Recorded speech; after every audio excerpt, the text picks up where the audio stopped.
This song goes out to my mom. She always loved Nirvana. I'm running out of friends inside my head, like losing power. The shadows start to spread. This food is sour, tastes different when you're dead. I need a shower, cold water on my head.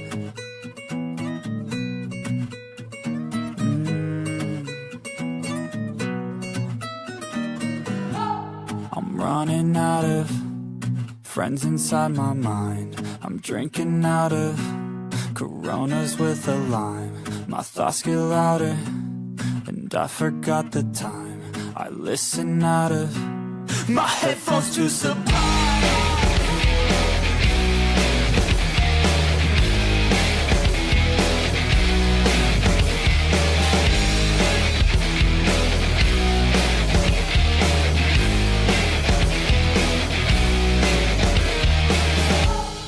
Running out of friends inside my mind. Don't know how I found them. They help me kill the time. A quarter pounder sounds pretty good tonight. Another hour, yeah, that just passes by.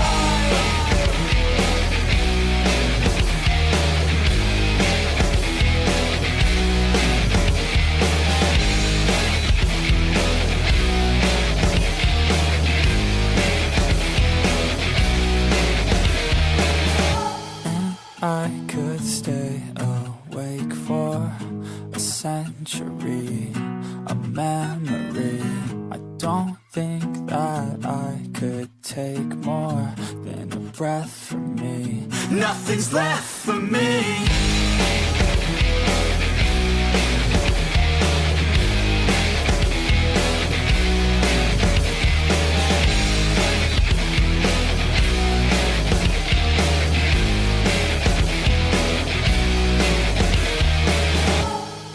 Running out of friends inside my head, like losing power. The shadows start to spread. This food is sour, tastes different when you're dead. I need a shower, cold water on my head. R.I.P. Kurt. We got a problem in America. Too many people dying, yeah, but we don't really care enough. Addiction through the roof, but we're too caught up in hysteria. Too busy on our phones to see the problems in our area. Man, I don't wanna preach, but everything's been getting scarier. It's easy to ignore a problem till they gotta bury ya. Big pharma's getting rich, they probably thinking it's hilarious. While people out are dying, man, it's feeling so nefarious. Been through it all myself, I wouldn't wish that on nobody else. Every day was hell, but I was lucky that I found help. But most don't get a chance to overcome it and escape. And some just ending up beside a grave. Some just swallow pain and keep on carrying that burden inside them. And they don't wanna let their family down, they suffer in silence until their mental health's declining. But they gotta keep climbing. I'm writing this for ones that won't let all the problems define them. So can I get my soul back? I'm sick of being someone I don't wanna be, cause I've been such a letdown. I let all my friends down. I just want a way out of my darkest days. I just wanna know when all of my pain will just be over. Till then I just wanna be sober. I need something to get me out of this reality. Feels like a dream, no, a nightmare drowning me. I look around and feel like everyone's surrounding me, doubting me. Anxiety is peaking, heart is pounding, please. I need a change in my life, from pain and the strife. It's draining me, yeah, I could blame my own lies. I tell myself that I'm pretty much worthless, but that ain't true, just haven't found my purpose. I got this, I could come back. I'm alive in this world, it ain't so bad. I'm not saying that life's not hard. You're covered in scars, but still you didn't fall apart. So don't give up on your dreams. I know it may seem like you're splitting at the seams, but if you're the hero in this film, everybody likes a comeback story to tell. So can I get my soul back? I'm sick of being someone I don't wanna be, cause I've been such a letdown. I let all my friends down. I just want a way out of my darkest days. I just wanna know when all of my pain will just be over. Till then I just wanna be sober.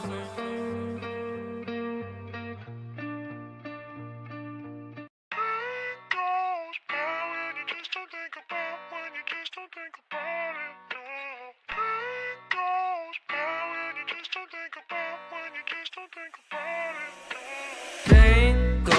goes by when you just don't think about, when you just don't think about it, no. Pain goes by when you just don't think about, when you just don't think about it, no.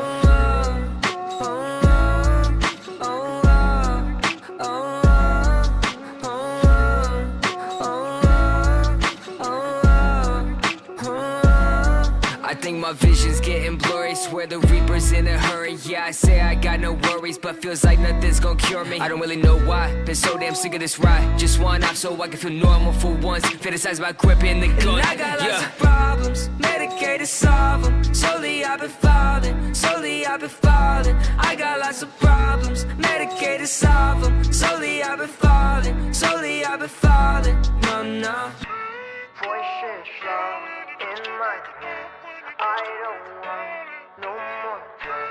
Voices loud in my head, I don't want no more Pain goes by when you just don't think about, when you just don't think about it, no. Pain goes by when you just don't think about, when you just don't think about it, no.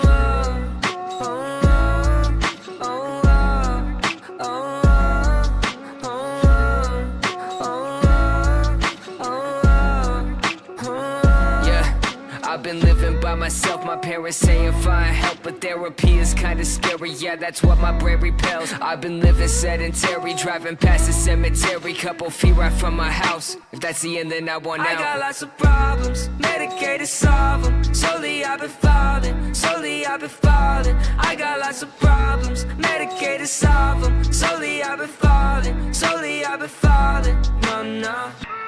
voices loud in my head, I don't want no more pain.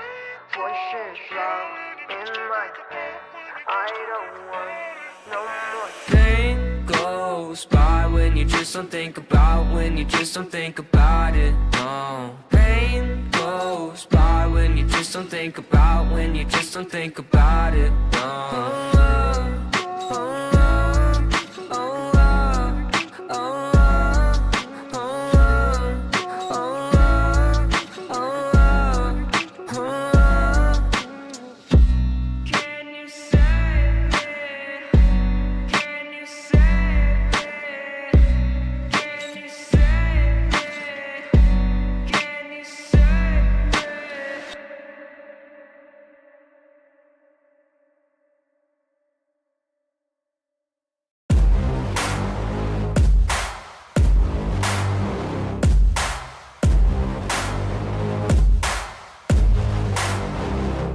I like to get paid, that's why I work every day. I'll be making money till I'm in my grave. Don't care what they say, I'll buy time with my money.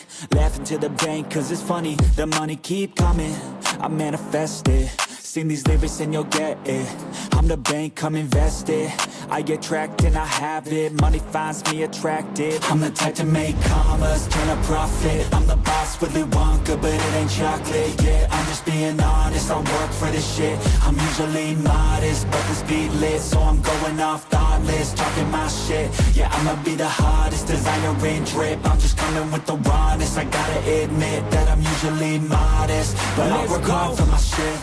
I'll do the work, yeah, I'll do it till it hurts. I'll invest in my future, I'll invest in the purse. I wanna be so rich, life changes, and I don't ever think about how much I just pay it. Yeah, it's the dream, the American dream. Live on top, don't stop till you got everything. But there's balance, cause this life is a challenge. You gotta live in the now while building up the challenge. I'm the type to make commas, turn a profit. I'm the boss, Willy Wonka, but it ain't chocolate. Yeah, I'm just being honest, I work for this shit. I'm usually modest, but this beat lit, so I'm going off thoughtless, talking my shit. Yeah, I'ma be the hottest designer in drip. I'm just coming with the rawness. I gotta admit that I'm usually modest, but I work hard for my shit. It's not about the destination, it's about the journey. So keep working till it's hurting, cause that's when you start deserving everything you want, everything you need. Trust the process, yeah, you got this. Keep on working till you bleed.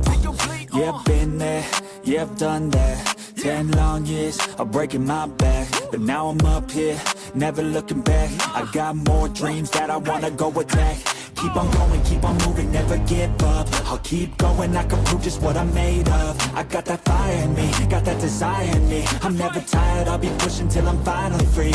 I was made to break away from the pack, to challenge, to fight, and to carve my own path. This world wasn't made for the weak, they don't last. Survival of the fittest, so be vicious and attack. I'm the type to make commas, turn a profit. I'm the boss, Willy Wonka, but it ain't chocolate. Yeah, I'm just being honest, I work for this shit. I'm usually modest, but the speed lit, so I'm going off thoughtless, talking my shit. Yeah, I'ma be the hottest designer in drip. I'm just coming with the rawness. I gotta admit that I'm usually modest, but I work hard for my shit.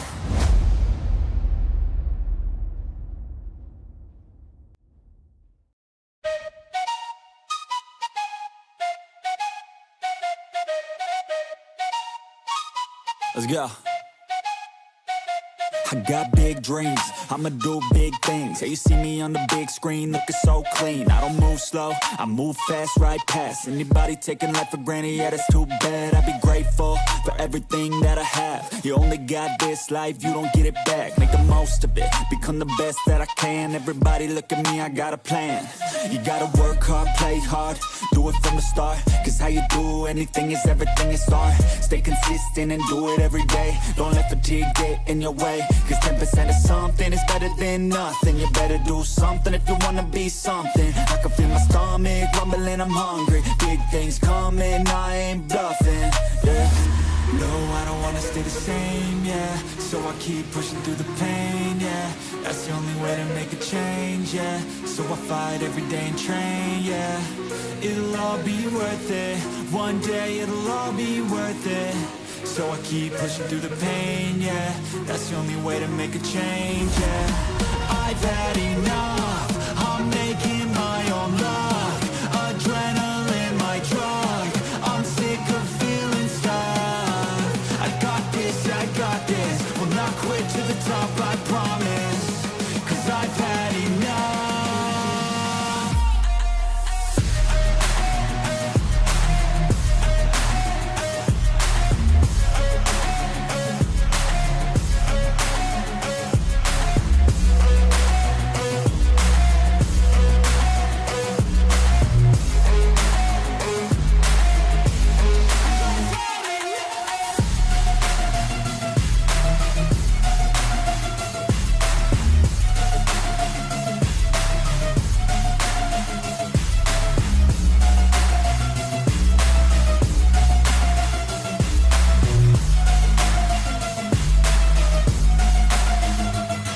Better watch out, I'm on the climb to the crown. In my prime right now, hear me loud, I've been spitting for a while now. All by myself, independent DIY now. Don't need no help, I've been beating out labels and money and budgets, it's funny. I do all the work, yeah, keep it 100. I fight for my dreams, I would die for these things. I believe in myself, I refuse to be weak, I like to build things.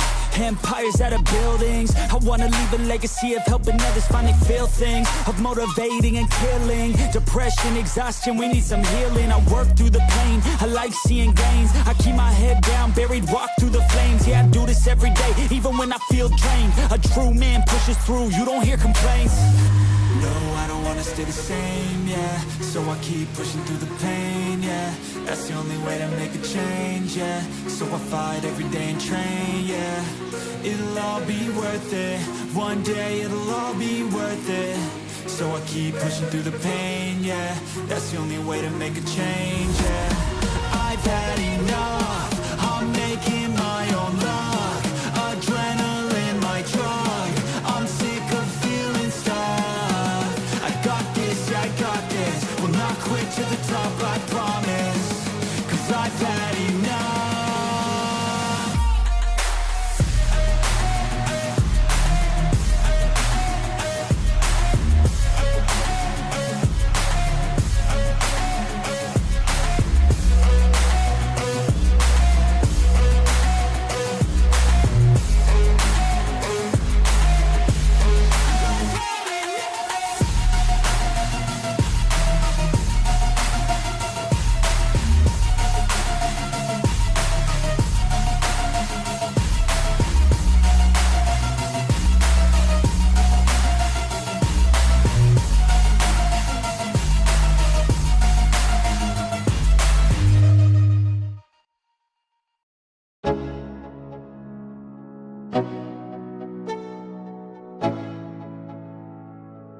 Let's go.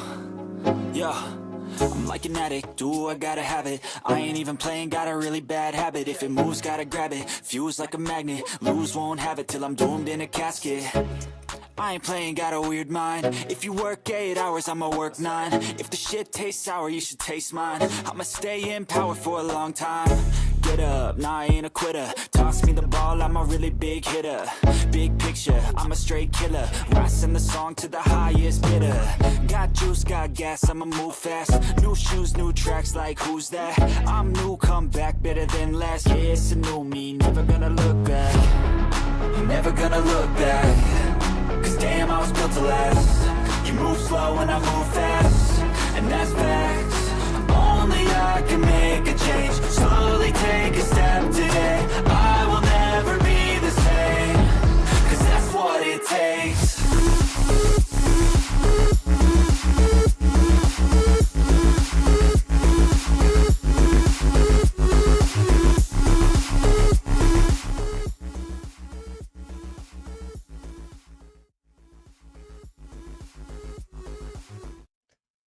All right, buddies, we are back. We are here. We are a little bit rested today. Oh, I am so excited actually about this benchmark. We're going to do that first. That's why our category is on Monster Hunter.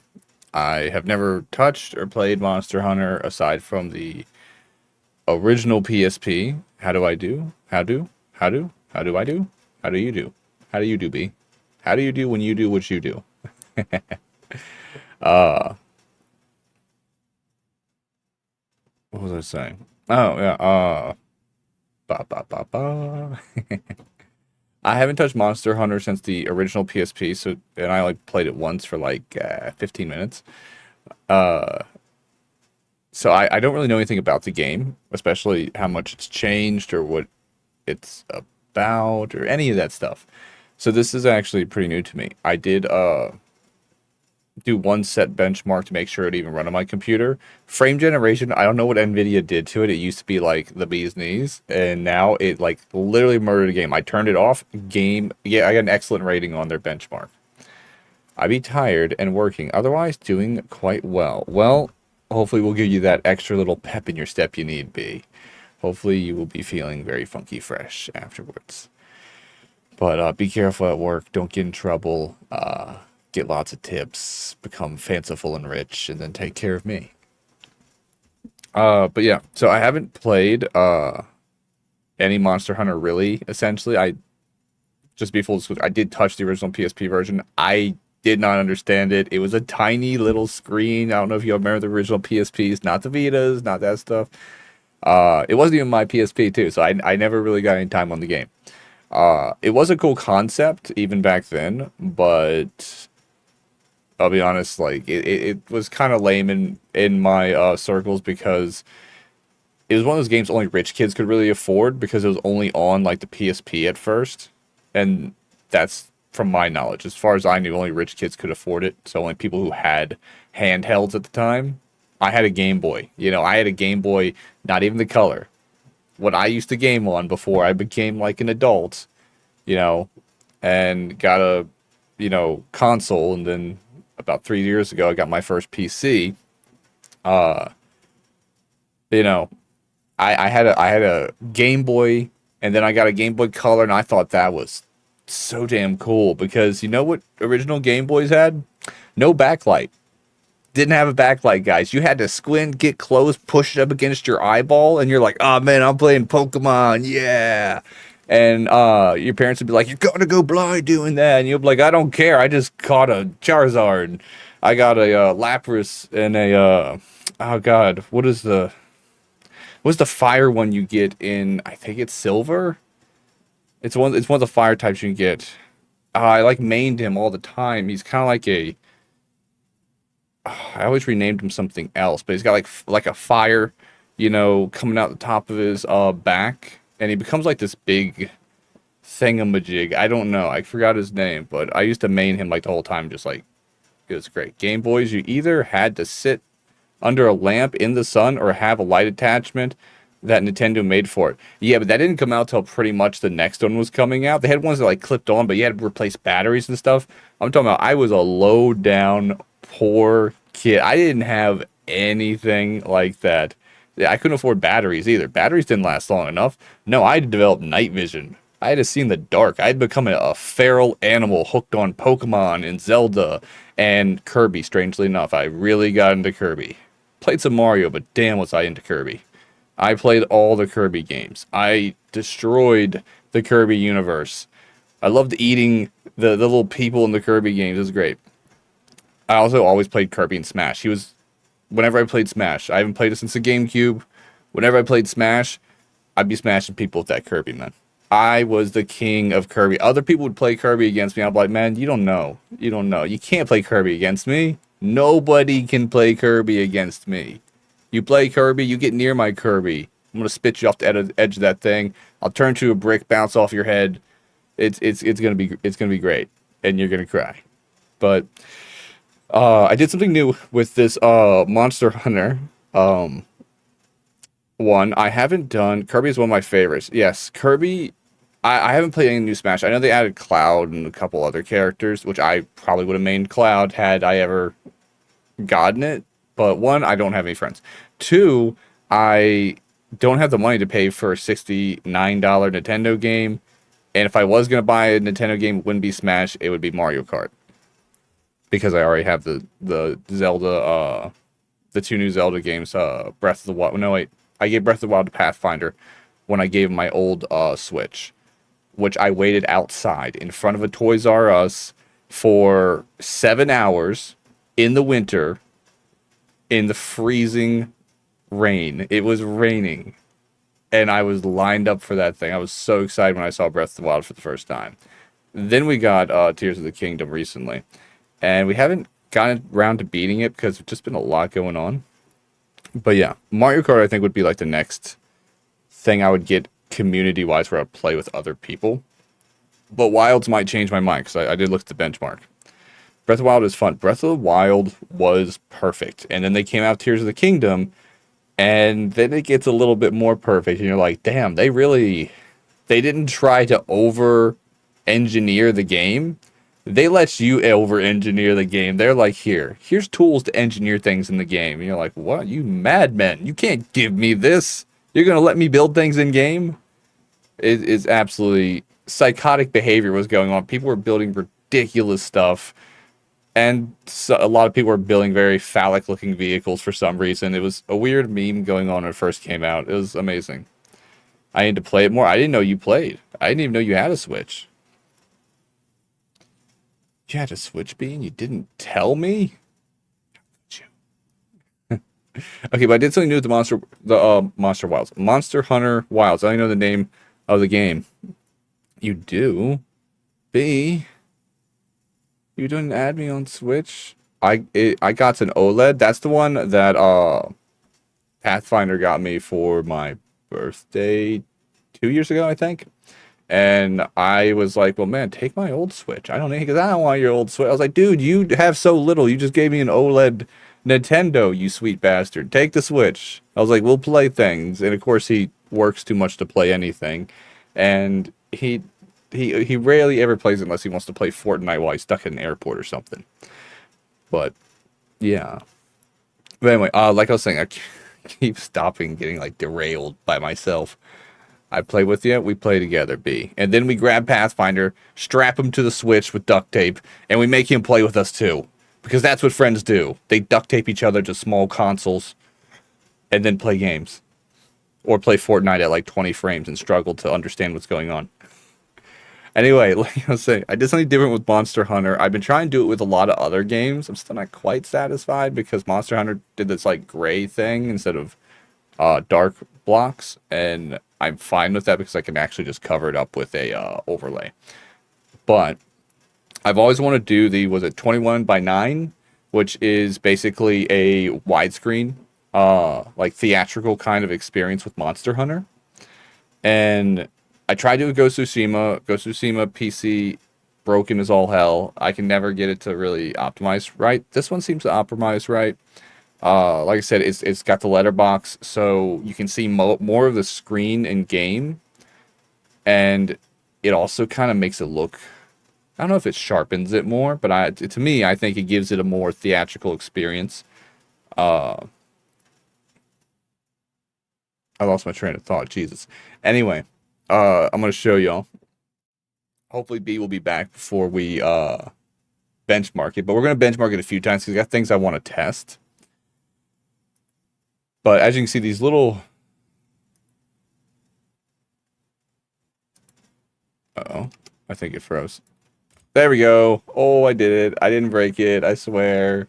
Everything's okay. Alright, so, one, I love the cursor. Hopefully it doesn't get annoying. But you can see, like, right up here, this grayed out area, that's intentional. In the settings, I put it to ultra-wide. Now, one thing about ultra-wide is it lets you have borders, which is nice. And yeah, it looks good. I know they warn you, they're like, it will display, you know, the letterbox, which is these. It's called letterboxing. I think I can either just make them black with overlays, or I can put something festive on there, like Monster Hunter colored. I'm not quite sure yet. I don't own Monster Hunter. I don't have the money for Monster Hunter. I saw a lot of people playing it. It looked really, really cool to me. I'm kind of game to try it again. Right now, we're trying to get our hands on Kingdom Come Deliverance 2 because, I'll be honest with you, we're going to play Marvel Rivals tonight just for a palate cleanser. But to be real with y'all, I would rather be in Kingdom Come Deliverance so I can play Kingdom Come Deliverance 2 if we ever fund it. But I know we need, because I saw my last 4 streams, and we've had exactly 6 streams, I think, of Kingdom Come Deliverance, and I've played it progressively longer and longer. I had to stop myself yesterday because I got pissed that my 14-hour stream, almost 15-hour stream, cut the last like 3 hours out because you can only have like 11 hours 55 minutes on YouTube because we multi-stream. But yeah, so I can't go beyond 11 hours unless I want to do like a 0.5 and upload it to YouTube, which is a pain in the ass. But like I said, I'm not officially partner pushing, but it kind of came up yesterday if I would do a 24-hour stream. If I was going to apply for partner, if I started getting like numbers to apply for partner, I would make that deal into a 24-hour stream. But we don't have those numbers yet.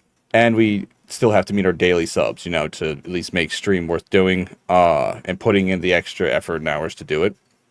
Because I got to make a thumbnail every time I want to multi-stream. I got a lot of stuff to get done.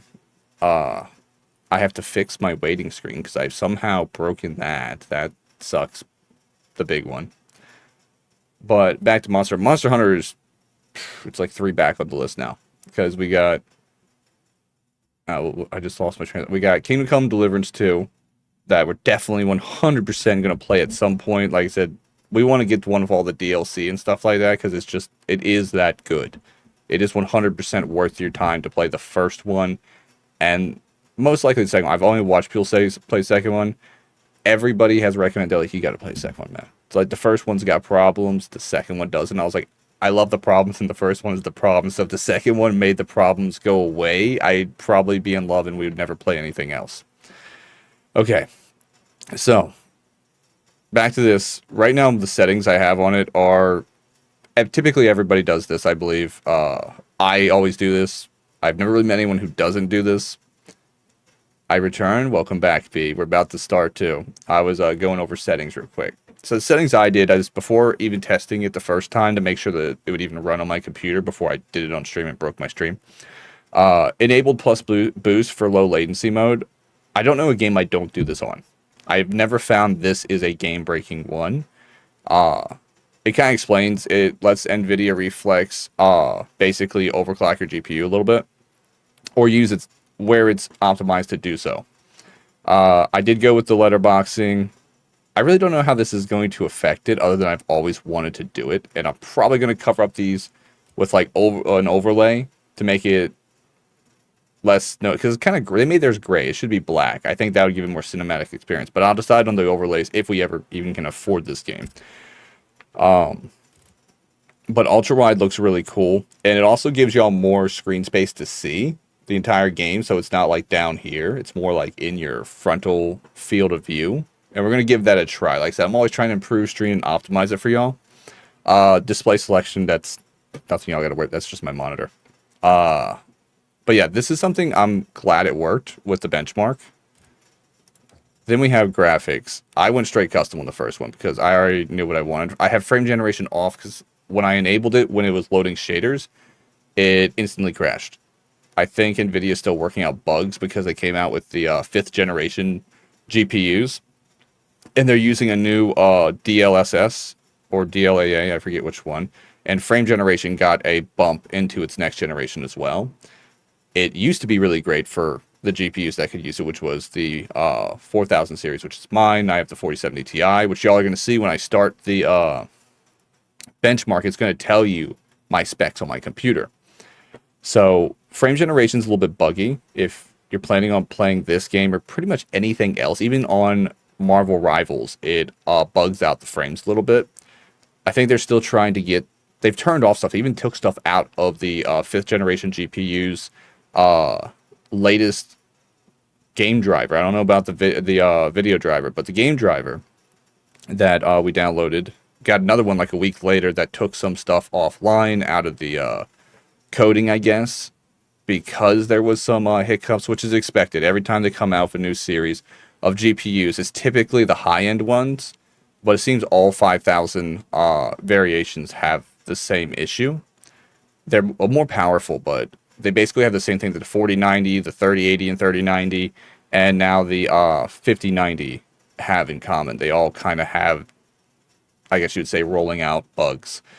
Usually when Gigabyte starts rolling out their more fanciful ones, when you see them start advertising, that's usually when the bugs are gone. Gigabyte is what I go for whenever I buy a GPU. They're not the top-of-the-line best versions of any GPU, but they always kind of sit on a GPU and don't roll it out right at the beginning, you know, their version of a chipset, because it always feels like they take time to make sure it's optimized, so they get less return. You know what I'm saying? I never really hear people returning them. I never see people returning them. You know, I see some Zotac and stuff like that, even when they partner with Gigabyte, because I think they're a subsidiary. I think they like to roll out and get on the hype, and Gigabyte might not be part of the hype as often, but you don't really see people taking them back, especially when you go to like Micro Center and stuff like that, where you see a lot of GPUs sold in person. You'll see some people returning them to get different ones, or saying, oh yeah, it didn't work, or they had problems, or they're getting their computer worked on. And usually if you talk to one of the guys who usually works on computers, they're like, yeah, you don't see Gigabytes come back that often. I was like, that's pretty accurate. I also forgot to thank you, B, for getting first. Congratulations, and thank you for the thigh sweat tax. I was busy making tea. All right, so back to Monster Hunter. Upscaling method, DLAA, it's always the best. I mean, if you're using a AMD, you know, what's it called? Radeon? I don't use their GPUs. Their GPUs are fantastic for like production and stuff like that. So like producing stuff, if you're going to do editing, fuck NVIDIA. I hate to say it, but NVIDIA does not do as good as AMD does when it comes to video editing needs, especially when you're using a GPU to help process things. It was always meant for that. It was always designed around that. And of course now gaming is a big part of it, and Radeon has kind of chimed in there a bit. But if you look in these are all basically just like FSSRs and stuff like that. Ray tracing, I had it on, but I turned it off. I think the water looks good in the preview, but if you look at these, you get better reflections, but I honestly think that's just gonna bug it out. We might try with it on when we benchmark. I'm going through settings now because I don't want to go through them all later. I just want to go through the changes afterwards. And I think it'll help some people who have a nice computer or not a nice computer, doesn't matter, but they want to understand their settings more. And I have fucked around, and been a part of messing with for a long time. And it's rare that I get to do it on stream, because typically you do it off stream because people don't want to sit there and watch you fuck with settings. This is a benchmark of Monster Hunter Wilds. So this is exactly why we're here. Texture filtering quality. It's, from what I understand and what I've seen, this is like an open world kind of game or open sandbox kind of game. Highest is going to pull on your GPU, and it's not as important as like mesh quality. So I turned it down to 4 times. If you have like a 4090, then sure, go to like 8 times or 16 times if you're feeling really crazy. But it's kind of a waste because you're not going to notice a lot of it. As you can see, like we'll turn it down to its lowest, and you might be able to see it. You can see like I'm gonna point, but you're not. It's not gonna. You're gonna. My hand can't reach up there. So, like, you can kind of see the graininess between these two. And as you go up, you can see a little bit more fine grains in the sand, but you're going to be running on the sand, guys, and riding on the sand a lot, especially from what I've seen in the benchmark initially. So you're not really going to see it. And if you have motion blur on, you're really not going to fucking see it. I turned motion blur off, by the way, just getting that out the way. I try to never use it unless a game like, for example, Spider-Man game that Insomniac put out, that one needs it on at least halfway because of all the swinging and stuff. It actually helps. If not, it looks a bit... The motion blur helps make it look more fluid instead of making people feel motion sick. And that's why a lot of people turn it off. It makes them feel motion sick. I don't quite get that, but I do find it does stress me out more and make my stream shorter when I have motion blur on. Because motion blur kind of makes my eyes want to, like, work more, I guess, or I don't know. But yeah, if you look, you can see the grain difference change. That's where I have it at medium. It looks decent, but it's not the best. And then you got fine grain, but like I said, you're not gonna notice this when a monster's trying to chomp on your brain bits. Mesh quality, very important, guys. Just go for highest. Unless your GPU really can't handle it. Yes, it does take up a decent chunk of your video memory, which is what your onboard GPU has to process information, not your computer's standalone memory. This is not your RAM or anything like this. Is basically the onboard memory on your GPU, which is important. Most of them come with 8 now. They used to come with 6 as a standard, but now they come with 8, 16, and I can't say what the highest is because I actually haven't looked. But I'll show you what the lowest looks like. Y'all can see that, right? You can see how important that... You're going to notice that shit. You're going to see this guy going bald, and you're like, why is he bald on mine, but he has hair on my friends? That's because your mesh quality sucks bananas. Fur quality. It's honestly... It's not that important. You can put it on highest. It's not going to take much of your VRAM. It's not that big of a deal. If you want it more, I don't think you're going to see it much. If it causes issues and you need to find somewhere to save, this is a great thing to turn down. Because of all the movement, all the stuff loading in, it might help reduce pop-in because it won't have to render as hard on this stuff, and it'll be able to move on to other steps. And keep in mind, they did their settings menu a little bit weird. Instead of having like just a longer list, they put it in a page kind of setting. I rarely see this. This stuff is kind of bullshit. You could turn it down to save some stuff, but surface qualities, blah, blah, blah. I didn't mess with too much of this. Render distance. This is pretty important to reduce pop-in. You will see it a lot of times in games like this where you're going to be like moving forward and looking at things to observe for monsters and stuff while you're hunting, I assume, from what I've seen in the benchmark and other people's gameplay. Keeping this high is kind of like a, I guess you would say, a judgment call. Major things will be there, but you'll see as you move forward, you'll see like if you look at the ground in front of you and you keep watching it, you'll be able to pick out a line where it's actually rendering things in the world. Because the way games typically work is they don't render the whole world. You see things in a cone, just like you do in real life, like your eyes, your field of view. It's kind of cone-shaped. That cone is where the GPU is actually rendering things in front of you in your field of view. That's when things come into existence. As you turn, it predicts and renders things. That's why they use, like DLAA and stuff like that, is it predicts and renders things to save you frames. So render distance is how far out they go. And how far it will render things in. It'll save you a lot of GPU and a lot of video RAM, which is, it's nice that they put these here to kind of give you a very vague and not very helpful idea, but it does tell you what it will directly affect. It says it won't affect your GPU. I think it will, honestly, but I might be wrong on that. But your VRAM is going to be affected. So this one, I might even turn down myself to medium. But like I said, this game is one of these things you have to be able to see. Not far out, but medium might not be enough, you know, depending on how far out you need to see once you get playing. Shadow quality, this is totally dealer's choice. We'll look at it real quick, because honestly, I didn't mess with this. High looked fantastic, but... Okay, yeah, so you just get finer shadows. Like I said, you're going to be moving a lot. You're probably not going to be looking at shadows. I don't know if there's, like, collection quests where you pick things. So I don't know how much you're going to be looking at bushes, you know? Other than for, like, if you're hunting something that's hiding in a bush. But high looks fine. Medium, honestly, still looks fine. Low, honestly, low would work better, I think, for a lot of people. Because low looks like a shadow of a bush if you're looking at it, you know, from a distance, which you most likely will be. And you won't really see the impact either of, like, gameplay quality, since you will be, you know, moving a lot, and when you're looking at things, you're not going to be like, oh, I can't see that stick as well. Its shadow looks a little blurry, you know? It's not a texture quality, so it's probably fine. I might actually change this. Lowest looks like shit. Okay, we can agree low actually looks how most people see shadows, you know, especially in nature and stuff. They're not direct sunlight a lot of times. You're not going to see, like, fine twigs and stuff unless you focus in on it. So when you're focused on other things, I'll probably be fine. We're going to keep it on high, and we'll try it on low and see if it improves our frames after the test. Distance shadow quality, honestly, this is probably not worth it, but we'll turn these down after we do the test.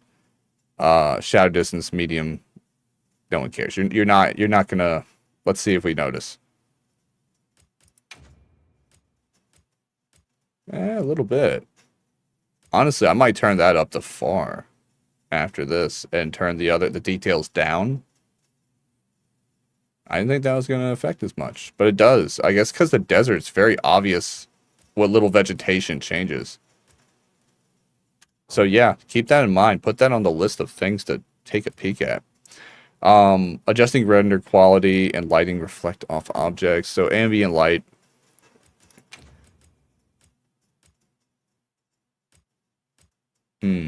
That does take a lot of VRAM. And I have it at high. So we'll probably turn that down just to save on resources. Because I have a feeling when you get into like a high frame like fight or something and you're using weapons that have more flashy post-processing and effects, these smaller settings that take up a lot of video memory are going to kind of bite you. And the benchmark, from what I can see, aside from cutscenes, didn't have a lot of that. It does show you a long cutscene, and then it gives you a bit of actual gameplay where it automatically walks around a character and has you get to see what gameplay footage will react like. Contact shadows. What is that? Just whether detailed shadows are displayed. It looks good either way. Both of these actually don't look bad to me, but it does take a depth out. It doesn't take much GPU, it seems, from what it says, but I don't think that's going to be something that's going to matter. Ooh. This is a setting that when I played Resident Evil 4 Remake actually made a huge difference in gameplay, because it was one of the most like chuggy things that if you didn't have this on the right setting, you'd have to turn off a lot of other major settings because it weirdly took a lot of processing power.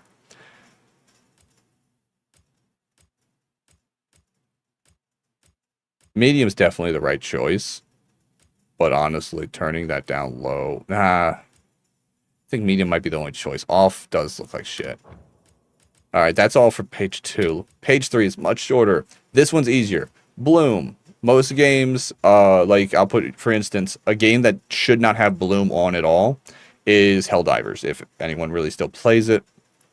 The bloom makes everything so like shiny and bright, it kind of like pisses off my eyeballs. Bloom, basically, y'all kind of understand it. It's the brightness of objects and stuff like that that give off light. So, like in Helldivers, it's all the panels, it's all the lights, it's the maps, it's everything. It's so much light. It's the stars, it's the planet. It's annoying.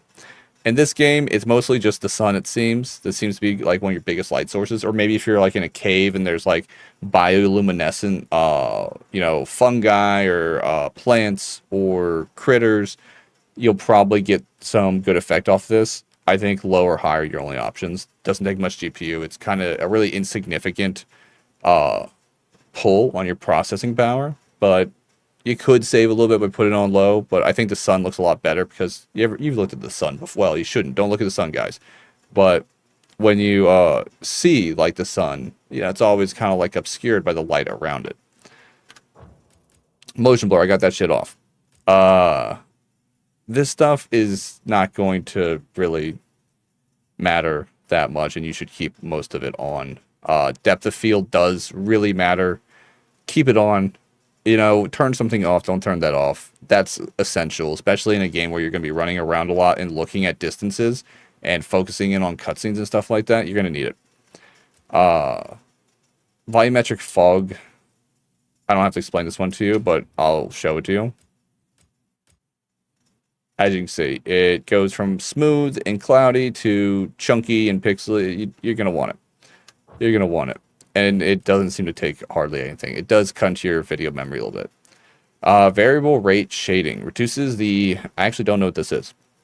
Reduces effects in shader rendering load by processing pixel shaders less even. Okay, I got to see what this is going to look like. Oh, that looks bad. Yeah, I'd rather not have that on. It might be better like in motion, not just looking at a picture, which... I haven't, since I don't have the game, I can't try this aspect out. So if someone does have the game, feel free to chime in here. Games I like are games that you can actually see, like where the menu, when you go into like settings and you go to adjust like graphics and options and stuff like that, it shows you where you are in the game currently and lets you adjust it live. So you can actually see the impact on the game as it's running. These pictures are helpful, but like I said, this is a benchmark of the game. It isn't an official version of the game. So yeah, that's something that I'm hoping they did do, so you can see like a live version of the game as you adjust settings. Hey Pathfinder buddy, thanks so much for the thigh sweat tax. I really appreciate it. A little bit counts. And the shades looking very funky fresh. I hope you are ready for the benchmark, because everybody's here and we've went over all the settings, and I think we'll probably remember what we have to change. I did do a few things to kind of put a little extra strain on it to really test it. Is I have a filter which makes me look darker, makes my eyes glow. Pathfinder just turned on my glasses, so all these things add a little extra strain, which is a good thing. Thank you, Pathfinder. It will put a little extra pull from what the game uses resource-wise to what VTube Studio uses resource-wise. So let's do it. All right. And thank you for the crown bee. A little extra strain on that processing power.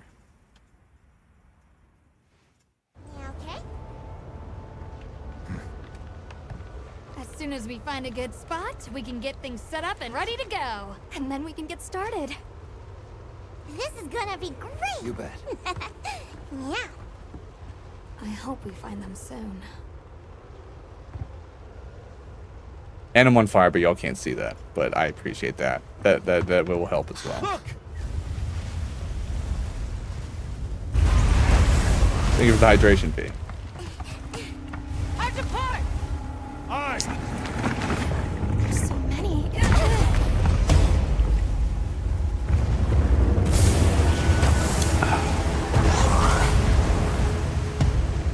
They're exceptionally agitated. Could they be chasing something? It's a person! And as you can see right here, you can see the resolution, graphic settings with custom, so it doesn't matter. But you can also see my CPU and my GPU. Right into them!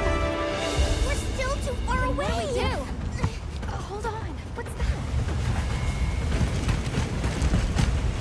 That's all right. That's all right, baby. Let's do it. Try. I'm coming too!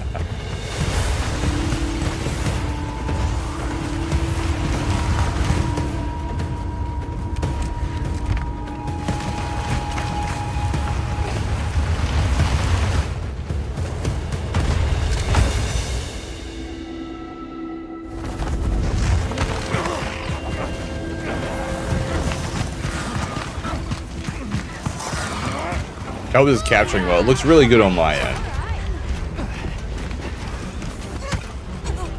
Alright, I believe it's going to pull us into gameplay now. So we're actually going to be able to see how the gameplay runs on my system while streaming, which is the important part.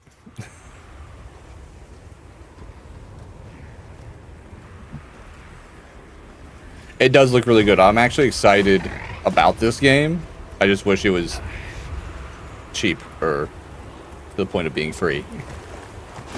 But I do like that they put out a benchmark, and I think this is one of the nicest things that I think this should be something that most high-end game companies should do as a standard now, is put out benchmark demos for free, so you can actually test the game and see if your rig can run it before you have to buy it. And depending on where you buy it from, whether it's PC, console, and stuff like that, maybe you have to return it because you couldn't get it to work. This looks like a pretty good representation. Oh wow, that was cool. This is a good representation of the game. It seems I can run between 60 and 90 frames, roughly, depending between cutscene and gameplay. It seems the more open world starts to drag me down more into the 50s, the high 50s. They also put a score. I'm not sure how it's quantified yet, but we're going to look into that. Like I said, we're going to probably turn down a few settings, like maybe the shadow quality and stuff like that, see if we can pull a little bit extra juice out of it. It looks amazing right now, but I always go for the highest quality, best stuff we can put out. I thought this would be really cool for us to do, though, and I've been really impressed with everything people have been streaming out there lately. And Monster Hunter looks like something that'd be cool to get into. As long as it doesn't cut too much into my Kingdom Come Deliverance gameplay.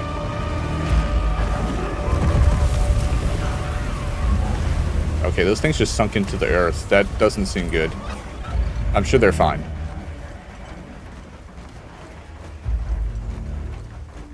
It seems the desert actually is... You can see, like, if you look... Y'all can't. If you look right about here on the screen, when there's, like, desert in front of me, you'll see a bit of a line. I mean, it's really hard to see, but you'll see, like, it start to render in the particular sand particles right around there. And that's what I was talking about when it comes to, like, render distance. In your Kingdom Come, you know it, baby. What, you don't like me coming to the kingdom, B? I got all kinds of deliverance for y'all, though. Yeah, but if you look, it's really good in this. You can kind of see it a little bit right around here. It's almost unnoticeable, which is the great part. You're always going to have it, unless you're... I guess even if you're running like a supercomputer, you should always have that. And you saw a little pop-in on some of the rocks. I think if we pull back on like shadow quality and maybe lighting a little bit, we can avoid like noticeable pop-in. But that line I think is perfect, because right now we're not seeing a lot of view distance rendering.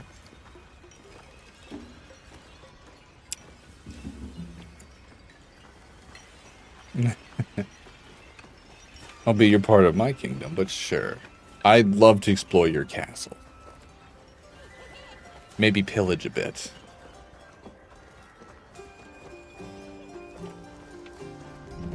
I could treat you to a bath, wench.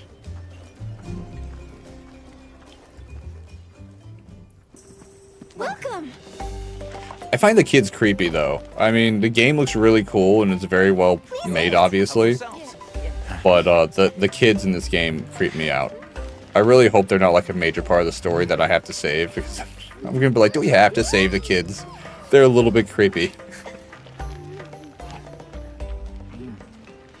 I don't know if that food looks good or just really, really sticky and gooey.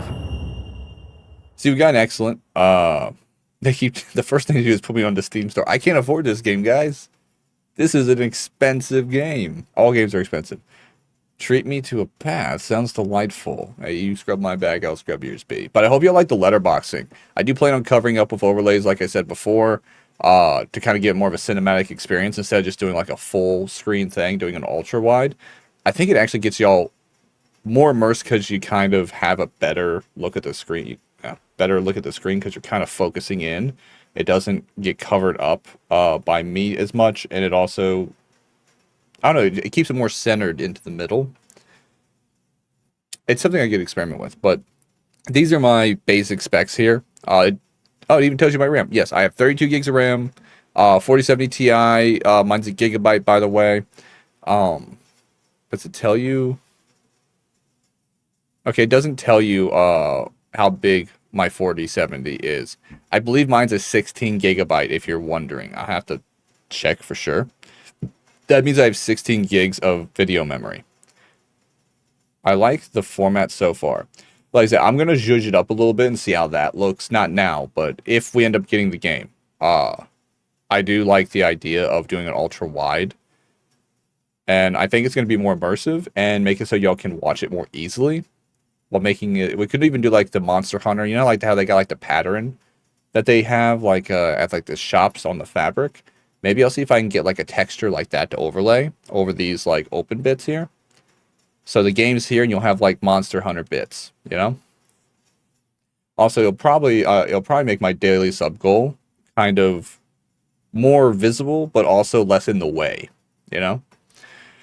But yeah, so we're going to return title, not exit benchmark. Right now, we got the score, so kind of remember this, or someone write this down. 28,827. I don't know how that's quantified. They don't really tell me. But my average frames is 84.83. Somebody remember that, because I definitely won't. And we're going to compare it with dropping the shadows and stuff down we talked about earlier. So we get to watch that whole thing again. But honestly, I'm not tired of watching it. This is my second time watching it myself.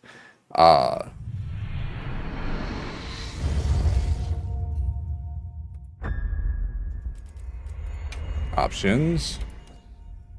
Not that. Oh, I also turned HDR output off. I didn't mention that.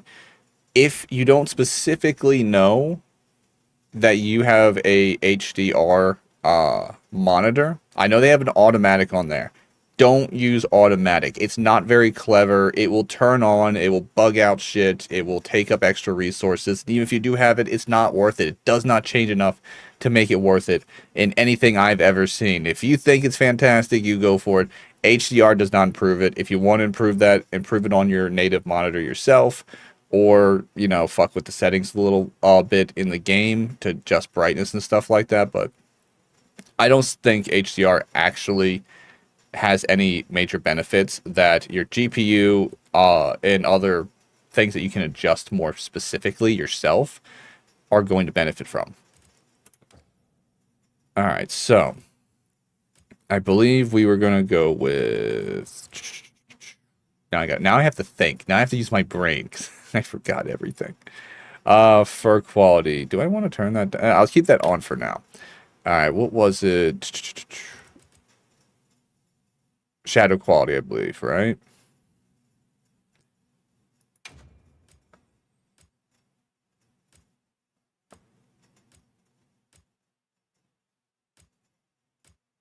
I think we get away with medium. I'm not sure how much it'll save us. I kind of want to go to low because low doesn't look terrible. Lowest looks bad. I'll be real with you. I'm going to go with medium. For now, we can always drop it down and do it again. There's just weird. Confirm doesn't confirm. What was our frame rate at? What was our average frame? It was some 80 something.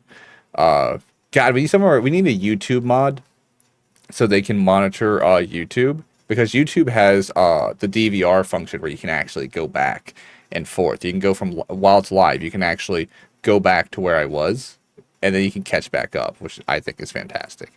Plus FOTS. So shadow quality, we're going to go down to medium. Render distance.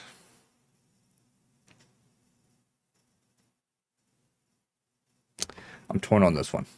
I'm going to go down to medium just to see what that does. You know, see if it's very noticeable and that reduces major pop-in. Because that's what I want to do right now, is prevent pop-in. Surface quality, snow quality, water effects, fluid effects applied to water. That's just cool, so I'm going to keep that. Tree sway, I think that's important. We have to see sway trees. Trees have to sway. Let's see.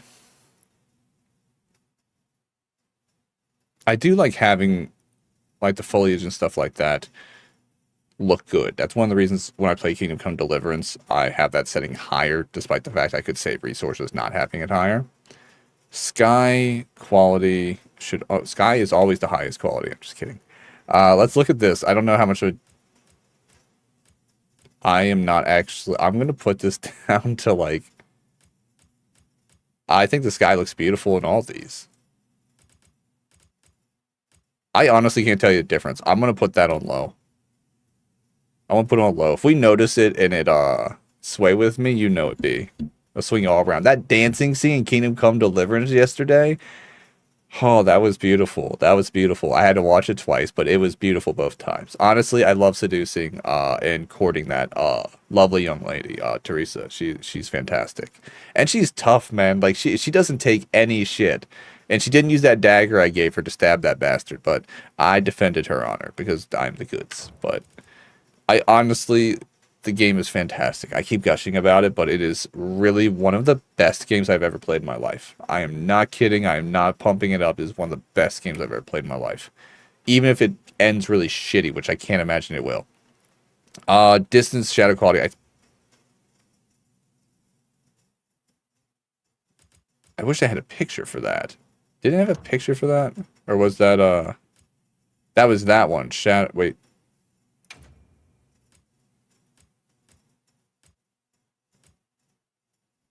We'll put that far.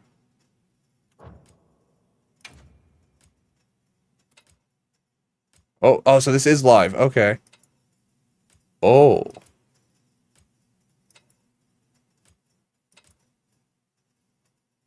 I'm gonna keep it low. I think it does look drastic at first, but once it's there, I think it still looks good. Ambient lighting. I think medium's okay. Contact shot, I'm going to keep that on. Because that's really noticeable. It still looks good, but the depth is taken out, and I think depth is... Why play a newer game if you're not going to have that fantastic depth look? Ambient... We talked about this too. This is one of the big settings for Resident Evil's remake. That chugged it out. It affects the characters too, the way they stand against objects. I know it's mostly objects in areas, but any light obstruction is shown. I want to put it up higher, but we're going to leave it on medium. Okay, I think we got everything in here.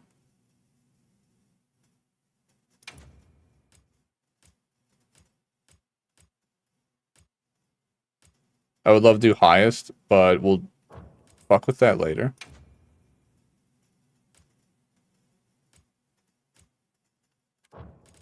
How much does that cost?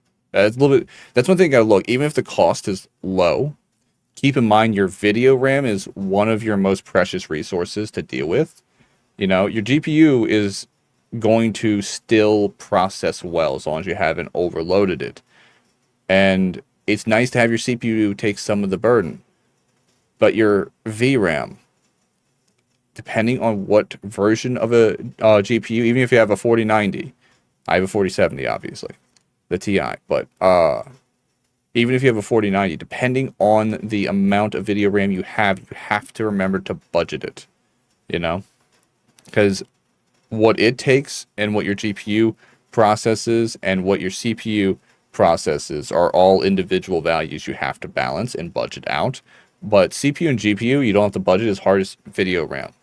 So if you see something affects video RAM directly, and which is nice that they tell you that, even though it doesn't quite give you the most fantastic view of the exact pull it takes, it's still good to know that there is a pull on video RAM, and that lets you know that's one of those things that if you turn it down, you will see significant gains.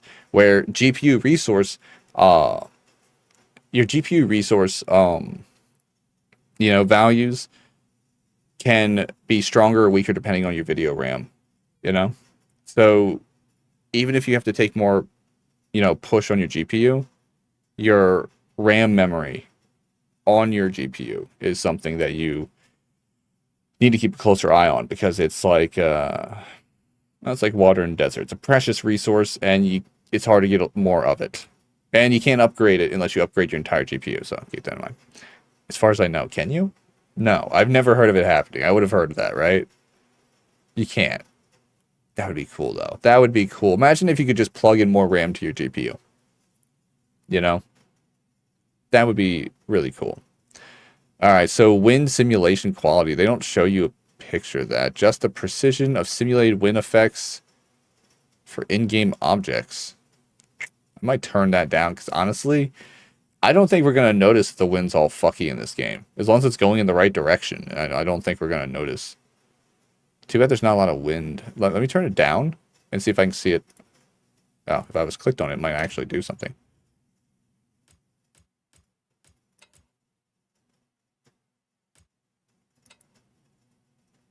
I honestly can't tell the difference. I'm going to put that shit on low. Because even things like if it says higher quality, sometimes there's almost no visual difference. Which if you've ever seen like a Digital Foundry video, it's a YouTube group which they do a lot of really in-depth and close looks at games and consoles and all kinds of stuff. They test it on multiple. They do stuff that most people can't do. Is they test it on multiple rigs of varying settings and qualities.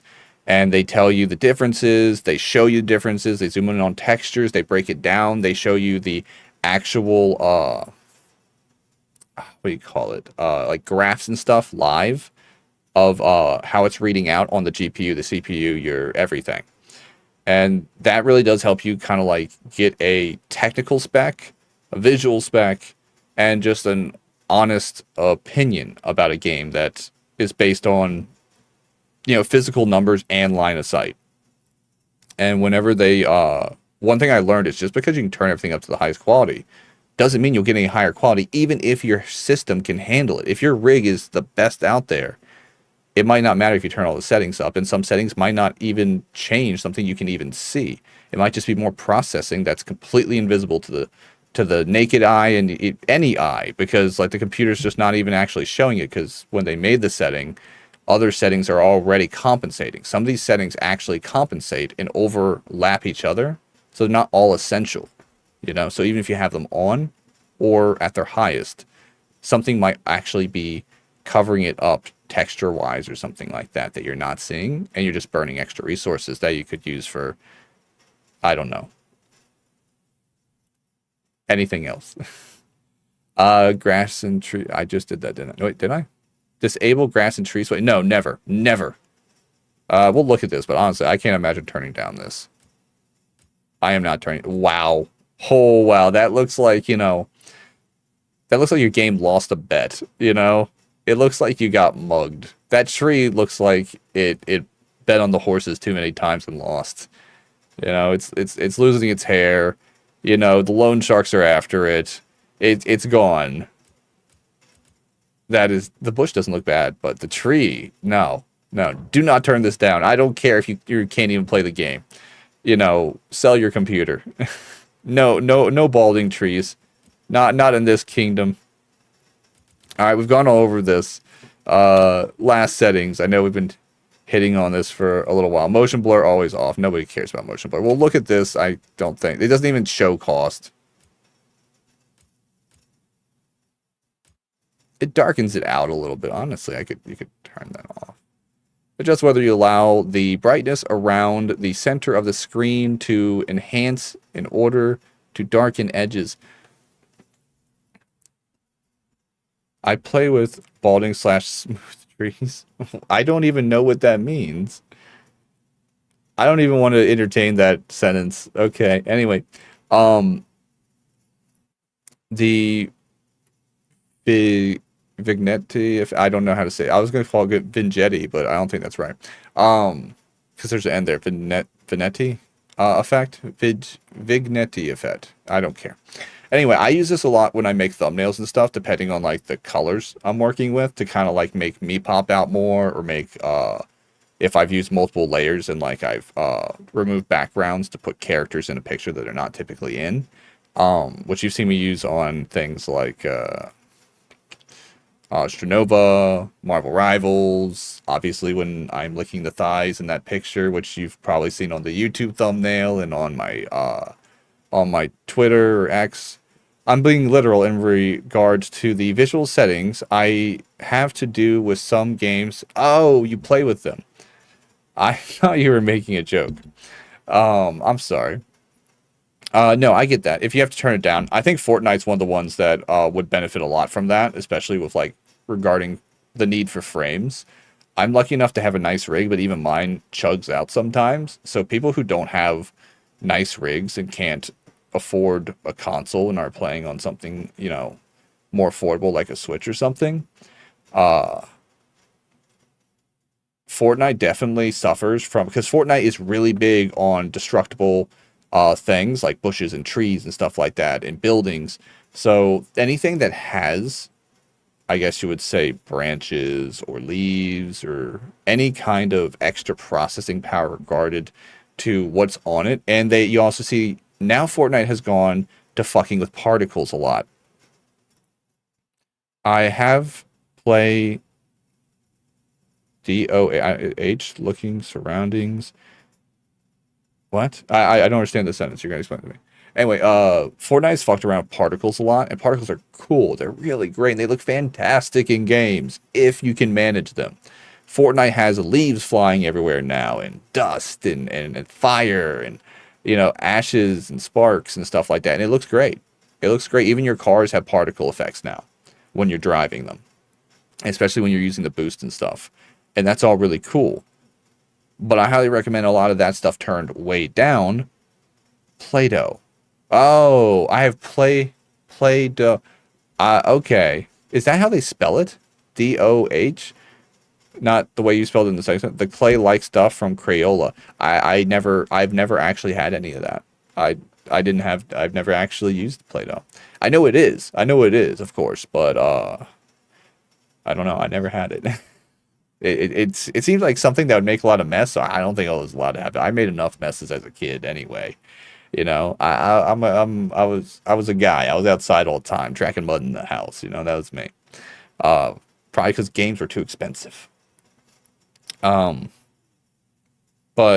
what was I talking? Oh, the tree thing. Particles, tree, stuff like that. Yeah, that's how it's spelled. That's ridiculous. Sometimes I love it when there's like a play on words where like kind of like how Chick-fil-A, the way it's spelled Chick-fil-A, like the way it's spelled. You know, I think that's clever and cute. But Play-Doh, it's the way it's spelled, like D-O-H. You know, I keep thinking like Homer Simpson's like dough like that, like, or he does like that. Anyway, yeah, so the tree thing, I completely forgot what it was called, but those kind of things play a bigger thing like Battle Royale games like Fortnite because of the destructible boundaries and stuff like that, and barriers and trees and particle effects. All that stuff kind of really pulls down your GPU and CPU, where even if you were to test it and it ran fine, you might be in an area where it is more heavy and you'll end up getting punished in the frames when you need them most. A lot of times when you need them most. This, on the other hand, I think it'll look a little washed out, so we won't fuck with that. Screen space reflection. This one we really probably don't need to fuck with, but we're going to look at it at least. Yeah, so this has to be on, because if not, it looks like you're waiting around in pudding. Chocolate pudding. Not chocolate pudding, chocolate pudding. Dirty water, chocolate pudding. There's a difference. This is the pudding setting. Not pudding, pudding setting. Not pudding, pudding setting, okay? So just remember, screen space reflection will make all water that's not blue look like pudding. SSSS scattering effect. Holy fucking shit. That doesn't even need what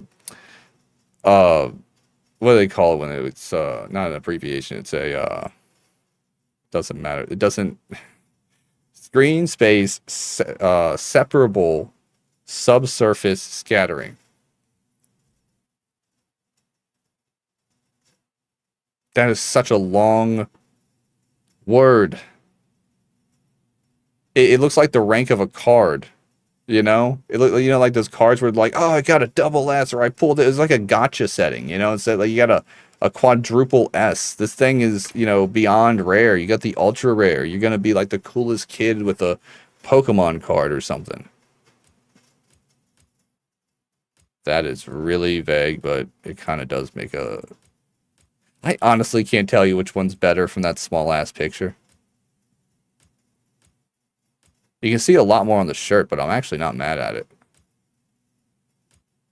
I'm going to keep it on because it doesn't even pull from my VRAM. No, wait. Yeah, it doesn't. Depth of field has to stay on. We'll show you with it off, though. Crap, you know? You need that. We looked at fog before. We looked at that before. All right, we're good. We're ready. All right, benchmark again.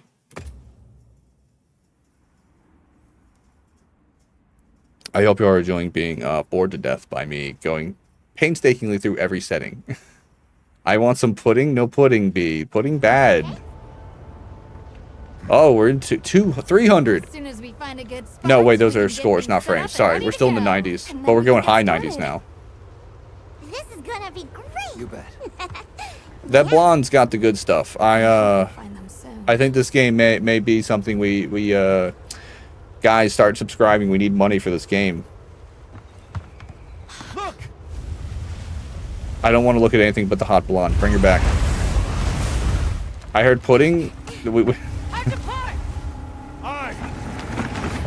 You did hear pudding. There's a pudding setting. Hope you're eating though, Pathfinder. I know you've been at work all day. I wish for pudding, Pat. No pudding, guys. Exceptionally Eat your agitated. dinner. You'll spoil your dinner. Chasing something? Our FPS is actually doing much better in this scene now.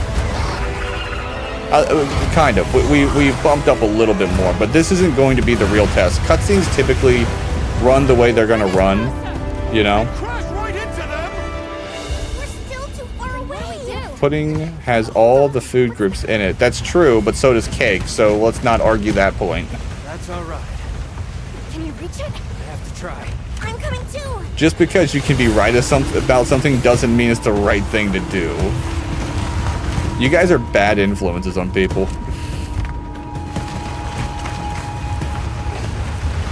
You know, I'm Seinfeld and you both are Kramer, my crazy neighbor with bad ideas. So having pudding and cake hot it? Yes. Keep in mind that these frames aren't what you're going to get because if you're not streaming, you're going to get better resource values.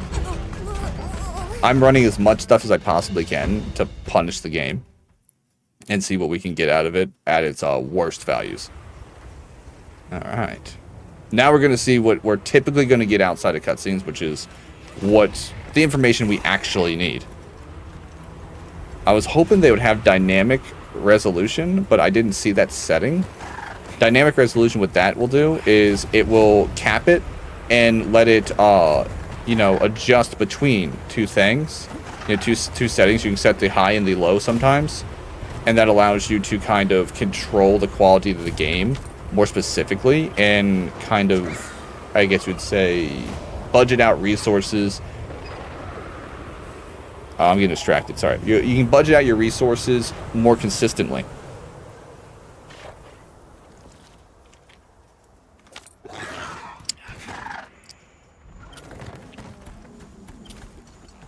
Tasty. It looks fantastic. Thank you, Pathfinder. I'm hoping we can get better frames than we got last time and beat our last score. Not just to win, because winning is fantastic, but also because this game looks incredible, and I want, if we play it, I feel like I'm getting a little bit, I don't know if you want to see it, like, right when he turned, I think I got a little bit of pull there. It didn't drop frame, but I saw some pull. I think it was some tearing, actually.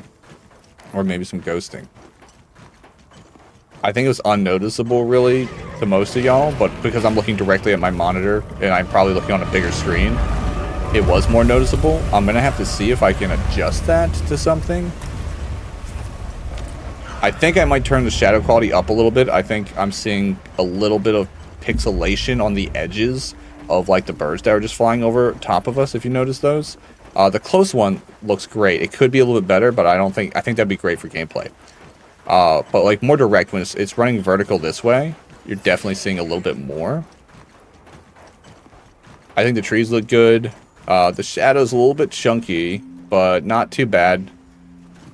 The water with the shadows, because I turned stuff down, it's a little bit chunkier, but like I said, when we're playing, I'm keeping in mind that this is showing us base walkthrough gameplay of the world, which is fine. But I would have appreciated, because they probably didn't do it, because every fight in this game is part of the game, they didn't want to spoil things. I would have appreciated a display of the combat draw on resources. And they didn't really do that I can think. But they do another, like, town scene, which we saw pop in before. Let's look for the pop in. We're about to hit it again. And a little pop in. It was less. If you see, like, this right here, these little mosaics, I saw a little pop in the first time on the middle, and then you saw it there again right there where I was pointing. It happened again, so we didn't avoid the pop in. Oh, there's more pop in. I feel like we're getting more pop in. We turned settings down, so we might have to turn those settings back up. Like I said, just because you turn things down and you save resources doesn't mean that that it will improve the game. Yeah, I'm getting a lot more physical pop in around the feet, and especially up in the edging corners of the screen. Welcome. The frames are better, but Please Go eat. ahead. Help yourselves.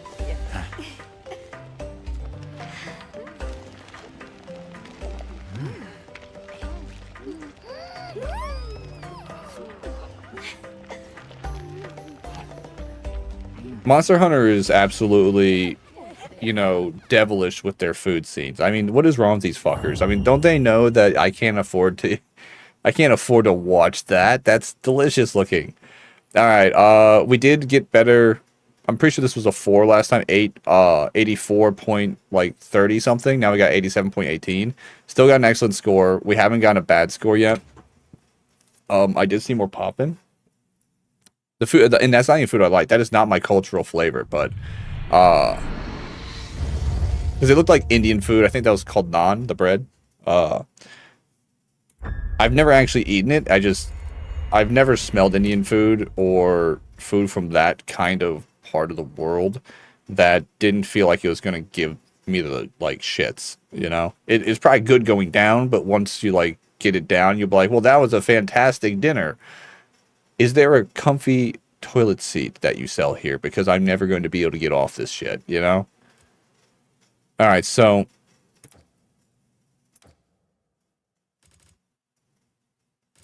wow, I wish I could lock my frames. Is there no way to lock your frames? Cutscene I didn't see this before. Only affects cutscene. This is new. I've never actually seen this before. Do not adjust separately. Cutscene graphics settings. Adhere to the settings and graphics settings. So this won't change any other settings. I don't know if I want to fuck with that.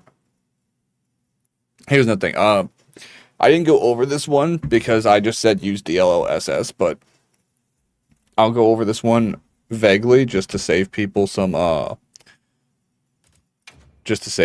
really, because this is something that I think a lot of people see this stuff who have just started using PC, and I didn't understand it when I got PC, and some of this stuff wasn't even out when I had my PC a few years ago. Like, DLSS wasn't really much of a thing then. NVIDIA did have their version, but it wasn't as widespread as AMD FSR. I'll put it this way, AMD FSR is going to be my top recommendation to most people, because you can't really go wrong with it. NVIDIA is better in most cases now, but where NVIDIA sometimes won't be as optimized, AMD has been around a lot longer with their FSR. I keep almost not being able to say it. It is one of those things that has a long history of being able to be, I guess you'd say, vetted. So it's understood to perfection almost. Even every update that comes out for it. When games come out, they always have AMD FSR. I can't really think of many games that don't have it.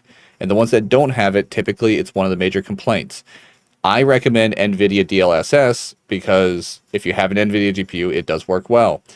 Even if you have NVIDIA GPU, it will work well with AMD FSR, which I think will benchmark it again. I know we're going to go over this a few times, so buckle up, guys. After we benchmark it again, we're going to try the AMD FSR, because sometimes it is just fantastic. Sometimes it runs much better. And with Monster Hunter having the history that I kind of understand of Monster Hunter, being a major PlayStation title for a while, and now having it coming on the PC with a few games, AMD is probably going to be the one that is going to mesh best with Sony products, studios that go through Sony and stuff like that. But that's not always true. Like I said, NVIDIA does a lot of cool stuff. NVIDIA is always pushing the envelope. AMD is always trying to stay consistently quality. Intel, I honestly think you'll get better quality scooping your eyeballs out and stepping on them. And I am not kidding. Intel can suck a dick because they literally can't do anything right. Their CPUs suck. They don't even work right. People get Intel and then like a year later they regret it. And they're like, man, I gotta get the new Intel. My CPU's fucking out. I've never had an AMD CPU ever go buggy on me. Though I do install mine with the surgical precision and care of a god. But it doesn't matter how you install an Intel. It's always going to be an Intel, and it's always going to literally find a way to fall flat on its face or overheat or get hot and start burning up your cores.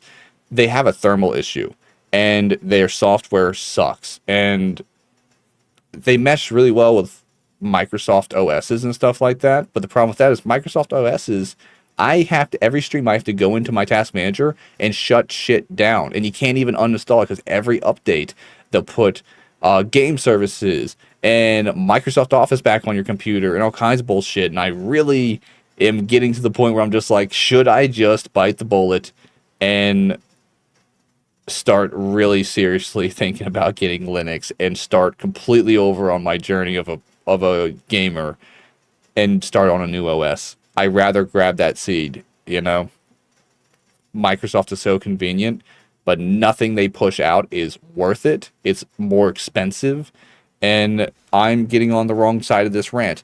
These two settings, the reason they're at the top is because, well, Intel is retarded. Absolutely. They're literally retarded. They don't even know how computers work. So either one of these settings will probably work. We're going to try FSR next. I'm not going to get on this loop of being mad at Intel for sucking so bad.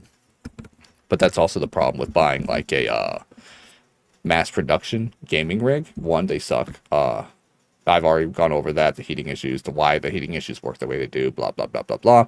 Doesn't matter. But also a lot of them like to use Intel because Intel likes to make deals with companies for cheaper. You will probably pay more for a Ryzen 7800 X3D, which I highly recommend. Yes, it is going to be a pain in the ass to get a motherboard that is not a little bit more pricey than you would have wanted because you're probably going to have to get an ROG or something like that.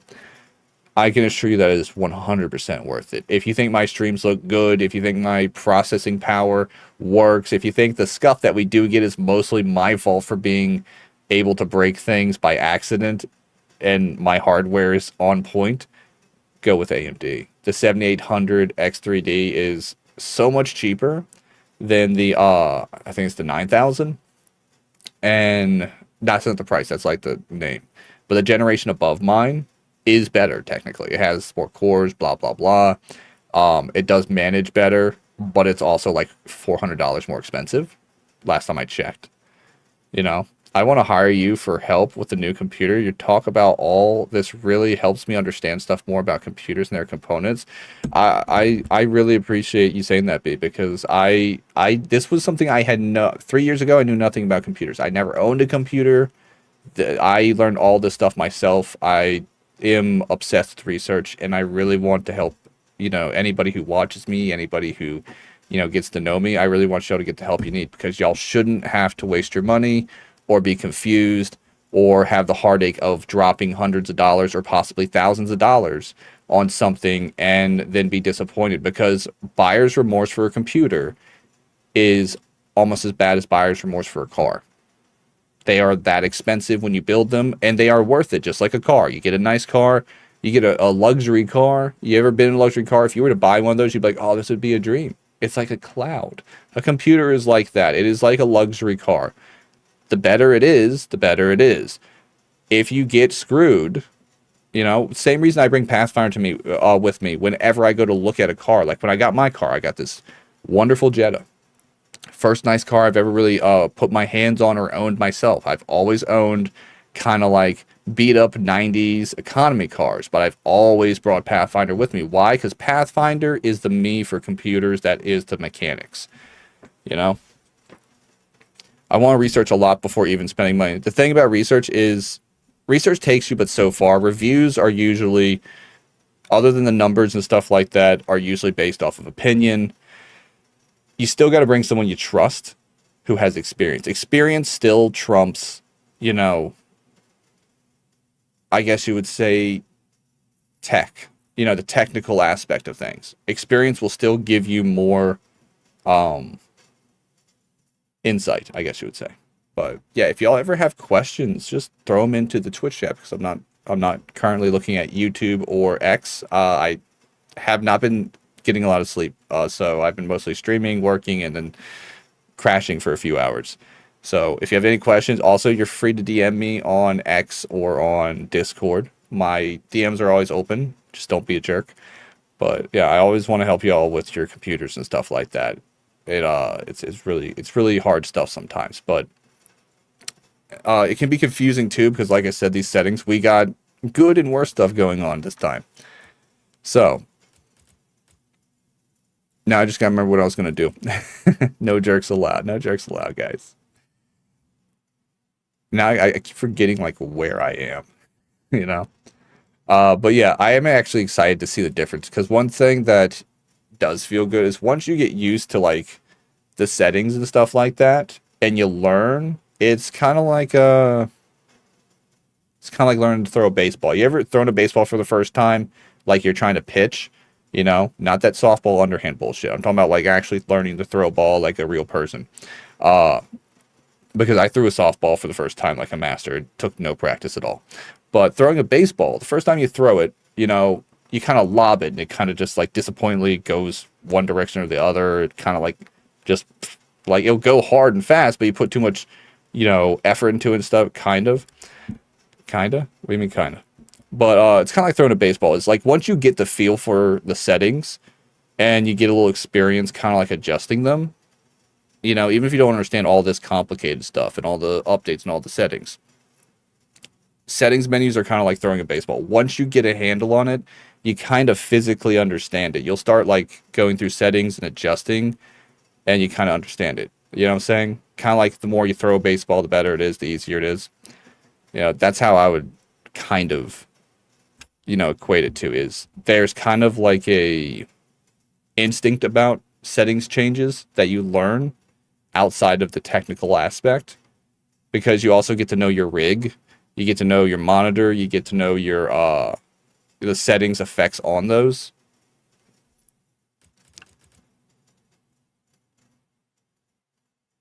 I don't know why this is locked out. Upscaling sharpness, anti-rendering. This is all for FSR, isn't it? Yeah.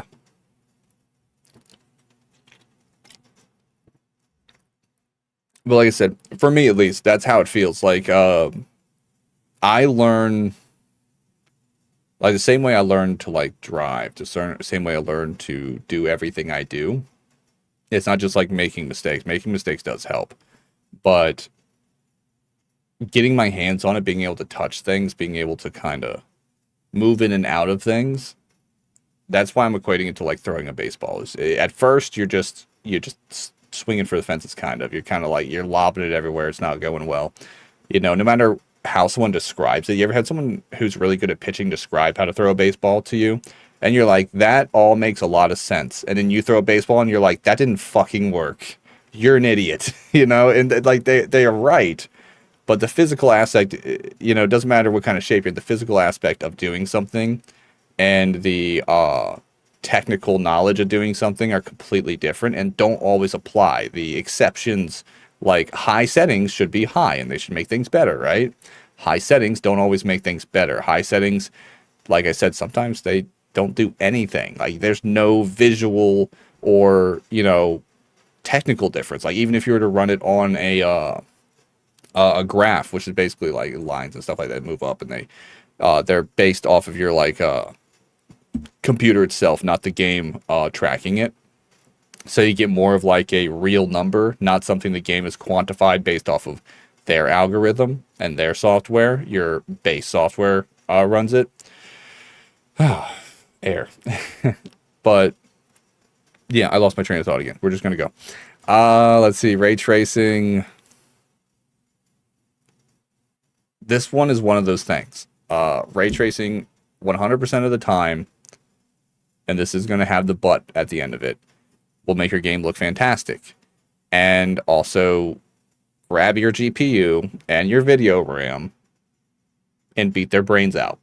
That's what they'll do. They'll beat their brains out, and you'll watch your thing be like, it looks great, and then it'll stop it, and it'll get like it'll look very funny. You fucked up. You put ray tracing on, and like most people, you're too poor to afford a quantum fucking computer that can run it.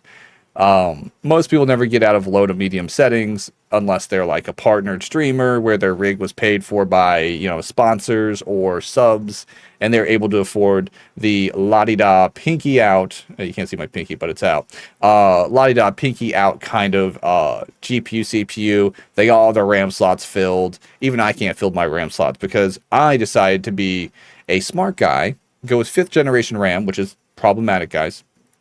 Fully own up to it. No matter who you ask, it's the most problematic RAM. It is the best fucking RAM on the planet. I am not fucking kidding you guys.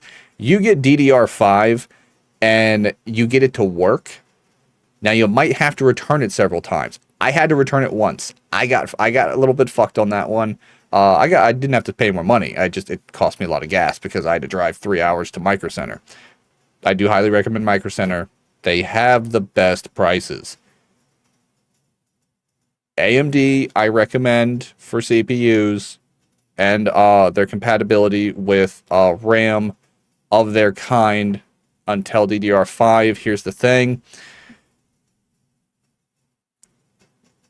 God, I hate saying this because this makes it seem like I'm putting y'all in a hole telling y'all this is the best way to build a computer. It is the best way to build a computer. It is. This is the highbrow, makes your brain hurt, you're in the BIOS kind of, you know, you just stepped on a Lego kind of build. It is a pain in the ass. The parts, even when compatible, have issues where sometimes they just won't work. You got to take them back. You got to get a new set of parts. Now, that happens with any chipset. They are susceptible to static, all kinds of stuff. That's not the reason. Sometimes the BIOS, and for no one can explain it to me. I can't explain it to you. The DDR5 RAM hates everything. But once you get to work, as long as it turns on and it reads the RAM, those sticks of RAM will work forever. And you'll get like 6,000 whatevers, and it's fantastic. It is so fantastic. You feel like you're getting double everything, you know? And they'll tell you, hey, the AMD stuff is great, but you should probably go for the Intel. They're going to try and sell you Intel RAM. They're going to try and sell you an Intel CPU compatibility motherboard. Slap that motherfucker in the face and tell him, give me that fucking AMD RAM. I want that DDR5. I want it to be painful. I want to suffer. It is a dream. I am so satisfied with it. My 32 gigs run like 64. I've already had people be like, how the fuck did you do that with that? And I was like, because I use DDR5 RAM and it's AMD. They're like, what does that mean? There's no AMD version of, I want AMD now. That they'll say there's no AMD version. It is buried in the spec list. I want AMD now. I did anyways. You did anyways what? Now I want AMD more. Now I want it more. I highly recommend it. It is a pain in the ass. I am not kidding you. You need to have someone you trust and someone who is really savvy with computers to build it, and you need to be there for it. So you know how to build it, so you can understand it, so they can walk you through the process of building it. Because when it comes to fixing it, it sucks to have to carry your computer all the way to like a shop. And do not go to Best Buy. Please, for the love of God, if you don't trust anything else I say, do not let Geek Squad or whatever the hell they call that nerd herd touch anything of yours. Don't even let them shake your hand. They'll probably end up giving you a virus. Those motherfuckers break everything. I've literally seen them take a computer that worked and break it. It's insane. I've met so many people. I think Goddess was the one who actually told. I think Goddess was the one who told me. She was like, "Oh, I brought it. I had to bring it to the Geek Squad." I was like, "You did what?" And you're like, "Yeah." And somehow it's not working. I was like, "You never bring it to the Geek Squad ever." Literally, you should be allowed to beat them with your computer if they touch it. You know, it should be a legal law, a very weird legal law. You know. But back to the RAM and not Geek Squad, because just burn that place to the ground. I don't dislike Best Buy, other than everything they do is kind of stupid. They tried to sell me like Cat 4s and Cat 6 Ethernet cables, because I just moved. I need new Ethernet cables, shorter ones, because I had like a mile long one in my other house. I ran the cable through my roof and everything. Ignoring that, that's not important. I had to get new Ethernet cables.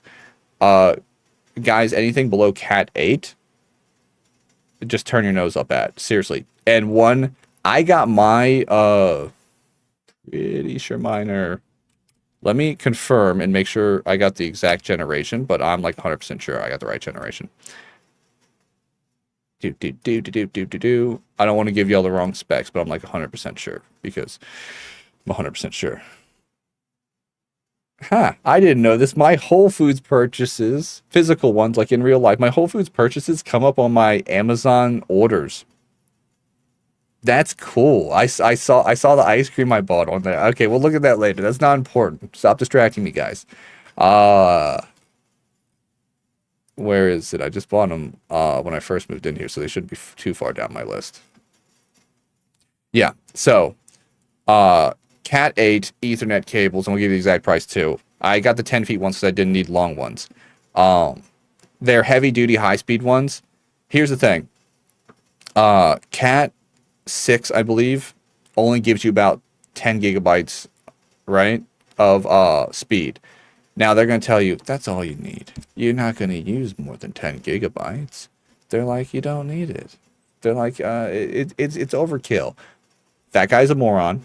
He's an idiot. He's going to try and tell you that Cat 6 will work for you. If you're going to hardline your computer into your router, get Cat 8. Cat 6 was going to cost me like $60 for two 10-feet cables. And they didn't have 10-feet cables, so I had to get 14-foot cables. I didn't buy it because they wanted like over $20 for each one. But by the end of it, he was like, yeah, it'd probably cost you $60. And I was like, wait, what? Let me show you the cables I got. I got two different cables. I got that screenshot. Can I not open? Okay. I got to open it up because if not, y'all will have my name, my address, and all kinds of stuff.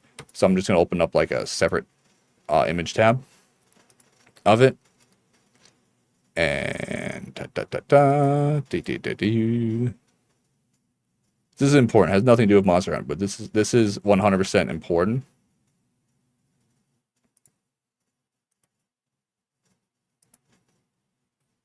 And a lot of people underestimate how sorry, I'm opening up stuff and my brain be like one track. Don't worry, I'll be able to see in a second. I'll open up a few images so we can see like the specs and stuff like that too.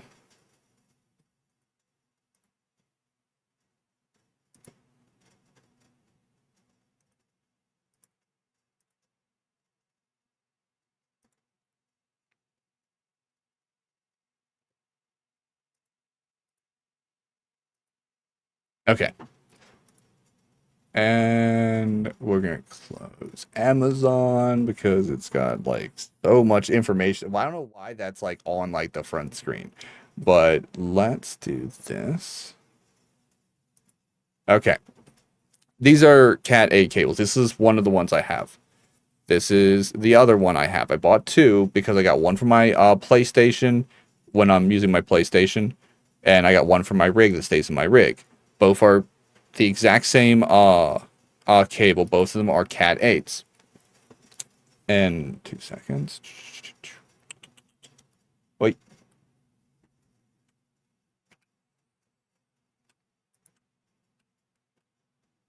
There we go.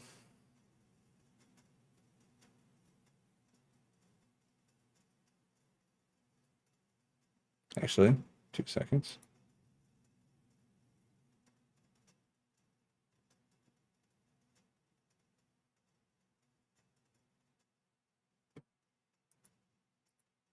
All right. I just had to fix something. Okay, anyway. Jeez, where is it? Okay, so Cat 8s, now that I've lost all momentum. So these are the Cat 8s that I got. I think this is the one in my PC right now. And this is the one in my PlayStation, which I switch between PlayStation and Switch, I think, depending on which one I'm using. These are the differences. So my internet, I can get, with Cox right now, I can get like 55, not gigs, but I can get like 2 gigs if I wanted to, running straight into my router, running straight out of my router. But the amount of speed difference that you get, you know what I'm saying? The potential that you get. They want to sell you Cat 6s, which I think it's funny that they put like bicycle next to it. They'll try to sell you Cat 6s. There is no drawback to having a Cat 8. Even if you can't run a Cat 8, you know? Even if you can't run a Cat 8, and I don't mean like use it. I mean, if you can't run the 40 gigs per second, which they're like, oh, that's for like offices and stuff like that. No, it's not, because offices use optical, which that's what the guy literally told me at Best Buy. I went to 2 Best Buys. They both were like, oh, that's for like offices. So, like, you fucking idiot. They use optical.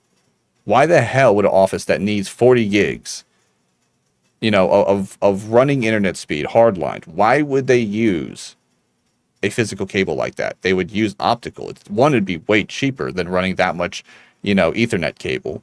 And 2, because it's expensive for like personal use. If you're using optical for personal use, my hat's off to you. That is absolutely amazing. That actually makes my heart flutter, because it's such a cool process, but you got to double run it, because if you don't understand how light works like this. It runs in one direction. It can't run back and forth, right?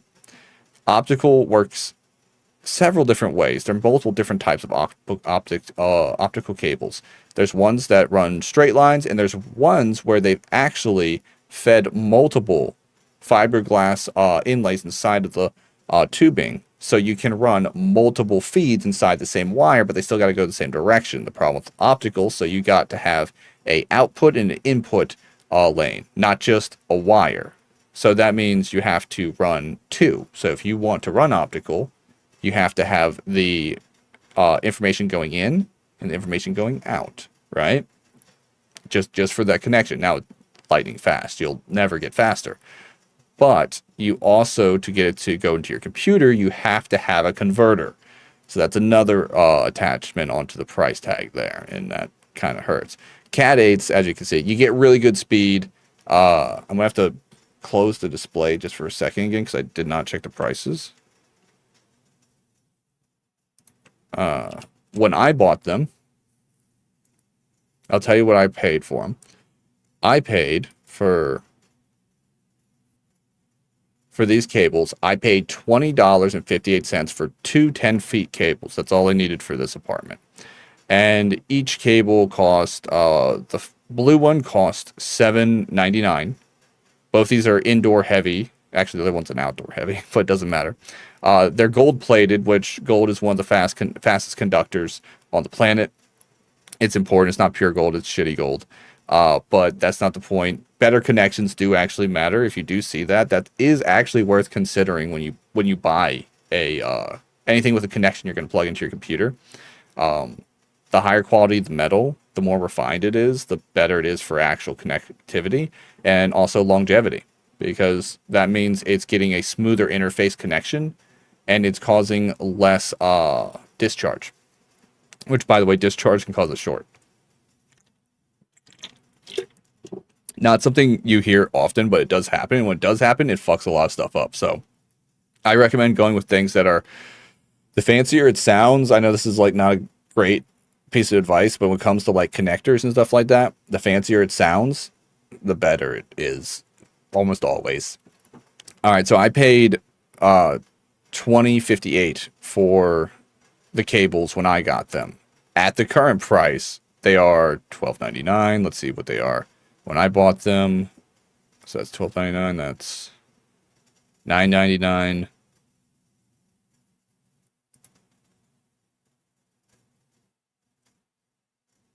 Okay, so the better cable with the gold plating connectors is, and these are shielded, by the way, which we'll go into in a minute, but those are actually the same price. The U-Green Cat 8 cable, which is still perfectly fine and great, it's not as fanciful, it's made for gaming, it's $7.99 when I bought it. It's $9.99 now, so it did go up by a few bucks. But for the Cat 6s, it cost God, what was it? $14.99 for a 8-foot cable. I needed a 10-foot cable. So to get a 10-foot cable, I had to get a 14-foot cable, which costs like $29. And I had to get two. So as you can see, Cat 6s can suck a dick. But I recommend these. These are really good. They're also pretty fanciful. Pulling them out is pretty easy. Also, these things are much more like over-engineered when it comes to like shielding and stuff like that. One, that prevents interference. Two, it's just good to have a wire that's higher tier. And anything that's not braided with nylon or something like that on the outside is going to cause issues, especially if you keep your stuff on the floor. All right. All right, this is where I find like when people buy like these cables, they get screwed over most. Ignoring all the stuff that Cat 8 can do. Cat 8 is overpowered completely. You do not need a Cat 8. You should get a Cat 8 because one, they're not expensive.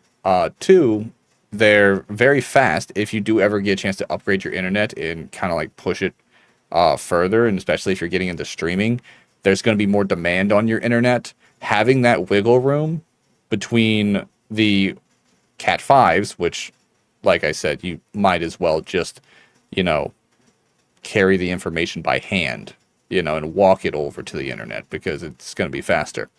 Cat 6s, there's really no advantage between Cat 5 and Cat 6, which is the ones they want to sell you. Cat 7s, they're better, and I'd say they're about as common as Cat 8s, but you're still not really getting the wiggle room that you need for, streaming and stuff like that. Especially if you're playing on, like, foreign servers. Ping matters. But, yeah, this is all basically going into that specs. You don't need to see all this, but I thought y'all be interested in that. I don't remember exactly where I was going. Like I said, I kind of got lost in my own head there for a second. But we'll get back to the benchmark that we're supposed to be doing because we're not even on that. Let me just close this out really quick. But just trying to help y'all out with a little bit of that. Don't waste your time. Don't waste your money with anything but Cat 8's minimum. And if you're fucking like Wizard and you can manage to put fiber optic into your computer, and you want to be, if you want to be streaming with literal laser beams, like light, if you want to be shooting light into your computer, which is cool, to transfer information, which still, that's just cool for the brain, right? That doesn't tickle your brain. Think about it. You shoot beams of light into your computer to transfer information. If that doesn't put a stupid ass smile on your face, there's something wrong with you. Because it puts a stupid ass smile on my face. So I'm still going through my task manager because it's just, it's always, it's Microsoft. Microsoft used to be, don't even think about it. Microsoft used to be what you would go for. Microsoft how everybody did everything. Linux is taking over for a reason. And I encourage you to look it up. Just look at the numbers that the people who have gone on to Linux companies that have, Linux is open source, like I've explained before, but I'll go over it a little bit here real quick.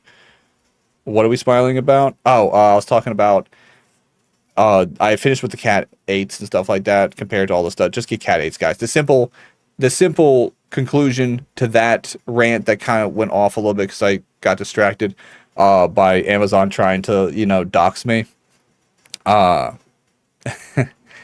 The simple solution, just get Cat 8s. I don't care where you buy them. If you buy them by Best Buy, you buy them at Target, I don't give a fuck.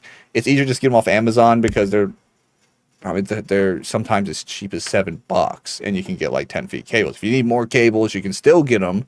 They might not be as fanciful. If you need like 60 feet of cable, then it's not going to be as fanciful, but I'll tell you what, I might buy some equipment and show y'all how to make your own cables. I have done that a few times. Yes, it is better. You can get a split box and everything, and you can really, really kind of get the most bang for your buck, the most juice from your cables. But if you're going to do that, that's cool, that's fine, that's great. It's not hard, it's easy. You can get a testing kit too to test the wire before you ever use it, before you clamp down the connector onto the end of it. You can buy the fanciest connectors you want, which are the best for your computer or best for your rig or best for whatever you need to plug Ethernet cables into. And you can get higher end ones too. Like you can get ones that are technically like Cat 8 or maybe the mythical Cat 9s, but ignoring that, you can put more into your cable making them yourselves. I don't recommend it without knowing what you're doing. It's not hard. It's like 10 steps, I'd say, to it. And they're all very simple. Definitely get a testing kit though. Make sure you got a tester so you can check the wire and make sure that it is got a signal it can actually send. But if you're going to do all that and you're not like wiring your own house, like if you're just wiring your room and your computer, I wouldn't recommend that because that requires buying like a spool of cable that you probably won't use all of it even if you had a house, but at least then you'd be using like 120 to 200 feet of it. You should just get fiber optic. But we were talking about fiber optic. That's what the stupid smile. Fiber optic, basically you're sending information by light into your computer. You're shooting light into your computer and it's reading it and it's receiving information. That is amazing. That you're literally reading light to process information. It is a huge pain in the ass. It does require a lot more construction and parts, and you have to get a converter so your computer can understand the light. But it is way ridiculously faster. I mean, like you can do anything because all your latency will be down to like 0. And there's really no problems with it. Fiber optic is cool, and like I said, they got these tri ones out, and they probably got something newer out because I haven't kept up with the technology that much because, well, I can't really put it to use with my budget. If I had, like I said, if I had a budget, we'd be building all kinds of shit, guys. But, I lost my train of thought. Oh yeah, the tri ones. Basically, you can send multiple feeds to the same wire, but you still have the same issue. Don't confuse that as you can send light, I guess you say bilinearly, both ways through the same cable. You cannot do that. It's not possible. Don't try to make it possible. It doesn't work. Light doesn't work that way, okay? Turn on your flashlight and you'll understand. That's how light works. Light works the same way in the fiber optic cable. You can bounce it around in the same direction, but it cannot make a U-turn, okay? If it makes a U-turn, you're not awake and you need to wake the fuck up. That or you have superpowers and you need to start hiding from the government because they're coming for your ass. Anyway, unless you're an X-Men or you're actually unconscious, light doesn't fucking work that way. Don't even bring up fucking mirrors. It's a cable, dipshit. You need to have 2 sets to run fiber optics with a computer. You got to have a sending and a receiving. You got to have a converter, okay? That's very clear. You also have to have a input. I don't know why this confuses people. I can't tell you how many people have been like, I just bought fiber optic stuff, and then they write shit reviews on it, and they're just like, it doesn't work. And I was like, where's your source? And then people in the comments below will be like, this dumbass didn't have it plugged in. You know, they like so many people, you'd be like, how do you not know to plug it? You would be surprised how many people don't even know to plug in their computers, let alone they'll buy fiber optic kits one way. And yes, they sell one at a time. They don't sell them in bundles. They don't sell them in kits. And if they do, you're a fucking corporation. You just bought like several units of fiber optic cables. You know, so also be careful, because a lot of these fiber optic things outside of, you know, I guess you would say like Amazon, are selling it by the unit. Don't do that. You're not a company. If you do that, you're going to max out whatever card you just put on there. I literally met somebody, I think it was like last year. Has nothing to do with computers, by the way. Bought 200 shirts by accident. Yeah. So you can see why. You know, computers can be scary and people can be dumb. And you're going to do something dumb, but don't make it that dumb, okay? That's the only moral to that story, is being dumb is fine. Making mistakes is okay. If you're going to be stupid and make a mistake, make it on something that, one, is affordable, and two, make sure you're competent enough to actually touch a keyboard. All right. Anyway, fuck, we are still doing this because something dark side. High res textures. Oh, baby. Yeah.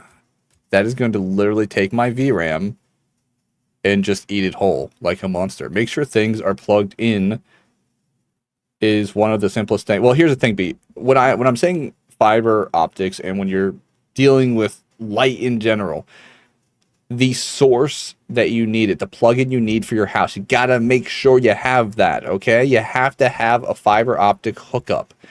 People will get excited and they'll buy it and they'll set it up and it'll all be right. You know, I'm not saying everybody's dumbass and they don't plug things in. This isn't just a plug. You don't just, you know, it doesn't just stick in, you know? You gotta screw it in, you know? It's a little bit more to it. And people will get excited, they'll set it up, they'll be like, I'm ready. And then nothing happens. You make sure you have the proper hookup. If you don't, you might not even be able to get it where you live. But if you can get it where you live, you probably have to ask for it. You have to have it installed. It's not that expensive, actually, surprisingly, depending on your neighborhood. If your neighborhood, a lot of cul-de-sacs and stuff have it, I'll be honest with you. I've seen a lot of people who do it. One, are usually former military. Two, let's be real, they're living in a nice, like, you know, urban, like, cul-de-sac, you know, close to, like, a highway or something. Hey, Goddess, thank you so much for the subscription. 7 months. Now, that is a milestone right there. Cheers. How you doing, Goddess? Anyway, what was I saying?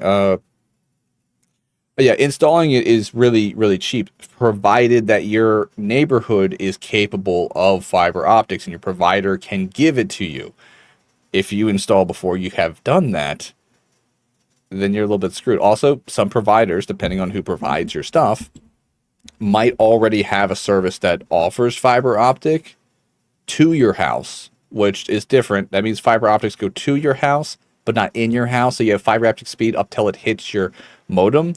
And then you get fiber optic prices with, well, normal speeds. So what you got to do is that's when you install fiber optics directly into all your stuff and put it into your computer. This is not going to make your computer faster, by the way, guys. Just letting you know. This just makes your internet better, internet faster. Internet basically is native in your life at that point. It's right there. It's at your fingertips. You know, you can physically, literally get touched by it at that point. And it's not as expensive as it sounds. It's cheaper than your computer by a long shot. You could probably actually get it done depending on, like I said, where you live, your company, the way the homeowners association has, you know, like set up everything, is a major problem. Because I know one guy I worked with, he got it in, and he got in trouble because they have the hookup, but they have to dig to do it. And he had to like wheel and deal with the neighborhood to let him dig a trench, like literally like this wide, across his yard to the nearest front-facing window, where they would then just drill 2 holes, and bada bing, bada boom, you have fiber optic inputs, right? He had to literally like plead with them to let him do this, and it's not like he was leaving a trench. It's buried under the ground. They just have to dig the hole to get to it, you know, to bury the cables. It literally was took 45 minutes, including a coffee break. And when I say coffee break, I mean them smoking like half a pack of cigarettes and then eating burritos. But yeah, including that, it took no time. It was covered up. They even like put the grass back, which was impressive. And yeah, I'm getting off. Can I physically touch it? Well, I mean, I don't see why not. Hugs and other things would be nice. Well, there's a hug redeem right now. You want a squeeze? I give you a squeeze. I give B squeezes.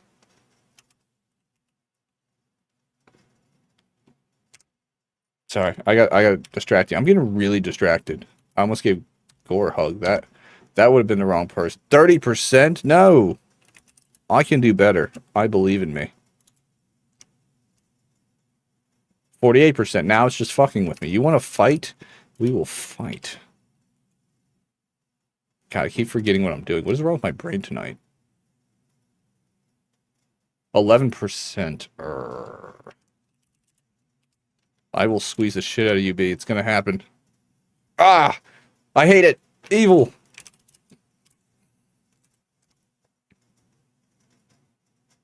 Oh, wait. I, like, double tap that. That's weird.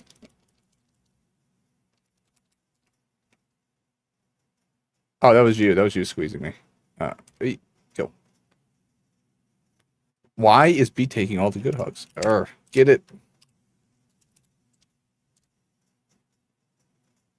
Okay, 59%. That's the best I can do, B. Apparently, staying up 14 hours at a clip on streams has depleted what I need somebody to nurse me back to health. B, get your nurse outfit. It's time to earn your keep. But how you been, Goddess? Let me scroll back up. There's so many hugs on the screen right now. Did Goddess say hi to me at all? No? Say hi to B, but not me? I have feelings, damn it.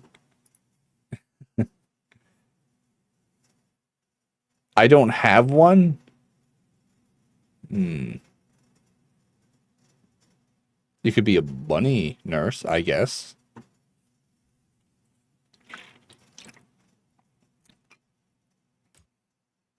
Okay, let's actually do this. I want to put it on highest texture resolution, but that's not where we're at. It's not even the settings we're supposed to be fucking with. Fur quality, that's all fine. Shadow quality, not shadow, sky quality. Put that back up to high. Wind simulator. I don't think that was a problem. What could be affecting the okay, render distance. We're gonna put that on highest. I'm gonna see if that prevents pop-in. I'm gonna put that back up to high. I really thought that wait. Hold on. Yeah, okay. Yeah. Distance shadow quality. I guess we'll put that back up to high. Shadow distance. We'll put that back down to medium.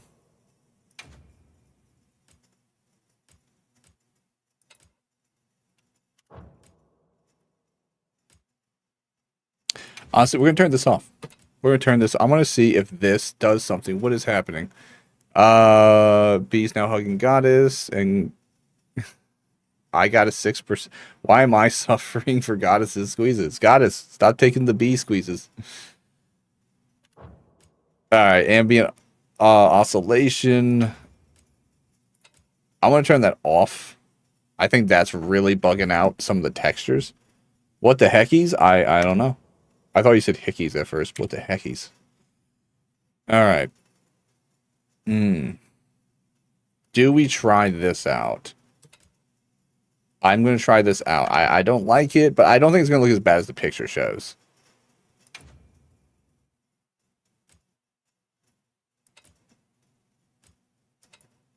Literally can't see the difference in that one. On the picture you can because it's so much on the screen. But here, where you can see like the particle physics of the dust up here, which I think is being loaded in like fog. You know, I never understood the whole hickey thing. It seems like more like marking your territory than something people actually want done to them. So it's not something you can like explain away. People see it and they're just like, no explanation necessary. You've been caught red-handed. Now everybody's going to make some jokes throughout the day. I hope you have a fun day at work. You have a 7-hour shift, but I'm going to give you doubles because I like you so much and you deserve that extra pay. It's not because we want to make fun of you. Why can't a lady enjoy...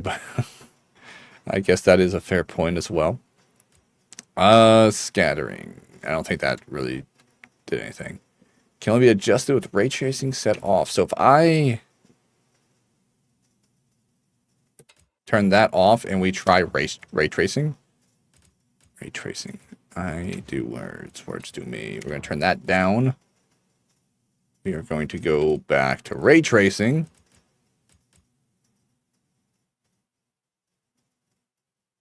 Not this. I'm looking at this real quick. 8 times. Where's ray tracing again?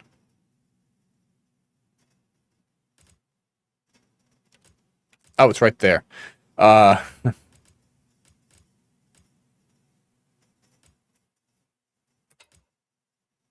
actually have estimate VRM usage. I haven't really looked at this too much. I could actually probably turn this up to high, couldn't I? Maybe it's struggling because I'm not pushing it as hard as I could. Oh, it's not even struggling. Maybe it's not, you know, blowing our minds out the back of our heads because I'm not pushing it hard enough.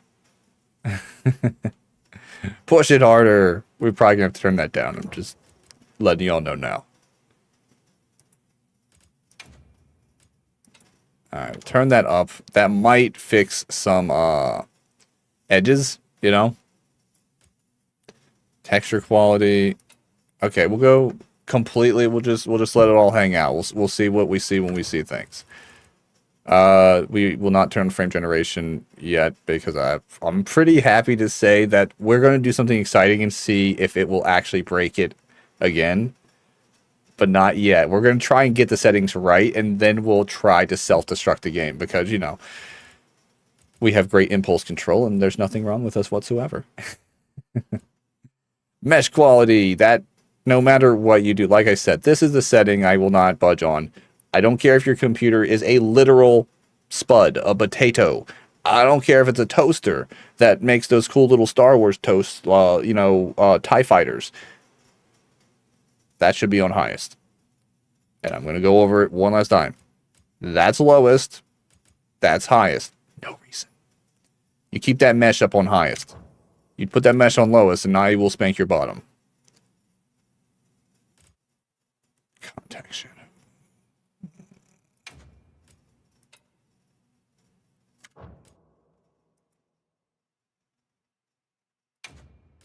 Because it says I have a little, it says I have wiggle room. You know? The other application, this is all, this big chunk right here that's taking up about, I don't know, 2.5 gigs probably, maybe 3. That is VBridger, which it takes up more than you would think, but worth it, totally worth it. VTube Studio, Mix It Up, Stream Deck, Steam. Let me think. Let me actually cheat and look at my applications. My light, which you can't see it, but I'm pointing at. It doesn't matter. The big light, my key light, that requires a program, but it's pretty much a background tray. It doesn't really count that much. I do have Spotify open. We have like 9 applications open, and that's including me closing my internet out in Task Manager. So there's no searching going on. I grabbed all the Microsoft stuff and I stuffed it into a sack and threw it in the river because no one loves Microsoft trying to track every little thing I do. Damn it, we should go to Linux. I honestly want Microsoft to write me a letter and be like, look, we can work this out. You know, me and you together, baby, forever. It's been, we've had a good run. We can't let it end like this. I want them to send me a, you know, don't break off with us letter. So when I do break up with them and go to Linux, I can just kind of feel good about it, you know, so I can feel like I really screwed that bitch over, you know. I just want to get some vengeance. I want them to feel the pain of me not being there, which they won't because they're a massive corporation that wouldn't notice $1 billion going missing. But that's not the point. I want a victory. I want that victory. It's like the only reason I'm still using Microsoft. Oh no, I've put it on the lowest setting. I guess you'll have to punish me. Now, B, you put that mesh back up, because I know how to punish you. I just won't answer you. Alright, we got that on. Wait, I got the light quality on low. How far can we push this game? Oh, that took an entire... Fuck you, baby.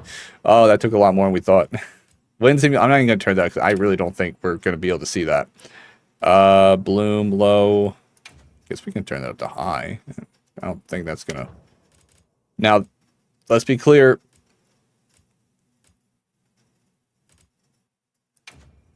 That this is either going to work or it's not going to work at all. But sometimes we're just kind of going opposite spectrum on this shit. Balance, performance.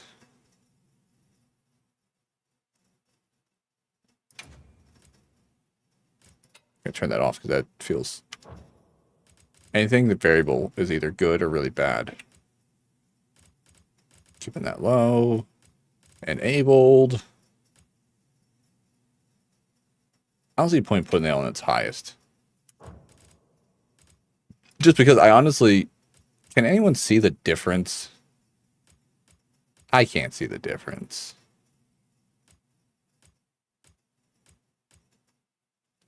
I can't see the difference.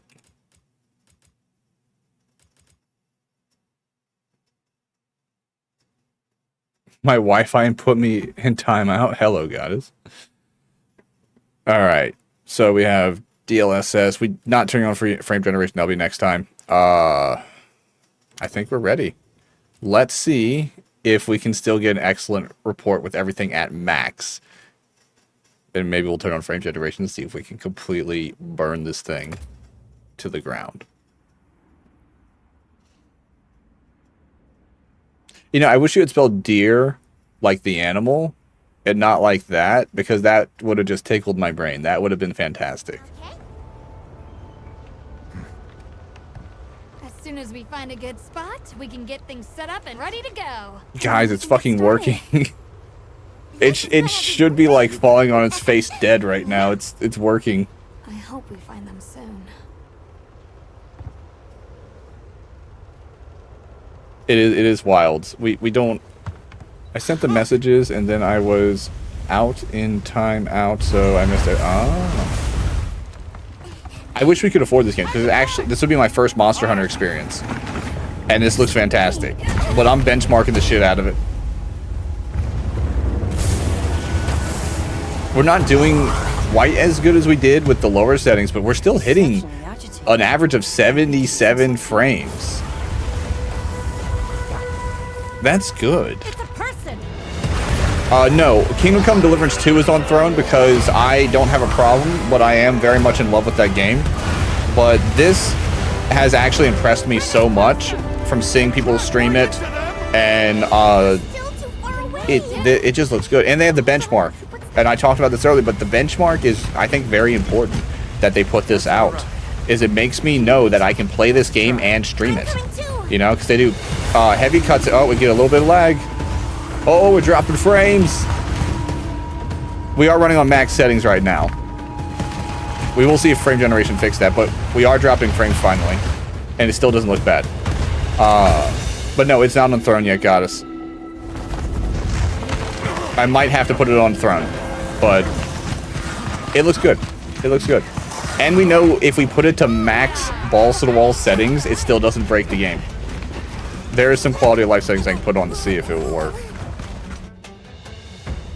So I didn't do the benchmark, but I'm running the game just fine on max, thankfully. Oh, shit, really?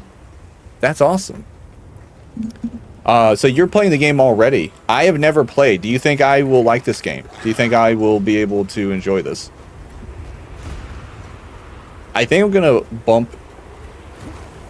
I'm going to turn on frame generation and we're going to do it again, see if that fixes the frame dips that we've been seeing. But if we can average 60 frames, I don't care about getting 120 frames. I do not care about that. If the game, if the gameplay and the cutscenes can hit an average of 60 frames, I will not be mad. Because I usually cap it to 60 frames unless I'm playing a battle royale like Fortnite, because 120 frames is kind of necessary for that competitive gaming, you know? Anyone who tells you you need like 900 frames is just an asshole with the 4090, honestly. Honestly, yes, it's super freaking fun, and the new monsters are so freaking cool. Okay, so we might have to put it on our throne, because this is a $70 game or $69 game. I forget which one. I haven't looked at the price. I put it on my wish list, along with Kingdom Come. But Kingdom Come 2 is the only one on throne right now. Because I promised I'd put it on there because we've been playing it so much because it is so good. $69.99. Fucking hell. Yeah, we're probably not going to get this game, guys. That's a $70 game. If I'm going to spend $70, I'm going to milk it from chat and then cover the rest on my own to get Kingdom Come Deliverance 2. And then we'll get this. Yeah, we smoothed out the edges on the flying birds, but I think if we get frame generation, we'll get less drop and we'll get smoother edges. Put it on throne. Goddess, you need to save your money. We might have to put it on throne regardless, because this game does look incredible. The little fluff ball looks like he would be an interesting amigo. I would hang out with the talking cat, but only because I basically live my life like a cartoon anyway. Look at that guy just enjoying that big puddle of water. I believe the sand people call it a oasis.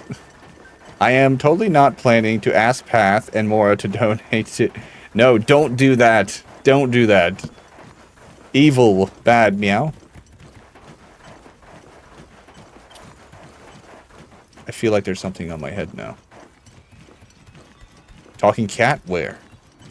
Yeah, there's one riding right behind my guy here. Now, I saw the other ones. Like I said, I haven't played them, but I saw the other Monster Hunter games. Does the Monster Hunter, does this one, the other ones you can customize your character. Do you customize in this one, or are you playing like a campaign kind of story-driven open world? I still see the pop-in. I probably need frame generation on, if it will let me. And I could probably drop RTX down a peg, but we'll hit it with frame generation, see if that absolutely makes it explode. I pet the kitty. You pet the kitty. Yeah. Alright, let's look at food porn now. Welcome. Alright, it's happening. Oh, it's so naughty. They're beans. Please Go ahead, help yourselves. I still find the kids in this game creepy. Like, anyone under the age of 20 in this game, like, I don't know. They look like the children that would, like, murder you in a murder house in some type of horror movie. They just look at you with those evil, beady little eyes. Yeah, we still got excellent. Can we not hit excellent at some point? I mean, we really tried hard to kick it down. We did drop 20 frames doing that. It lagged about 3 major times. We got 3 major lags. We got some pop-in still.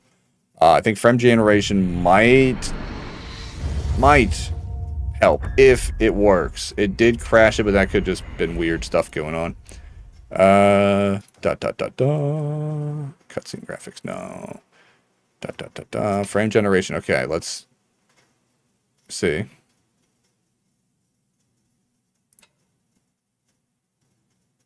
It crashed immediately. Y'all can't see it, but there's a crash report.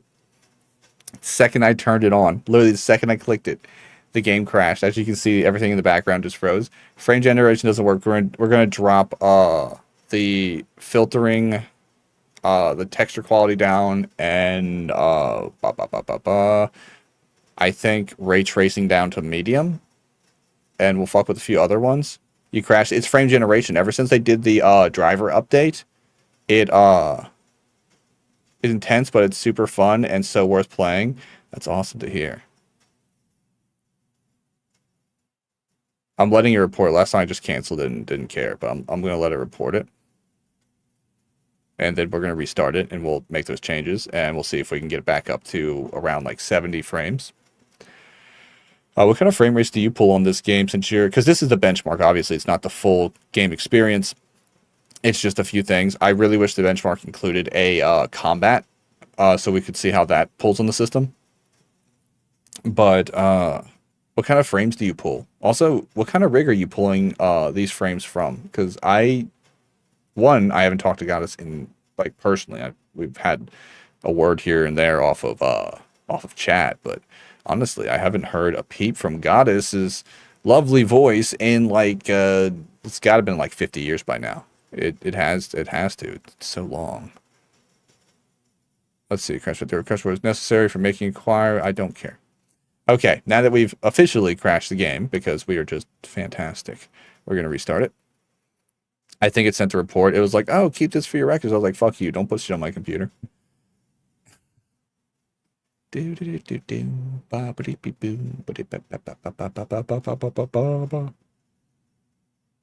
Gingerbread house time. What? What do you mean? What gingerbread house time? What are you talking about? I'm sorry. I've just been so busy lately. No, it's fine. I've just been lonely and sad and felt completely rejected. I'm just kidding. I have a 4070 Ti GPU and an Intel i9. Oh, we just had a whole rant about Intel that you would totally enjoy. Hey, you don't message me. I'm always in the same place. I'm in Dragon Kingdom. You know, B never has problems messaging and talking to me. It's weird that you do. When you built the gingerbread house, was that the last time you... Oh, that's right. Oh, that's right. I've ranted about Intel too. Oh, I see. That is true, B. I think that's the last time that I spoke to Goddess. Why isn't it capturing? Did it, like, change captures? Oh, it did now. It was just trying to trick me. Trying to trick me, you tricky bastard. Okay. English. In English, because it's the best language. Frame generation can suck it because it's literally the worst now. I have a problem with liking to talk to people frequently. Yes, that is a huge problem, B. We should talk about it. I've been a recluse lately too. That happens. All right. We got to put it back on letterbox. Oh, wait. No, that's not even the right setting. Aspect ratio, ultra wide, off because it's stupid. We don't want the reflex because if I turn that on, is that maybe why? We'll try. Maybe it won't break it this time. We might have to break it again just to find out. It broke immediately. Okay, so we've learned a valuable lesson. Frame generation does not work on Monster Hunter Wilds. Definitely, we need to talk about that very soon. Yeah, I know, right? We got to talk about your talking problem. We got to talk it through. Doesn't matter how long it takes. Well, time to bother lovely Gore more. I could get down with that. I don't mind bothering the Gore. We can keep her this time. We won't give her back. We keep the Gore. Because last time she got away, she stopped talking to us. Okay. So we can run it excellently and fantastically. We just can't turn on frame generation because apparently NVIDIA has done something really interesting. You know, they've taken an interesting approach to the frame generation technology by by causing it to murder your games. It does it on Marvel Rivals too. They're like, we just fixed it. That's what they literally said, that with the pointing finger and everything. They're like, we just fixed it. Marvel Rivals, frame generation, yeah. You know? And it was literally on the spec updates for the game driver last month or earlier this month. And we're like, shit, yeah, frame generation. And then they released one like 3 days later, and they're like, yeah, we've run into some problems with frame generation. And we're like, you fucking liars. They're like, yeah, the 50 series, so we're gonna have to work on it a bit. And we're like, come on, man. I can hop on a call and show some MH meaty ham. What's MH mean?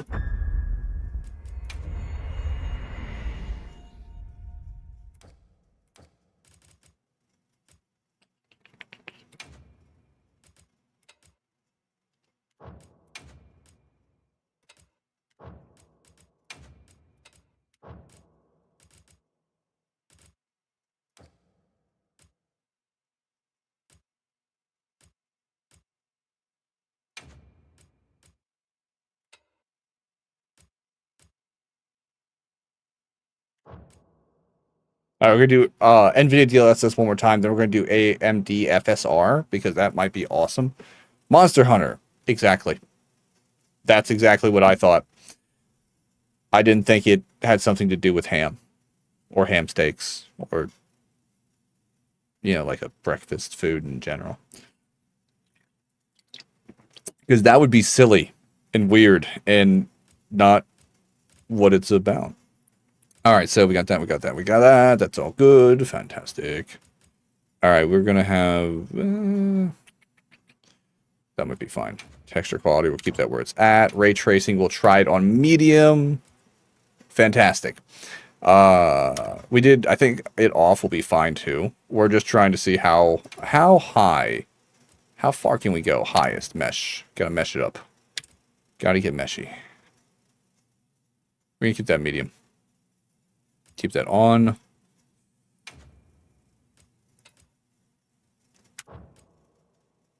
That'll be fine. That'll be fine.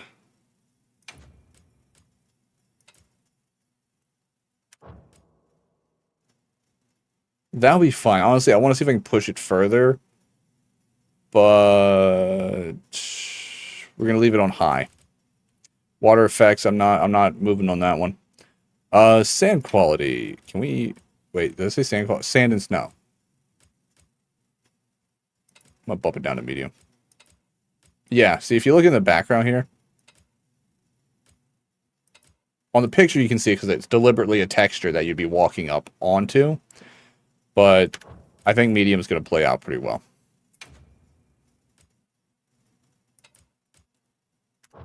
You're going to be running by a lot of stuff from what I've seen in gameplay. Get meshy with it. Is that an actual song, or we just create something beautiful?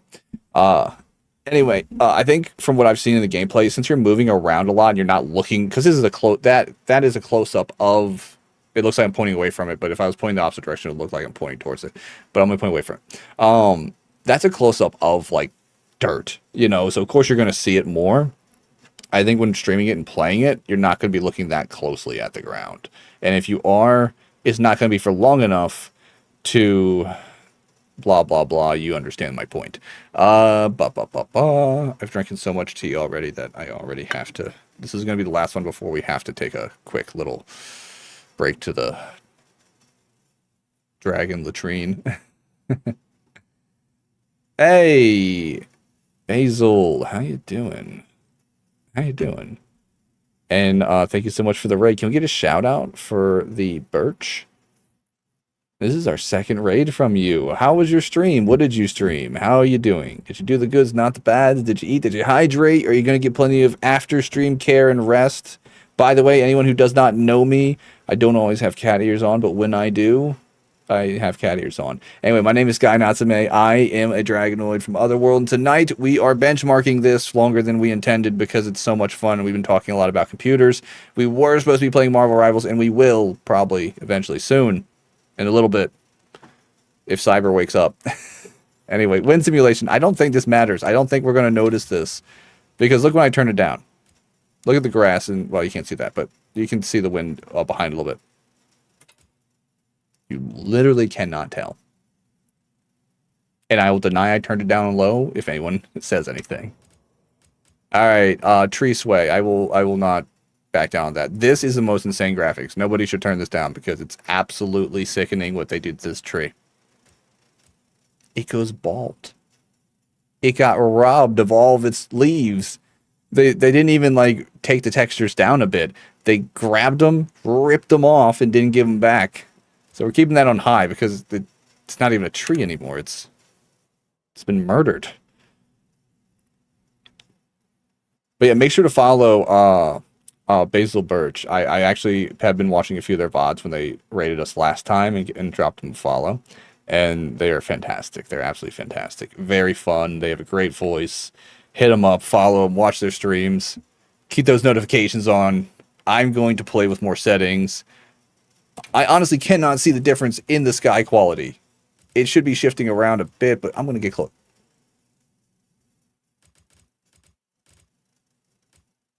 I can't see it. I can't. I'm going to put it down on medium. I don't think going low is going to matter, but the page refresh when I tried to send a message. Rip, I played some Monster Hunter. Probably about to grind some materials after I eat. Well, you have a lovely food. Yeah, you have some lovely food. Maybe send some pictures or something if it's really tasty looking. How is your Monster Hunter experience? But this is the benchmark. I don't have the money for Monster Hunter. Goddess and B are trying to convince me to put it on my throne so we can fund it. I have never played Monster Hunter. This would be my first Monster Hunter experience. So I saw people streaming it. I saw they had a benchmark for free. I wanted to see if my PC could handle it while streaming and having everything running. That's why I got my filters on, my ears on. They've been lighting my character on fire. Throne for Steam. Yeah, I think Basil, you're playing it on Steam, right? And Goddess, you too. Y'all, both of y'all playing it on Steam? I just want to be sure, because I'm obviously doing this on my computer to see if it runs right on my computer. We've already proved it can run fantastic on my computer. We're just trying to fine tune it now. Yep. For the first entertainment of the kingdom. Yeah. All right, where was I? I forgot who I was and where I was for a second. My first Monster Hunter as well. I am having fun so far, and yeah, I'm on PC. Okay, cool. So I saw someone playing it on console too, streaming it, which is fine. But PC definitely, at least from what I've seen, everybody who's been playing it on PC has been getting better, you know, capture and reception from it. It looks good, and it looks well optimized from what I can see. One thing I will say about the benchmark, it doesn't have a combat scene in it, or a combat gameplay. It has gameplay and a cutscene. Both are fine, and they also have the food scene. But other than that, I think combat is the only thing that I would like to see under pressure, you know, with the benchmark. But yeah, we're just benchmarking it right now. This is future hopes and dreams, maybe. Render distance. I think we went over all this so far. Context shadows. Alright. I have that off. I have that on. Though, honestly, I think we could turn that down, probably. Yeah, if you look at the sand clouds, which is the same, there's same generation, same thing being generated as fog. You can't see the difference, really. So I think if you had a bunch of it, you can see a little bit of difference in the close-up picture here. But let's be real. I mean, that's not something you would notice unless you turned it up. And even with it turned down, it's not breaking any, like, quality that I would be interested in. Scattering on, because that's probably going to look good on all the hair, especially that blonde girl's hair. She's got so much of it, you know? Let's see. Motion blur, that shit's coming off. Bloom, we're going to keep that on high because it looks fantastic. And I think we're ready. Benchmark. Let's go, buddies. But yeah, this game looks so cool. I saw Zen playing it earlier, and I talked about it yesterday where she was like, this monster attacked her on like a natural rock bridge, and she went to go get away from it. She fell off and like did like a superhero landing, but her knees buckled. Then her ride, which I thought was an animal, grabbed her. I thought she got eaten and threw her on its back and ran away from. They're still running away from this monster. It was really cool. We're getting good frames. We're getting fantastic frames. And we're running decent. We're running actually really decent stuff here. We're averaging 90s. I think this is our setting set. We'll see how the gameplay does though. I want to eliminate that pop-in.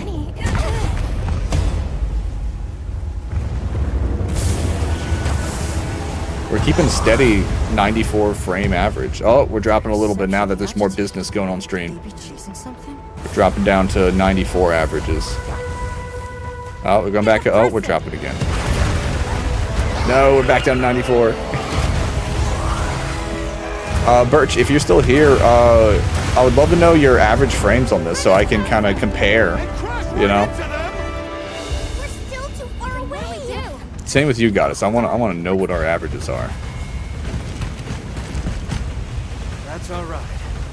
Can you reach it? And apparently this is multiplayer. Apparently you can play with buddies and friends. So I need, if we get this, we're going to have to make some goals of making friends and buddies and then have them teach me how to monster hunt. That little cat man. There we go. Oh, he's going to make it. It'd really be embarrassing if he overshot that. Fighting monsters, but after, sure. Okay, yeah, you fight I thought you were eating.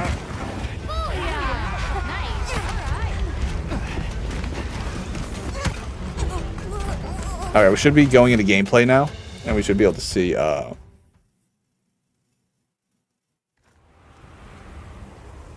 okay, about where we were not last time, but, with the original settings before I started playing with frame generation. This game likes to crash at frame generation, at least for me. So we're getting, our average is going to drop drastically, but that's not the point. We're still staying in the 60s. And low 70s, which I think is going to be fine. Once we get in the desert, I think it'll pop back up again, because this is a really busy scene here. It's a lot of like background and stuff like that, a lot of lightning and a lot of volumetric fog and stuff. And I see a lot of particle physics going on, and some deep shadows in the distance. Okay, and then we're going to get what is insane. I have no idea what just happened, but it looks magical. We should be bumping back up once we get out of this field bit and past the valley into the desert area. Foliage has dropped us down to about 50s, but we expected that. We are running the RTX at medium this time. We're still almost staying in the 60s though. I don't think there'd be a point to dropping it to low or off, because I don't think we're gaining anything by doing it, and I think it... What do y'all think? Do y'all think it looks better now that we got RTX on? I think the water is going to look better. I think that's what we're mostly going to notice. The RTX fucks with lighting a lot more, and we see a lot more going on with intense reflections. The desert doesn't have a ton of reflections going on, but I really wish... I saw some bioluminescent stuff going on in someone else's stream yesterday, and that stuff looks really cool when it's like dark out and stuff like that. So RTX settings are probably going to look really nice for that. It's such a good game. I'm like, y'all are talking up real good. It's got me excited for it. I'm glad I got to do the benchmark at least. I'm loving the character designs. The character designs are cool. I remember the last game, I didn't play it, but I watched people play it. You could customize your own character. Is it like that, or are you playing... I think I already asked this, though, but... are you just playing characters that we see on screen here? Or are you, like, your own character that you build, and this is just... I'm a little confused on, like, how Monster Hunter works, to be honest with you. Our average is still 82. That's not bad. and it's going up, so desert is running fine. It doesn't seem like model population is an issue in this game, or something they even worried about, because it's not even a setting. We're dropping down to 60, a lot more stuff. Let's see if there's any pop-in with the mosaics. A little bit. The pop-in was almost unnoticeable. I'm watching these mosaics here that like to do some pop-in, where the texture renders harder. These still did it. They didn't do it as badly, but they still did a bit of a texture render. You know? Very customizable as far as I'm aware. Okay, cool. I will spend we spent hours doing this. I would spend hours doing character customization. I love character customization, especially when there's a lot to customize. There's that creepy kid again. He just freaks me out, man. He's up to no good. I can sense it. He's definitely up to something. I bet he's like the final boss. He's the final monster you gotta take out, is that creepy ass kid there. Banes. So that place is just gonna smell like straight up cat farts, right? Like afterward, like all those beans. Excellent. So we got 81.56 FPS. We got this score. I don't know what the score is quantified by exactly. They really should, if they're going to score it, they should have broken it down. It being excellent is fine. I haven't dipped below excellent, which really should have the last time because we did crash it. But I think this one, we didn't get the 84 frames we got on my original settings, but we were able to put on RTX, and that looked pretty good. So yeah. The last test we have to do is a switch from the DLAA to AMD FSR, and we will do that in a moment. I have to return the liquid to nature. I'll be back. But yeah, that's the last thing we got to test, and I'll be right back, buddies. Enjoy my broken return screen. I got to fix that at some point.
I'll be back.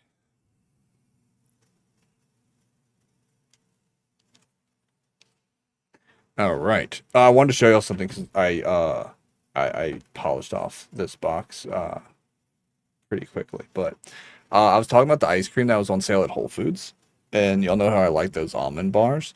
Well, I got these. Get these. if you could. Sorry, I'm blocking my camera. Get these. They're the 365 Whole Foods organic chocolate almond bars. These are probably the best. They're probably the best ones I've ever had. They are so good. The ice cream wasn't like, you ever get like the Haagen-Dazs ones, and sometimes they're like, the vanilla ice creams become like crispy on the, like, even though they're dipped in chocolate, they're kind of like, it's too hard. These were like perfect vanilla ice cream. I'm not kidding. It's like the best. And the almonds weren't like, a lot of times they go like skimpy on the almonds. They crush these into ones that are about, I don't know, they're like itty bitty pieces, but there's a lot coverage. So you actually get almonds, you know? The Haagen-Dazs ones, they give you like one almond broken up over the whole thing. These were like, I don't know, $3 or $4 for 3 bars. And they were delicious. They would have been worth what they want for Haagen-Dazs. Or, what's the other ones? Magnums. But they're better than Haagen-Dazs and better than Magnums, you know? But I recommend it. I grabbed those I had the box in my freezer for some reason still. Mostly so I can remember to throw it away. But yeah. And they're organic, which usually is much more expensive and somehow was crazy cheaper. And when you read the ingredients list, you can actually understand what's in the bar. Like, weirdly enough, a lot of the ice creams, when I do get ice cream, a lot of the ice creams, in a weird way, have this habit of they look great on the picture, they look great in the package. I will say about these, the packaging is severely cheap because they put all their effort into the ice cream. The box is pretty cheap. The plastic that it's in, doesn't have any like fancy design or anything. It's just plain white, very kind of like, you know, uninteresting packaging. But it's so good, so good. It's totally worth it. But yeah, I read like the back of like Magnums and Haagen-Dazs, and I was like, why is there so much shit in this? I mean, there's a lot. Like I've seen ice cream made. I've made ice cream. I've been in the presence of ice cream makers, and it's not that much ingredients. I've even watched YouTube, like Binging with Babish was making ice cream from video games and stuff like that. I think he was making the one from Kingdom Hearts, what is it, sea salt ice cream, something like that. I remember that one, like, there's not that many ingredients. Like, even if you try to zhuzh it up, you know, I'm getting like terrified the more I start trying to like live more healthy, do more cooking, getting away from things that are bad for me. And like when I look at like the ingredients list on things and try to read them, I'm just like, this is confusing. Why? I'm not a fucking chemist, you know? And also, neither is anybody who eats food usually, other than chemists. So like the other 100% of the population who isn't chemists, you know, aren't going to be able to understand what poisons they're eating. All right, we're going to benchmark this because I think we just... No, I didn't turn it on. Ah, you dumb. We're benchmarking the same thing. I think we can probably quit it. Maybe. I didn't. Yep. Ha, I did it. Big brains guy. There we go. Monster Hunter Wilds. Rawr. Benchmark. They put benchmark on there so they can make sure you know that you're poor.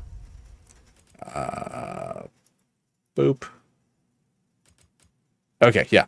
So this is the only thing I really got to change. So we're going to try AMD's FSR. I am not using an AMD GPU. I'm using a Gigabyte, as y'all probably saw. And we're going to try, this is the last thing I think we are going to check. Let's see, hardware accelerate GPUs, scheduling, don't care. It didn't change. Oh, I had to click on it. There we go. Oh, it crashed. Okay, we checked it, and guess what we learned? You can't use FSR with this game. I can use it on other games, but not this one. I'm going to cancel that because I don't like their crash handler. Like 45 FPS. Sorry, I got distracted. No tail for me.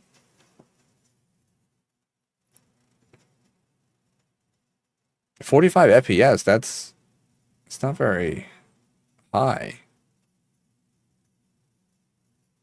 Might check your stream and see how it looks, because just because you're not running 60 doesn't mean it doesn't look fantastic. Jesus, why is this taking so long? Oh, it's because I had to click close.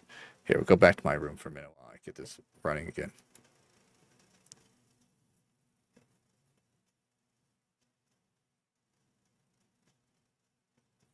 Now 45 can be good. So a lot of games run good on like 30 FPS, you know?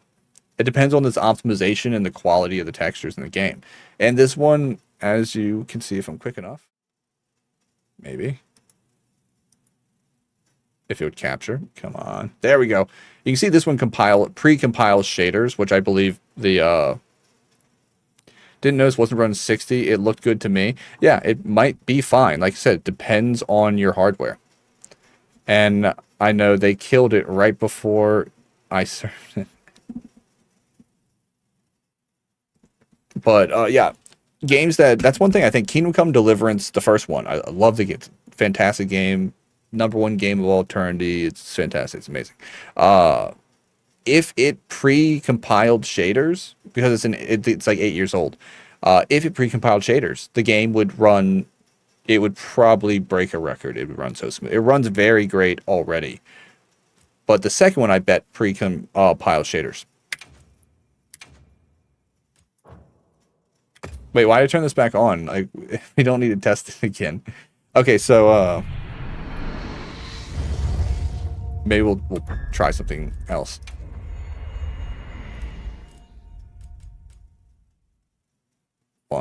Disabled that. Also, Basil, I don't know what settings you're running, but if you want to look at what we're doing on this end, might help you get a few more frames out. One HDR, if you don't have HDR monitor, and even if you do, it's just a waste of resources. Ultra wide, that's just something I'm doing because I think it looks snazzy.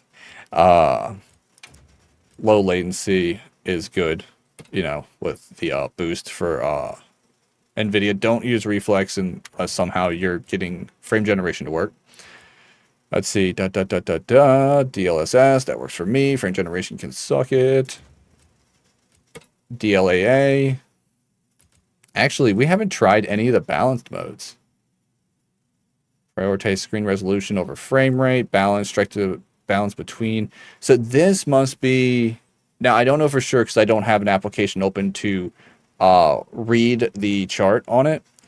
That's not their chart, but maybe balanced. They're upscaling, but maybe balanced because sometimes they combine the features. Maybe balanced is how they do their what is it called? No, I don't remember what it's called. Oh, variable frame rate. Variable frame rate. Maybe it's attached to balance mode and performance mode. Maybe I'll say prior towards. Okay, the balance between resolution and frame rate would definitely be if I'm right. I might not be right because it depends on the game, and you have to dig down in the settings of your actual computer to find out if it is doing it because they won't even tell you. If they don't have a way to control your frames on here or a variable frame rate setting, either it's not on the game itself or it's part of another setting natively. Sorry, I'm losing the ability to talk. So we're going to drop that down, do that. Well, not down. Balanced is fine. Ray tracing, we'll put it back on. I really can't see much of a difference between medium and high, so medium. Texture quality. If I drop that, I'm going to drop it down to medium. How bad does low look? Oh, real bad. I'm going to drop it down to medium to test something and see if we lose a pop-in. That pop-in on the mosaics is probably nothing to even be concerned about or even care about. But I want to see if I can get rid of it. I think I can. I believe in myself.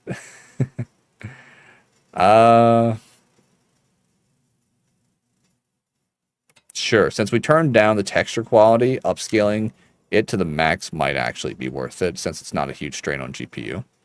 Or video, or hold on. Yeah, or video. So it doesn't strain GPU, or it doesn't do much to GPU. So it's no CPU, no video RAM strain. So that's good. Mesh quality, that's going up. That's going up. I know it cost me, how much does it cost me? Oh, it doesn't cost me much at all. That's really cheap. I don't understand these little boxes here. I know it's telling me it's costing 2 out of 3 of what they consider the amount it would take. But it went from 18 to 22. That's hardly a bump. So what's one, you know? So what's one tick, you know, take? You know, what's the threshold between 1 and 2 ticks on that bar system they've done? Fur quality, I don't think it's going to make much of a difference. The fur looks pretty good either way. Wow. That actually saves a lot, and honestly, there's not that much of a texture difference because I got my textures up pretty high.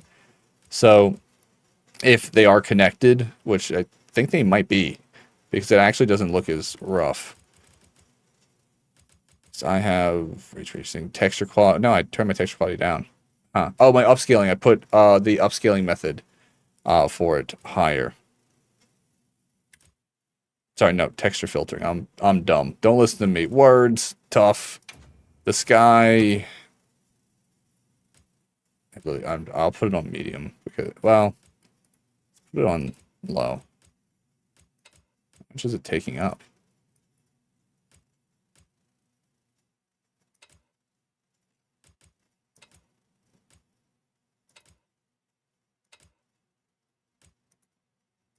Put it on low because I honestly can't see the difference. Even with the live background feed, I'm not seeing the difference.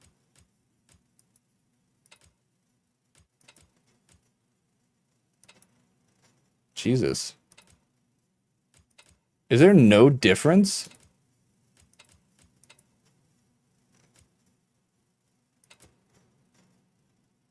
Guys, I can't pick out the difference. Tell me if y'all saw a difference when I was flicking that setting around. I could not see any difference. I think this one is just to burn resources, and it does burn a significant amount for the setting that I can't visually pick out. And it's a visual setting, so that will also burn up probably a frame or two. Not really. Nothing that I can notice. That's the ridiculous part. And the thing is ignore the GPU. Let's ignore the GPU take up. The video RAM. That is where we're losing out because it does take video RAM. It takes your VRAM up. That is so evil that this does nothing really visually that I can see. And beyond that, it takes up one of the most precious resources for running this particular game. Sway, wind simulation. We already know that. Oh, fuck, what'd I do? No one saw that. Wind simulation. Let's try to use the clicker. Or turn that down. Because, I mean, like...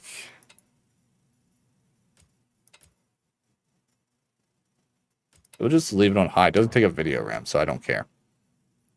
Surface quality. Turn that shit down. Because, honestly, I have not looked at the ground once in this benchmark. Well, that's not true. I haven't looked at the ground at my feet close up once in this benchmark.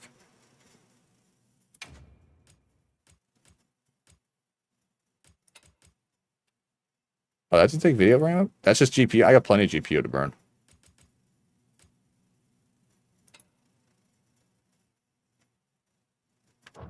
Let's put up highest. Why not?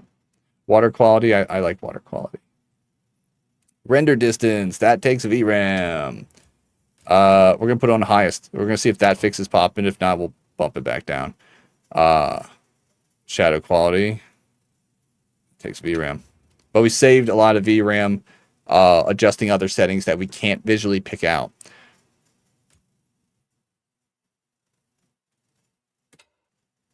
Let's put it on highest. I'm not getting any bumps here that feel dangerous. We got plenty of room to wiggle around there. And shadows, I'm always picking out a little bit of chunkiness on the edge of like flying shadows from like birds. And a little bit on larger objects going to the left of the screen vertically. I see a little bit of like tearing and ghosting on the shadow of like your mount and stuff. And let's see, distance shadow quality. That doesn't matter because it's just not taking my GPU is strong enough to handle that. Let's do far. That takes up the most VRAM too. Let's put that on medium. Actually, let's see what the drop is on that. High. Medium. About 0.22 gigabytes. Just for better lighting quality. I think medium might be a good choice on this. How much will low save? Oh, baby. It's quite a bit.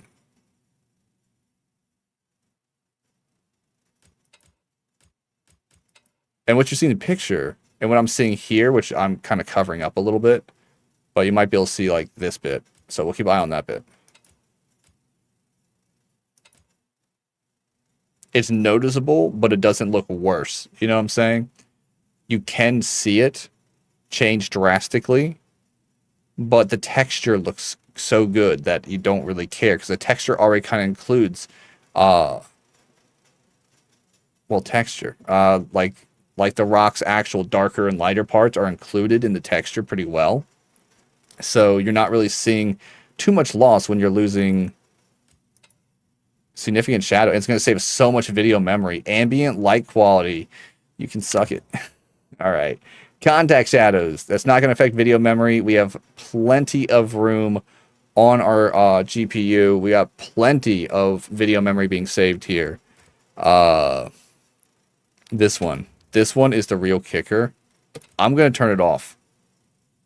And we haven't turned it off before yet. And we're going to see if that saves us, because that drops literally one. Wow, that doesn't cost much at all.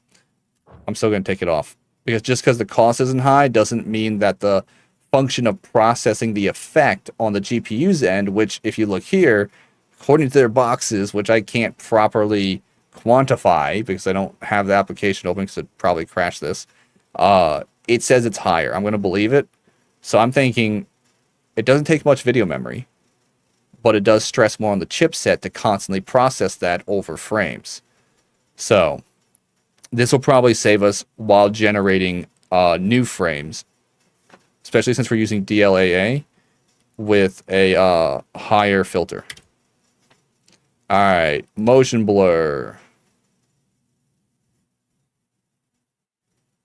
I am going to leave it on. I know it's crazy. I know. It's insane, right? Motion blur on? How could you? I am going to see if it's one of those games with motion blur being on, smooths it out a lot. Because in Spider-Man, you can't play it with it all. You can, and very easily, too. But the problem is, it looks like... It doesn't look good. It looks like someone forgot something.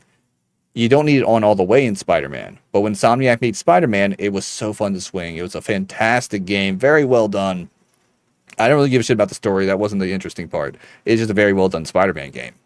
But with the motion blur completely off, every time you're swinging, which is like 100% of the time, it looks not... you kind of get a little tearing and ghosting, but just minimally, but just enough to pull the eye away from like the main event of the game, which is Spider-Man being the spider guy, you know?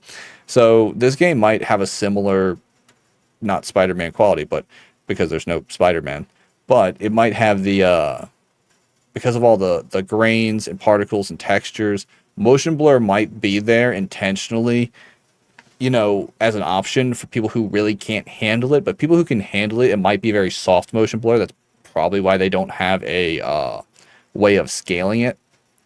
You know what I'm saying? Which I prefer to have a bar, even if it's not necessary and won't make much of a difference. I prefer to have a bar where you can, like a slider or a like a number, like 100% meter, where you can determine the percentage that you want or need. But from what I'm seeing, the way that this one's kind of adjusting, which is, that's why I made that like baseball reference of like pitching a ball earlier, is you kind of have to feel out a game, because not every game setting is going to work the same in every game, because every developer determines things differently and also sometimes buries functions inside of other settings, like I was talking about with the fact that I'm still thirsty. Like I was talking about with... Ooh, that feels better. Ooh, okay. Like what was I saying? Where am I? Who are you people? I'm just kidding. Oh yeah. The balance setting on Final Fantasy Rebirth, which we recently played. That's a game we recently played. On that game, the variable frame rate is buried in another setting as well. I learned that from Digital Foundry, by the way, so check out their YouTube. They do a great job. And if you want to learn about settings and stuff like that and kind of like educate yourself a little bit on how they affect, how they work, what works, how I got to know like how some settings have no actual visual aspect to it, and the reason that is when you have things turned up high, trying to get the best bang for your buck out of the resources you have available. One of the ways I learned that and understood it on a more technical side was by watching Digital Foundry specifically. So highly recommend them. I wouldn't watch their talks because their talks are very opinionated. I'd watch their game reviews where they try to give you the best settings. So I wouldn't recommend all their content, but their content on games, specifically games that you want to play, where you want to know the best optimal settings, they tested on almost every relevant GPU set, even Radeons, which that's AMD. That's not even like really. I mean, no one really games on a Radeon unless they're doing production stuff on the side, because NVIDIA is just better for gaming, except for their recent driver update, which seems to have broken frame generation. But not the point, guys. Digital Foundry does a really great job of showing you. I won't say they always explain it the best. They show you everything, though. They show you the graphs. They show you the live feeds of the graphs. And sometimes they even show you BIOS settings that can affect games. But no one's going to really go through that unless they're really, really getting paid like partnership level dividends. You know, for us regular affiliates, it's mostly about the, you know, getting what we can out, what we can without having to dig through all of our settings, getting those onboard changes that make the game feel and run buttery smooth. Because once we know those, we can back off the things that are important to make it run smoother on stream. And that's how settings work. But like I said, like with the sky setting, we can't see the difference. And the reason that's being is probably because the upscaling features I've used on the other settings at the first part of the menu are probably covering up any differences. So the thing is, since you can't see it, it's still happening if you have it on. So if you turn it off or to its lowest setting, 1, you're saving resources, 2, you can't see the damn difference. Oh my god, I talk so much. So we're going to leave that where it is. Depth of field, scattery scats, blur, volumetric fog, that thing. Reduces effect and shader rendering load by processing pixel shaders / evening. I've never really seen the variable rate shading, and we're not going to use it this time, but we might run it one more time with that on and see if we notice a difference. Because I think lightning and stuff like that and the particles that we see on this specific picture might need a buddy system to kind of like determine when it needs more or less to kind of less intensely focus on that post effect. So no post processing I've noticed on this one either, which is probably buried between this and another setting, which we can't see, which sucks, which they should, well, let me take that back. They shouldn't, because they probably have put it in if you bought the game on Steam especially. They release spec reports and stuff like that and updates whenever there's like a day one patch, which this one most likely had a day one patch. All games usually do. Except for Wukong had like a 1 month patch. It had a patch come out like a month after the game came out. And people were like, what? It's still a great game. Anyway, they probably detailed a lot of this stuff in those reports. And I'm pretty sure Digital Foundry covered this game. I haven't checked, but we might watch that after we're done with the benchmark, because I'm really interested in this game now. But like I said, they probably actually did say, or at least put down the, what you would say, what we call it, they put down footnotes for this stuff for people who do look at these settings at this degree of detail. I feel bad for everybody who rated them, because they're just like, I came here for the Monster Hunter Wilds, not for a technical lesson in setting etiquette. Alright, let's see what we do. Okay. Shit, well, we seriously hitting 400, 500? What's happening? Holy shit. I'm just kidding. That's our score. This is gonna be great. You bet. I wish we were hitting like 400 frames. That would be pretty insane. And I'd have to find a way to meter that.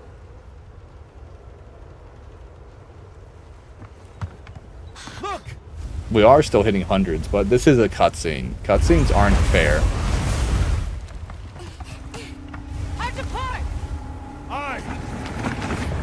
How is this ship on sand? Dude, this is some One Piece, you know, Alabasta arc kind of bullshit right here. They're exceptionally agitated. Could they be chasing something? It's a person. I think the skin looks better with these settings, though. It looks less clay-like, and it's got more texture to it. Bring us closer. And crash right into them! We're still too far away. What do we do? Hold on. That blonde man. Tasty. That's all right. Can you reach it? I have to try. I'm coming too. Apparently, you can switch their language, too. I noticed in the sound settings earlier.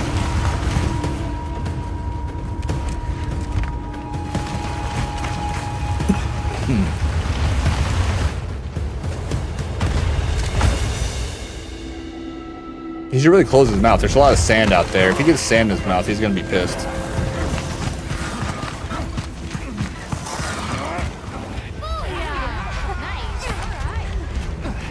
He's got that main character kind of energy coming off right now. He saves the day while everybody else watches. All right. Oh, we're hitting 80s. High 70s. Low to mid 80s. But once we get out there, we're going to see what's really going to happen. Probably going to drop down to low 70s again. No, we're still bouncing. But once he looks at that lightning, it's going to load that lightning. Yeah, we're down to mid 70s.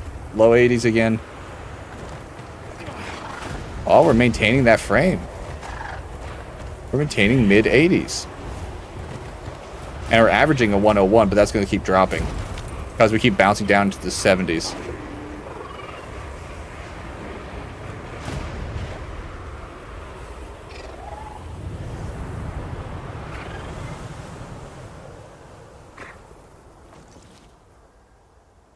How very unexpected. I know, right? Sometimes they don't, though. I've seen some anime where they're like, oh, we're so original. It's just like your main character's a bitch. Like, who is this punk? Like, when people complain that main character, like, oh, they're overpowered, or this, or this, that. That's just like, nobody wants a flaccid main character, you know what I'm saying? It's the same reason solo leveling works. Solo leveling isn't a creative or genius level master stroke of work. No, the guy's OP and he kicks ass. That's why we like him. If he was a, you know, numbskull, you know, wimp ass, you know, protagonist, we wouldn't like him. You know, this guy jumps off of sand boats. Of course we like him. Oh, so he travels with a pretty blonde. If he didn't jump off of sand boats, well, he probably wouldn't have a hot blonde on his team. You gotta do that dangerous shit. Another thing, I get to check if it lags on my avatar, which as long as I don't move too drastically, it handles pretty well. We are playing in a pretty decent settings right now, and we're averaging 93 frames. Yeah, baby. I think we hit that golden ticket settings.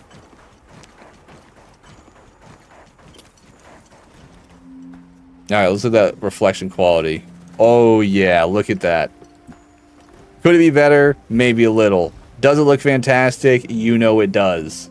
And we're seeing the tree reflections in it this time, which we didn't before. And we see high quality shadows. We're seeing the leaf definition. A little bit of grain on the end of the leaf fan bits, but I'm not mad about it. I think it looks really good. I think the view distance extension is playing out very well. I think if frame generation wasn't bugged out and broken all to shit, we would be more than happy. No pudding water, no pudding water B. Actually, we do have the pudding setting on, but because we're using the other thing, thank you for the stretch, Pathfinder. I see you, buddy. Because we have something, doesn't matter, stretching. RTX is taking care of it, basically. Oh, right. Oh, man, I should have stretched earlier. I'm snapping and popping and cracking. Yeah, I don't know why pudding summons Pathfinders. That's interesting. Next time someone tries to mug me in a Walmart parking lot, I'll yell pudding and Pathfinder will appear. You're like Beetlejuice, but with pudding. Pudding, pudding, pudding, pudding, pudding, pudding, pudding. Help yourselves. Pathfinder's like, I got work to do. Stop summoning me with the pudding. I see a little bit of ghosting around edges, but that's the upscaler probably. It is running so good. It is running at 90 frames. Here's our score. Excellent. We got 30,950 on the score, which we don't know how to quantify at all. Should you yell pudding too? What summons a bee, by the way? Like, how do I summon you, bee? That way I can see my favorite dino man. Aw, that's so sweet. Thank you for the head pats, buddy. I really appreciate it. 90.80 FPS. So let's remember these settings, guys, for whenever we manage to get our hands on this game. We could drop down the, well, okay, we're going to do it one more time, see if we get better frames, but let's jot these down real quick. I think we really nailed it. I might post these too. I might post these on X for other people to look at, you know. Okay, so these are the best settings we've gotten so far. Let me write these down. Okay, so we have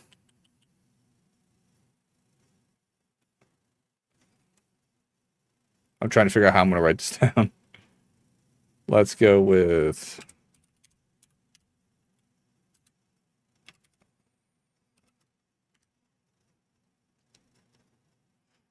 $21.9 GR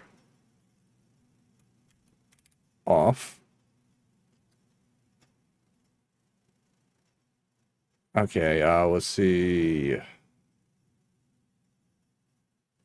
Is there a shorter way to write that? No. Okay, I guess I'm just going to write that full on.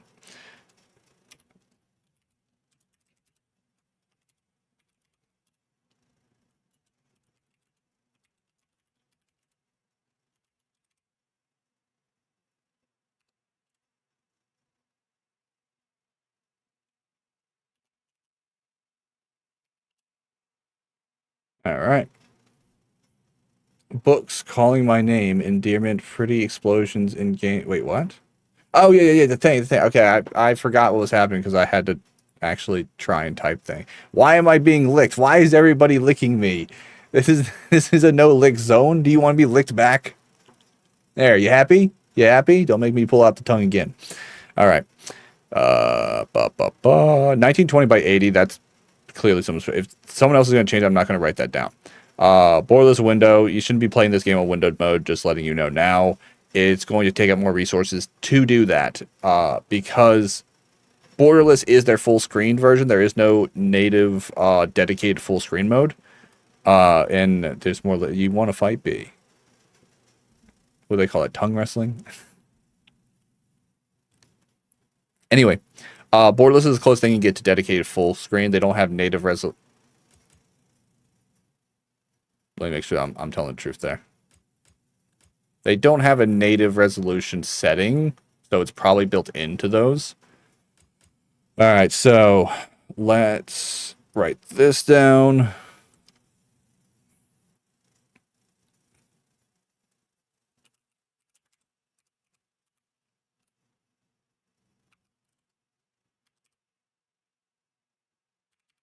We don't usually get a deep dive settings like this. This is really, I'm having a lot of fun actually doing this.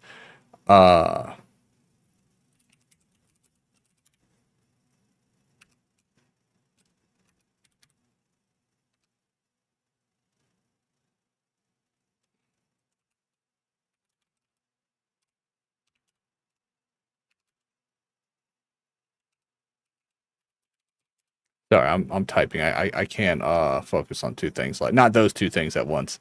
Definitely if you are a PC user and you have an NVIDIA card, I am finding that the DLSS with the balanced upscaling has made a drastic difference. That has made a huge difference. That's going to replace your frame generation pretty much, since frame generation is broken. It does not work on this game. If you do manage to get work, so I'm only testing it on this PC, my PC, obviously.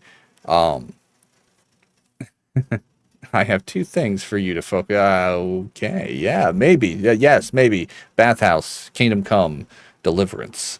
I'm focused again. Where was I? I wish I could test this on other people's computers. So hopefully, when I post this on X for everybody, and you can always go back and watch the VODs and watch me struggle to get this to work. Hopefully, this will help some people with optimization settings. So look forward to that post. Still watch Digital Foundry if they made one. We'll probably try to watch theirs. After we do this one last test, we'll probably try and watch their video on it if they have one, and we'll see how I compare to them because I have not seen it if they have one because I don't know if they do. So we got okay, upscaling, and then we're on.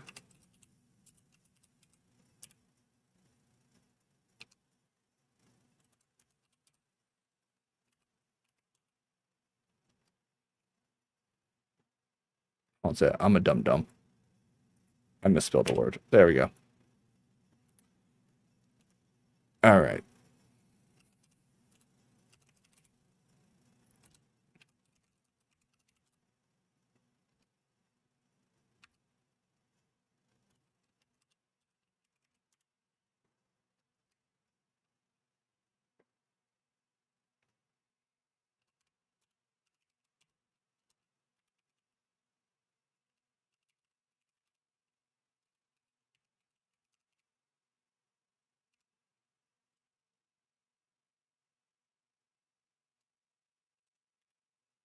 Oh, that's an abbreviation. That's right.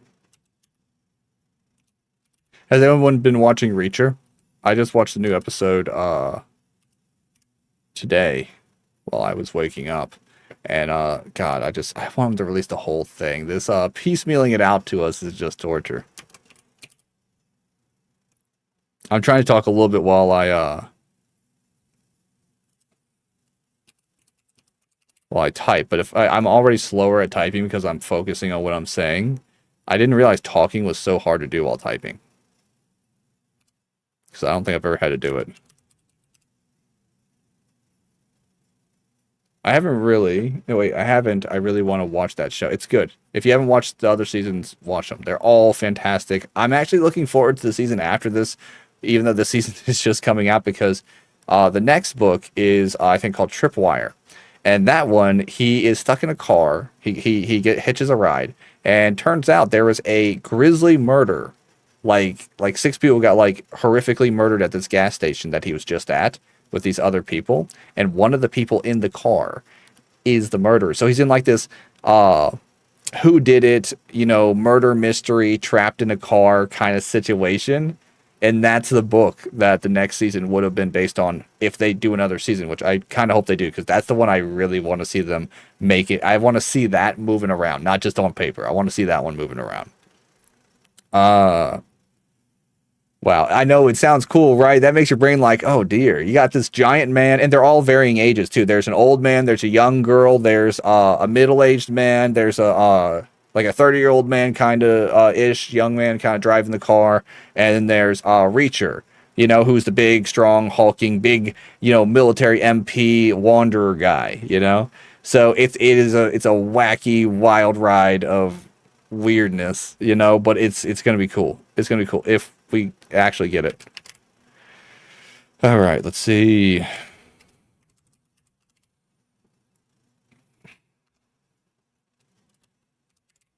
Yeah, I think the fur quality also saved us a little bit because that was strangely a heavy setting. Got all that. Yeah. Okay. We're almost done, guys. We're almost done with this.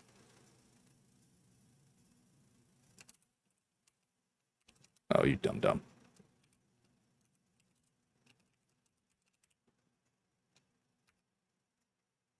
So I think a lot of people struggle with settings changes, and I think it is something you have to learn how to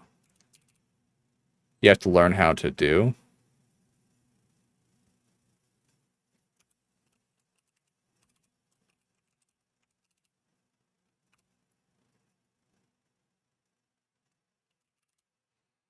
Normally I'll do this after stream, but the thing is I don't want to have to go through settings again.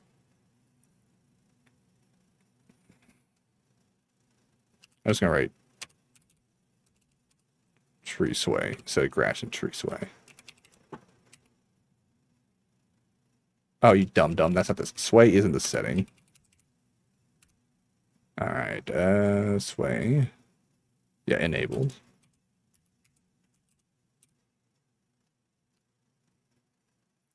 Let's see.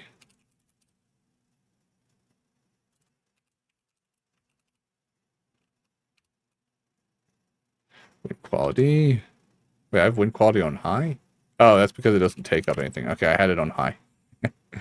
I thought I had it on low, but I don't think I think I said I didn't care this time.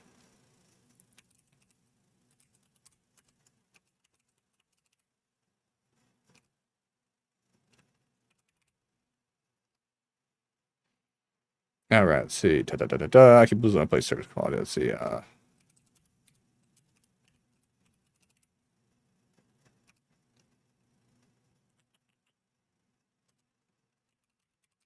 Wait, I had sand quality on highest?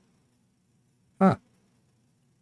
My brain just does not remember what we did. The typing has wiped out my active memory. It's gone. Short term is we're here. That would just exist and that's it. I got that Finding Dory kind of shit going on. I have not seen Finding Nemo in so long. Does that movie hold up? Has anyone watched it in the last decade? Does it hold up? Should I watch Finding Nemo again? Is that what I need to do tonight? Are we the Nemo finding people? I'm going to snooze that. So no ads for y'all.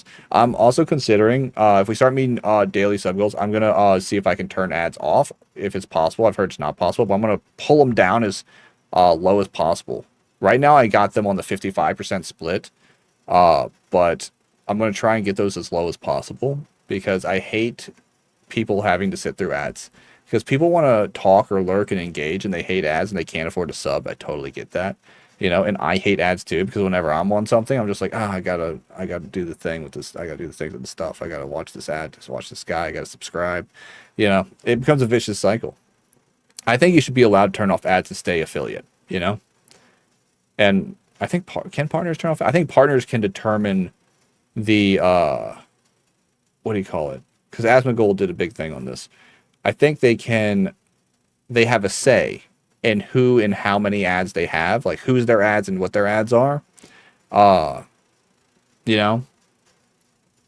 But I'm not 100% sure because you don't really hear much about like partner discussions because I think you got to sign an NDA probably.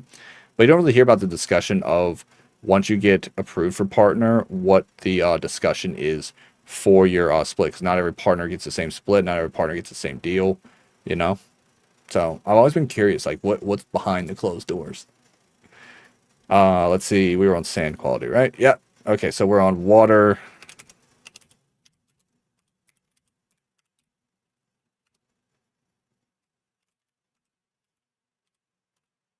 Normally I wouldn't write all these down, just write down relevant ones. I'm writing them all down because I'm going to probably make like a graphic of it and show it off and see if that helps people. If people are like, your settings suck, you're a horrible human being. That'll probably make me cry. Anyway, water effects. No, not water effects. We're on render now.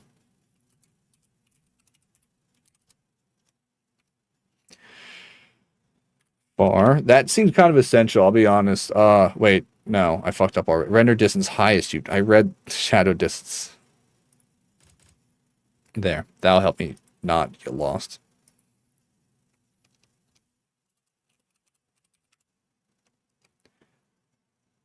Yep. Just keep swimming, just keep swimming, swimming, swimming. I don't remember. It's been a very long time. You ever do that? Like when you write something with a capital letter that's doesn't usually have a capital letter, and then you end up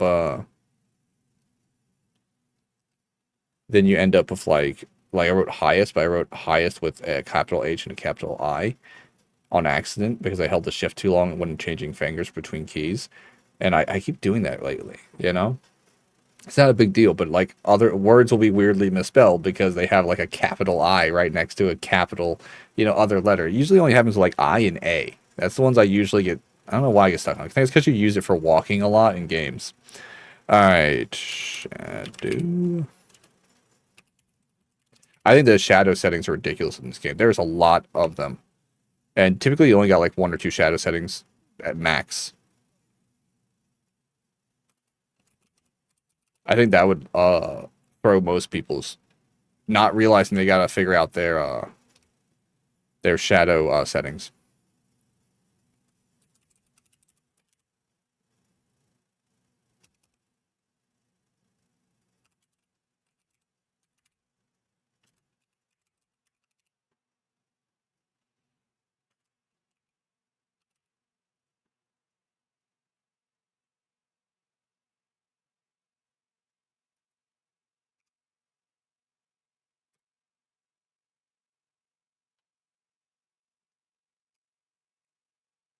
All right, do. Let me say, my brain just literally stopped functioning for a second. Shadow distance. There's so many shadows, my mind just can't handle.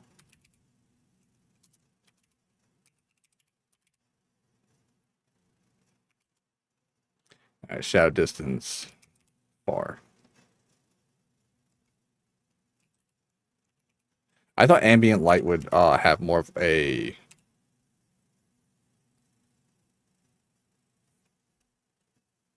what we call it, more of a literal effect on your overall game performance. It really didn't. Ambient light kind of was a bit of a disappointment because I honestly the whole time we were talking about the game while it was benchmarking last, it was I didn't even think it came up. I don't think the lighting ever came. It didn't even come up, did it? We just benchmarked this thing. It's got all these lights going on. There's lightning. There's flowers blooming all of a sudden. There's sand. There's reflections off of water. All kinds of stuff. The ambient light quality did not come up one time.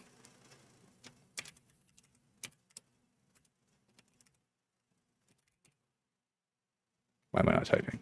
Oh, I reached the max. Oh no. Oh dear. Okay, I'm gonna have to pull up like Discord so I can send this to somebody because I don't have like a notepad out, and Discord will probably be fine. Come on, Pathfinder, if you're still here, I'm gonna send it to you, and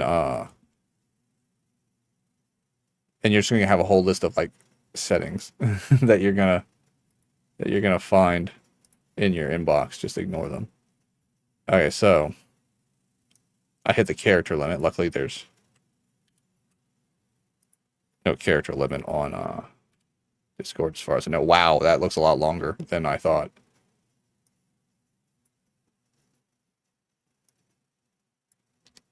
Okay.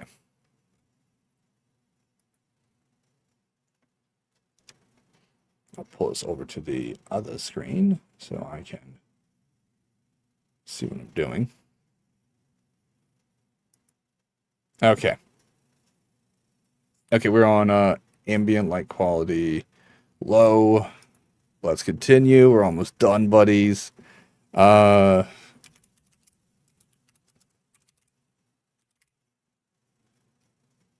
really need to just like have a notepad like quick tap somewhere so I can like write stuff down.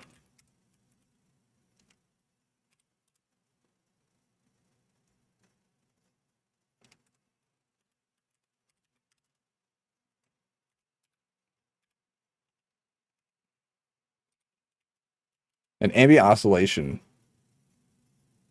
Yeah. Or occlusion. Sorry, occlusion. I said oscillation a lot, didn't I? Earlier. Occlusion. We had that completely off. We didn't even notice it. Some of these settings, like, for real, do not show. I'll say I've made the game upset. There we go. Do not show because other settings are taking on burdens that typically you wouldn't even know of. Like you wouldn't notice them because they buried other settings in settings, which I'm 100% sure. I'm sure if Digital Foundry has done a video on it, we'll probably see them bring it up where they got these settings buried in there. If not, I'm talking out my ass or they didn't find it. I think I'm right. But I haven't done well, that's not talking out your ass if you if you haven't researched it yet, I'm guessing off of what we've visually seen and what we've experienced when benchmarking the game. But I haven't brought up meters and readers and shit like that to read the raw data. So I guess I was a little hard on myself there. So we're not talking ever as. We're talking without confirming the actual data, which I'm also not going to do because it's working for me and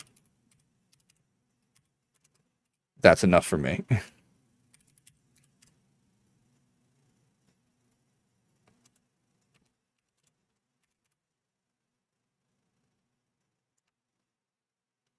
Oh, in screen space, I'm not putting this one on the settings list because it's not a setting with these settings that you can adjust.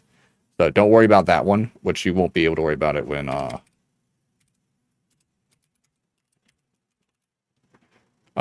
you do if you do use my settings. And I'm going to make them available so everybody can find them easily. And hopefully that'll save... Literally spelled scattering wrong. I left out a T. There we go. Hopefully it'll help people out, and they won't have to spend 3 hours, 40 minutes, and 51 seconds doing this, and we're not even done. We're close to done.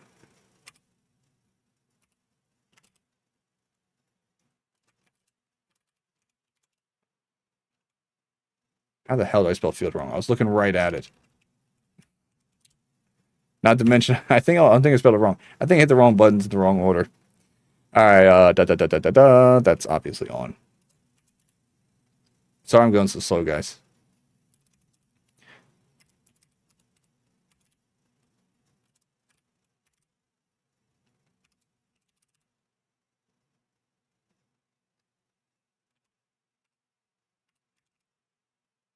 And I'm going to confirm the variable rate shading now after I write it down as off, and we'll change that to on if it's significantly better.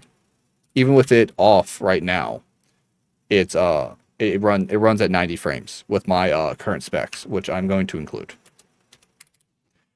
All right, that is all of the relevant settings. Pathfinder, hope you don't mind you getting these. I'm going to make it so it's not too annoying. I'll give him a heads up message.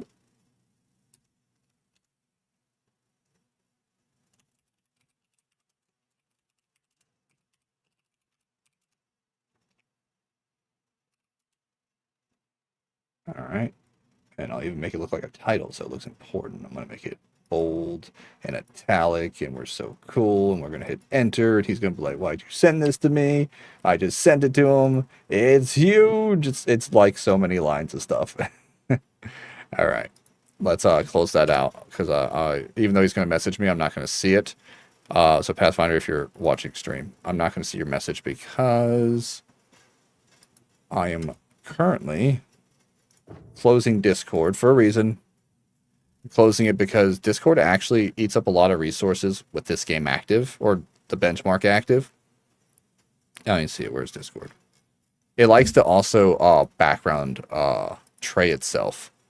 So you'll see if you go to Task Manager and you see a whited out disk. Well, it looks white. If you see it where it's like a white one instead of having like the actual like look to it with like the blue symbol. If you see that one with the red dot beside it, that is your trade one. If you close that, it'll close out the rest of your discords, and it'll save you some resources that they're not significant, but they're enough. All right, Microsoft text input. God, I hate Microsoft text input. What that is, and here's the thing that's really gonna grind your gears. That is a setting you completely close. I know it sounds important. That is any time you type something into a text box on your computer, it opens that up and trays it for no reason. It does not need to be an active trade. It doesn't even need to be an application. It just needs to be a subsystem, and it's not. And that is ridiculous.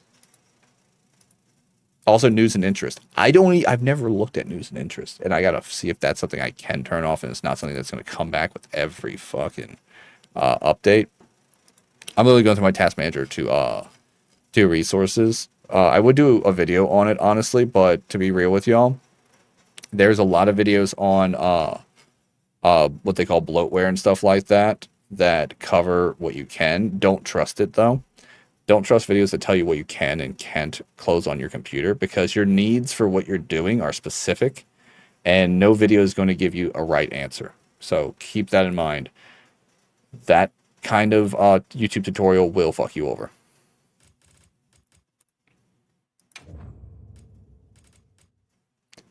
All right. Balanced. Let's see what this does. Because only this GPU. Oh, yeah, we won't see it because it only shows you your VRAM. Starting to freeze me. But yeah, so like when you want to like slim down kind of resources are being eaten up in Task Manager, especially when you're live, it's important to know what does it. Research each one. Don't just close shit willy-nilly, because you will. And there's drop-down arrows on a lot of stuff. If you see a drop-down arrow that looks like something that you use, experiment to close it before you go live, because what you'll do is you'll crash out a program and you can create an error. And I've seen people do this and they're like, oh, I lost everything on Streamlabs or OBS. And they're like, I can't believe this happened to me. The thing is if you crash out an application like that, it can corrupt information or cause it to just nuke itself. It won't cause any actual damage to your computer. It'll just cause damage to like the program itself. And people complain about that sometimes. And I've seen tweets about this where they complain about losing stuff. And I was like, one, you should always have a backup. Guys, Google Drives are free. You know what I'm saying? It's a cloud-based thing. It's free to sign up, free to have one. It's encrypted. It virus scans, all the good stuff. A lot of artists use it too. But you should back up anything like that there, even if you already have a cloud backup natively on like Streamlabs or something like that, like I do. Reason being is if something does happen, don't rely on that. Have a backup for your backup. It's very important because this stuff takes a long time to optimize and just honestly put together. You know, your OBS, your Streamlabs, all that stuff takes forever to get right.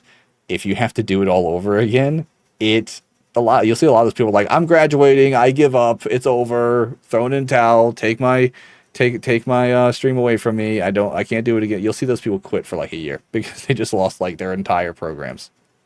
All right, so this one here, I said we're going to test this one. Let's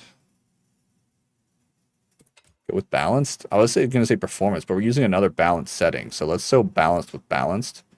And yeah. Let's do it, buddies.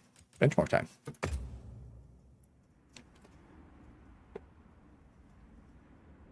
We've really hit deep on each one of these settings. This should help anybody, really.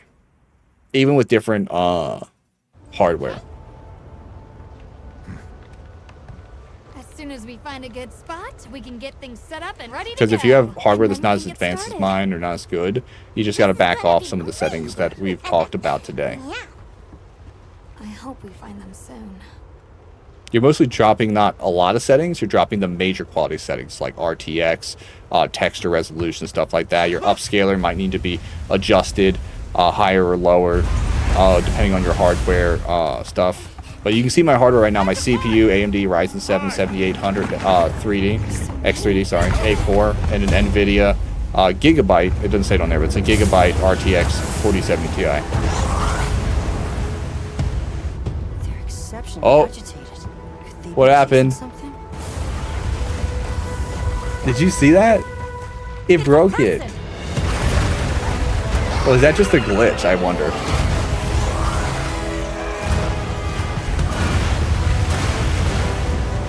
I know we're ending it early. I want to see if that happens again, because we haven't had that happen on anything else. Let me check something real quick.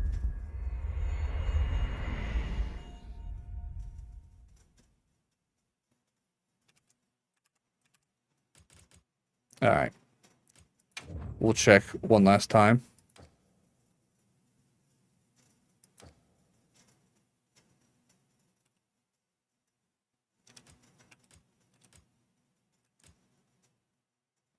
Okay.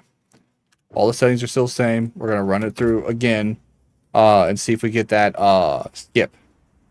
that massive skip. I want to see if this setting actually did that. It could have just been a glitch that happens sometimes. That's why we didn't run through the whole thing. As soon as we find a good spot, we can get things set up and ready to go. And then we can get started. This is gonna be great! You bet. Yeah. I hope we find them soon.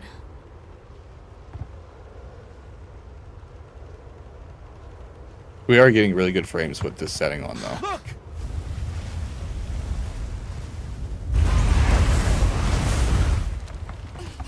I think we passed the point that last time, right? There's so many. Okay, I must have been a glitch. It must have just been like a bug. I saw a little bit of a flicker that time. Could they be chasing something? Why do I recognize that voice actor? It's a person!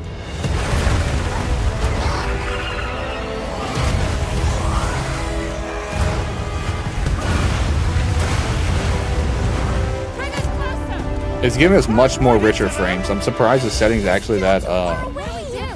textures are a little bit worse, but the frames, it's much smoother. It's saving us a lot of resources somehow. Can you reach it?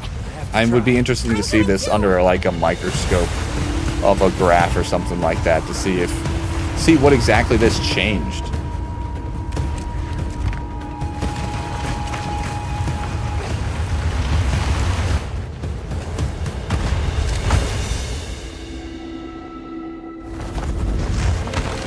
Ooh, I always feel like he's gonna fall over. He always gets me with that. These are just cutscenes, so cutscenes usually look good anyway. We did get some problems, but now we're about to get into the gameplay section of the benchmark. And we're going to see if that is going to be as good as we hope. Okay, it's a little bit higher than last time by like 3 or 4 frames, but we're not even hitting 90s on average for this. So it's gonna suck down our average below 100 probably by the end of it. But we'll see.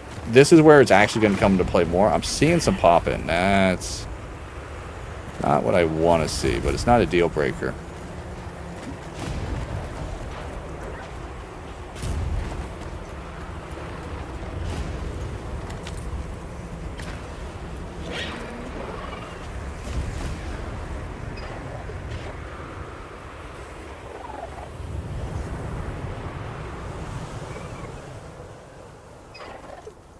We haven't dropped down to the 70s much.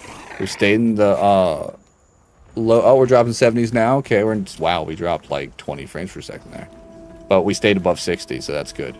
We're low 70s. So with all the foliage, we always expect that. We know that grass and trees and shit are going to cost more.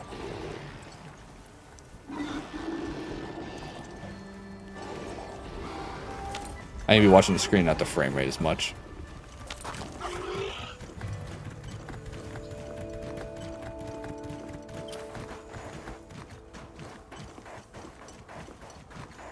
Y'all see that ghosting right at the shadow when it was further out? That's that uneven stuff they're talking about, where it saves frames by unevenly generating things. Oh, that was the shadow's smooth on that one though. Okay, so it's only when there's a struggle it variably pulls back or forward, which is what variably means. But I am seeing what they're talking about. It is a bit more noticeable. It is pulling our view distance out of whack a little bit. Oh, that thing just... Is it vomiting? That's gross. I'm noticing a little drop in quality, honestly. The water looks like pudding right now. Oh, there we go. There's the... it kicked in. RTX grabbed it. So it does pull on RTX a little bit.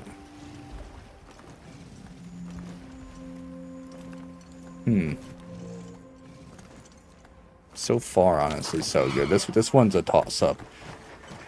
Parts of it look better. Parts of it, you get a little loss on it. This one might be dealer's choice, honestly. This setting here, but we'll try it in performance. Because right now we have it in balanced. We'll try it in performance. So that means one more benchmark. But that's the last setting I can think of to test. And we're really testing it thoroughly. We spent 3 hours. Almost 4 hours testing. Oh wow, sorry guys, this has turned into a Monster Hunter Wilds settings extravaganza stream. It really has.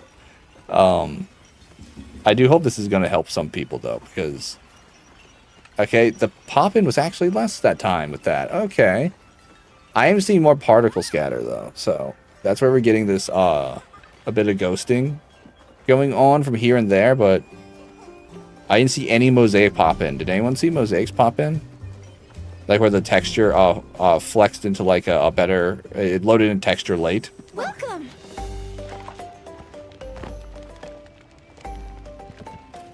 Go ahead. Help yourself. I do see a little bit of ghosting with like zoom ins and zoom outs really drastic. I think performance might fix that, so it's going to be worth testing that. I see less graininess around stuff too, like objects. It is definitely smoothing, and it's working better with the upscaler when it's not pulling back too hard variably. And we went up. Our score went from 30 to 32,241. Our frames are at 94.89. And the score I don't understand quantifiable, but we started at 20,000. We've gotten up to 32,000. So we're doing something right. I do like they show the graphics driver version. This is the version I'm running. There hasn't been any updates to my knowledge. I check it usually once a week, and I get I get a notification, so I haven't seen a notification unless I missed it.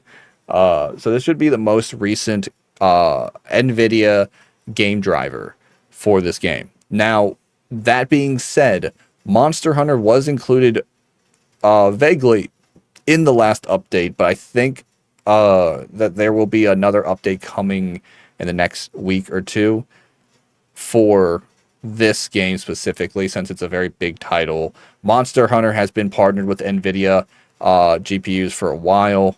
With their last game, I've seen them a bunch mentioned. They're on their site. So with Wilds probably being partnered with them, if I'm assuming, but I assume they're partnered with them. Again, they're probably going to do a specific release for optimization on these GPUs. So these settings will still work, but they might work better when the next graphics driver comes out. The game graphics driver. So make sure you're grabbing that and not the other one, which I don't think the other one's like a video driver. But the game's graphics driver, yeah, the gamer driver. We're gonna go back, we're gonna put on performance, we're gonna run it through again, we're gonna see if we get anything. Hopefully I'll remember those settings, not the settings, hopefully you remembered the scores. I kind of loosely remembered them. But like I said, good thing is there's a VOD. VODs are very sexy. Alright. We just gotta change this to performance. Oh. Did y'all see that? You can say, well, no, wait, that's behind me. Okay, well, I saw a little bit of a change, which is interesting. This one will probably make it a bit more grainy. But we're going to see what it looks like. We're going to see what the frames are at. The smoothness of the frames actually really, I think, gave a lot to the cinematics. But also for when we were running through more populated areas, it saved us a lot. I'm not seeing any visual save since it's all GPU processing power that's being saved. Not any quantifiable VRAM. Well, it's probably quantifiable if I looked at a chart, but I'm not looking at a chart. None that we can see on their program that they have on here. So we're gonna do it again. Hopefully we won't get that glitch again that we got. That could be it just changing gears for the first time, and now that's been on it, we probably won't get it again, but we'll see. Okay. As soon as we find a good spot, we can get things set up and ready to go. And then we can get started. This is gonna be great. You bet. Yeah. I hope we find them soon. I wish I could target specific benchmark avenues. Look. Because then we could really test settings to an absurd degree. But typically, you wouldn't do that in a benchmark. Typically, you'd do that after buying the game. But like I said, this is like a $70 game. It's like $69.99. It's too expensive to test. The benchmark is the best we're going to do here, guys. They're exceptionally agitated. Could they be chasing something? I love this voice actor. Who is that man? I think it's a man. It's a very sexy man's voice.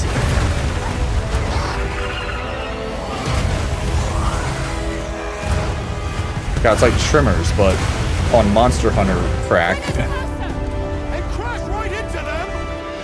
We're still too far away. What do we do? Hold on. What's that? That's I got tea. I'm gonna drink tea. I have to try. I'm coming too. We already passed where we got the glitch last time. It was just a bug. It was just a bug that happens in any game, anything you play. Your GPU will sometimes get an error and it'll bug out on a scene, and you'll get a stuck scene and it'll correct itself, dump the cache, and it'll reboot the frame, and you'll see it again, and it'll run smoothly. That's why we got that last time.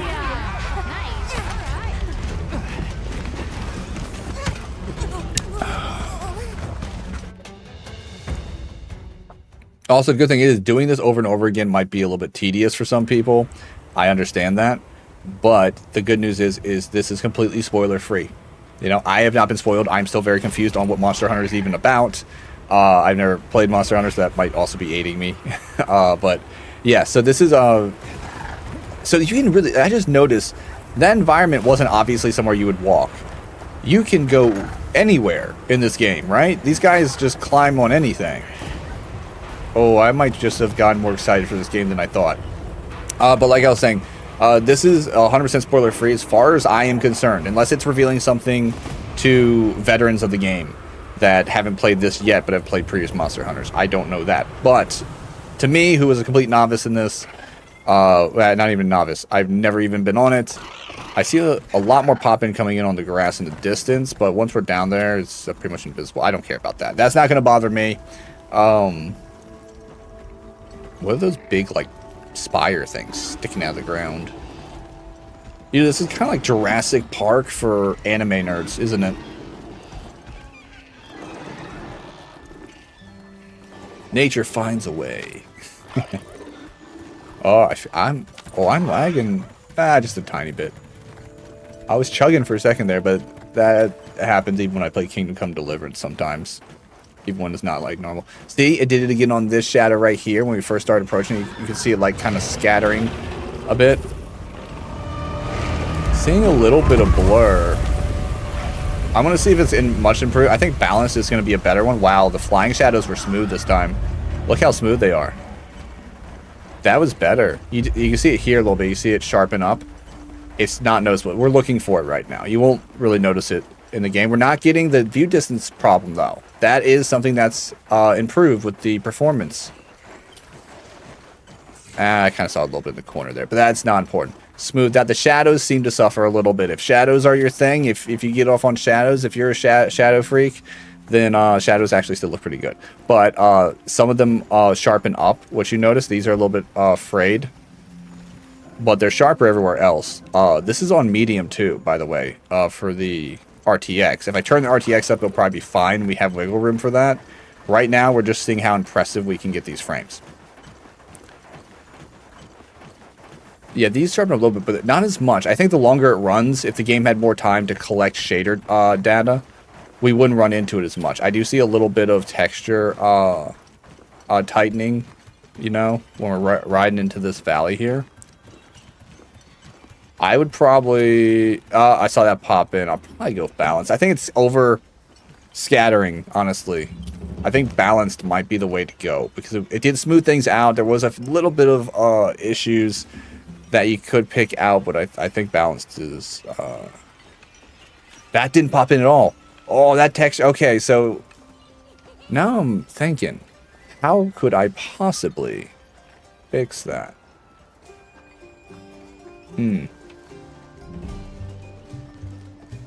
So we're getting different pop... We're getting less pop-ins, actually, with performance. But I actually don't give a shit about that pop-in, because honestly, those are less noticeable. Well, no. Okay, it's more personal preference, guys.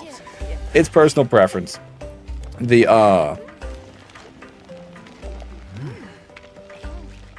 I think this is actually a good thing. Especially if you're trying to get higher frames.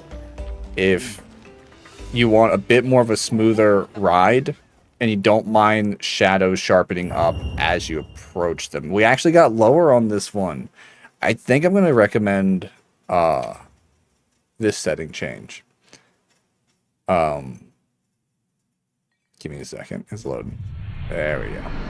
I think if I had to recommend anything at this point from what I've garnered from this 4-hour excursion, excuse me, is hold on. I think performance is a bit overkill.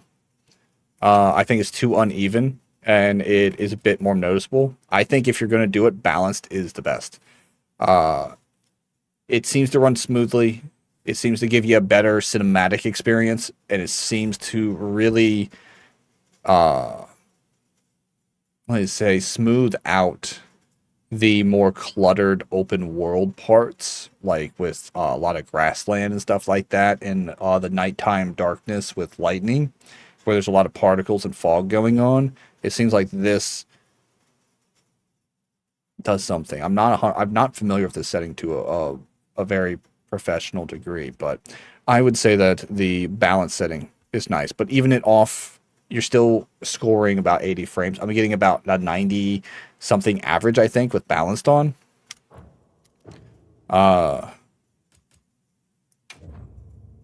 Loop on. What? Oh, okay. So that loops it. I don't need to loop on. Last benchmark. Just gonna run it through. And then we're gonna watch the video, and then we'll go on to Marvel Rivals, maybe, if Cyber's on. I haven't seen Cyber yet, so I don't know if he's awake. As soon as we I just want to find a good confirm this spot, setting. We can get things set up and ready to go, and then we can get started. I prefer the blonde. This is gonna be great. You bet. She's in the desert. Why is she wearing a midriff? You know, that seems ill-advised. Everybody else is properly dressed but her. Look!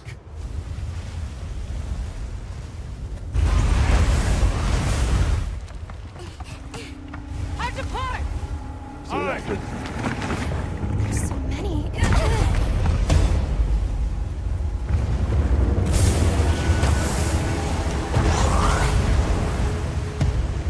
They're exceptionally agitated. Could they be chasing something? It's a person.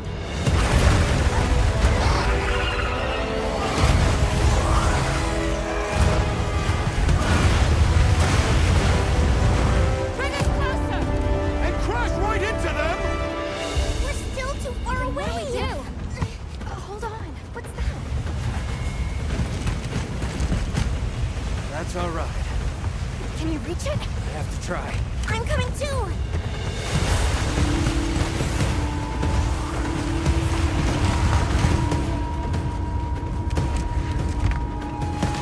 I gotta say, the model texture clothes are really interesting. I kind of want to know how they pull these off outside of cinematics.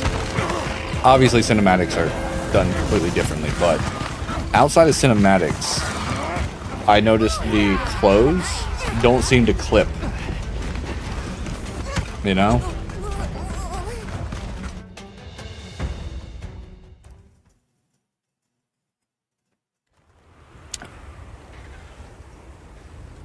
I'm not going to yap about the frames this time. I'm just confirming a consistency theory.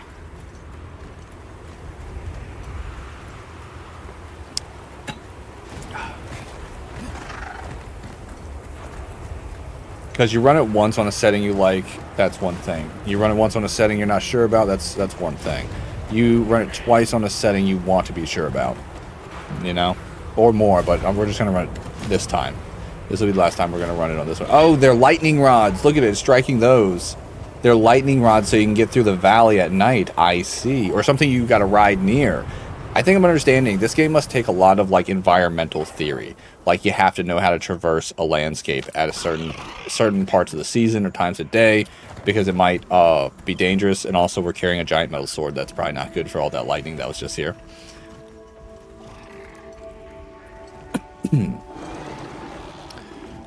I would say the game looks fantastic. The fact that the clothes aren't clipping really at all that I can see, other than maybe where it's like going into that bag a little bit, there's not a lot of clipping in the clothes. I'm looking at textures on the actual models now just to see what we see. Does this kind of steal some of the intense sharpness away from the game? Yeah, a little bit. But we get less pop-in. Higher frames so far.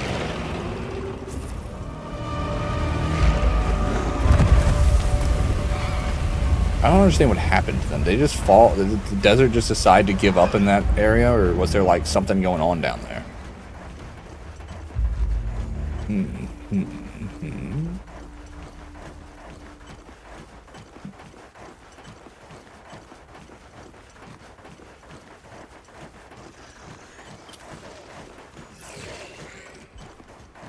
Now I wonder what the camera settings are on this.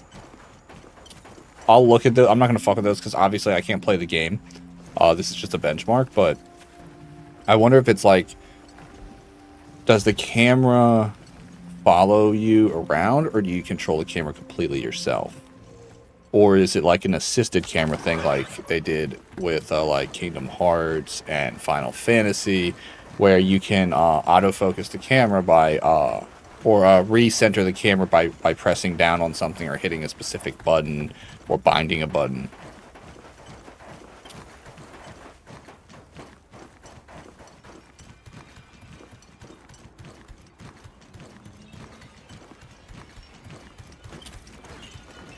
Yeah, I saw a minor pop. I'm seeing a little bit of tearing, but yeah, I saw another pop. Well, it's not a pop in. It's a texture load that we're seeing on that mosaic and on those. I don't know why that's happening. I think I might be able to fix it, but I'm not going to fix it now. I think these settings are solid, and any adjustment can be made if and when I actually play the actual game. So, yeah, I think we've really nailed down the settings. I want to see what Digital Foundry has out on it and see what they say and see how close I am to their optimization markers. But I think this is a good enough one to recommend to people who want to get those higher frames while still maintaining quality in their gameplay. I'll probably be able to diagnose it better if I get my hands on the full release of the game. But I've already seen other people playing it. It seems well optimized. Not every game releases well optimized. Monster Hunter, okay, we dropped 20 on the score. We're no longer at 32, but we got 94.12, so we lost 40. A point 40 on the frames, I think. But it was in the... It didn't drop an entire frame. It dropped parts of a frame, which lowered the score by like not even a percent, like parts and parts of a percent. So I am satisfied with this. I'm sorry, this took 4 hours. I didn't think it was going to be this exciting. I thought it was going to be like a 5-minute, 10-minute thing that we did. We kind of really got into it deep. It's cool. It's a very cool looking game. I'm hearing nothing but good stuff. We just got rated by people who are playing it. Goddess has played it. B talked about it, I think. I think Pathfinder has played Monster Hunter as well. I think I'm the only one here who has not played Monster Hunter. But it looks cool. It looks exciting. It looks a lot better than the last one that came out that people are like, oh, it's the best game ever. And I was like, yeah, I don't care. This one I'm actually excited about. It actually looks good. So we're going to return to title screen. We're going to close out the benchmark. We're going to check Digital Foundry and see if they have a video on optimization. And we're going to see where we landed. All right. Let's go back here. There we go. Wait for that to fully close. That's right, buddy. Alrighty, and we can I had not VBridger. I had VTube Studio actually up on the screen the whole time. So we probably would have made better frames had I not done that. But still, not the point. We did good enough for what we were doing. Cyber didn't message me, so I think Cyber hasn't woken up yet. So we're gonna keep doing what we were doing since we said we were going to do it. That's how doing things works. I'm not Englishing very well, am I? Let's see.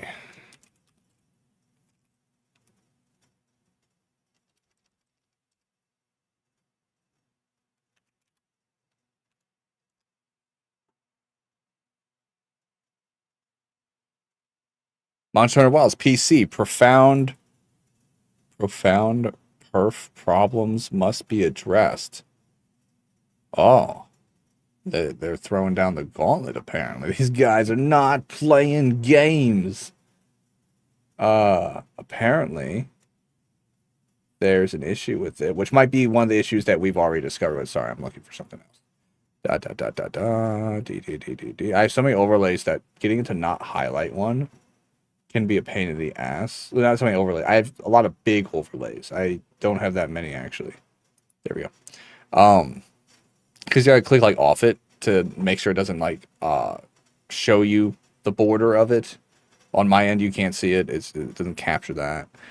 But which one should we watch? PS4 Tech Pro review. I want to go to their actual thing and see if these are the latest videos. No, these are live, you dumb. Let's see. Monster Hunter, PS5 Pro console, Monster Hunter Wilds, Xbox Series review. Kingdom Come Deliverance. Oh, we're going to watch that too, but not right now. Okay. So, the only one for PC is this one. So, this one might be their optimization. They named it differently than they usually do. So,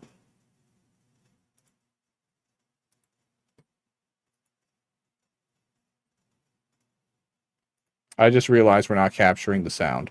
1 second. I think this one should be it.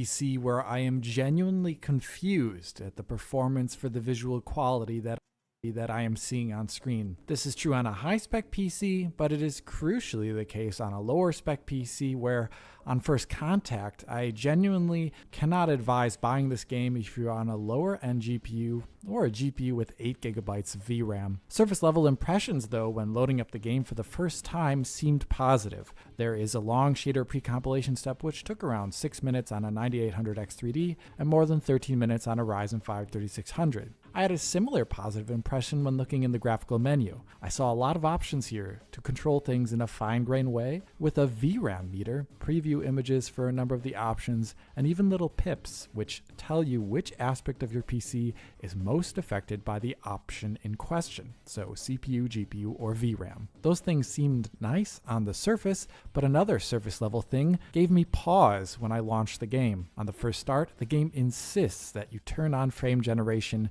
before it even starts with this pop-up. This is the case, even though the developers have no clue about your performance level that you can actually muster in the game. Yeah, as a reminder, NVIDIA or AMD would never advise you to use frame generation with low base frame rates like 30 FPS, as it usually produces Yeah, we did a whole rant on this thing as well, so we're already in line with their review on like at least this setting. poor experiences.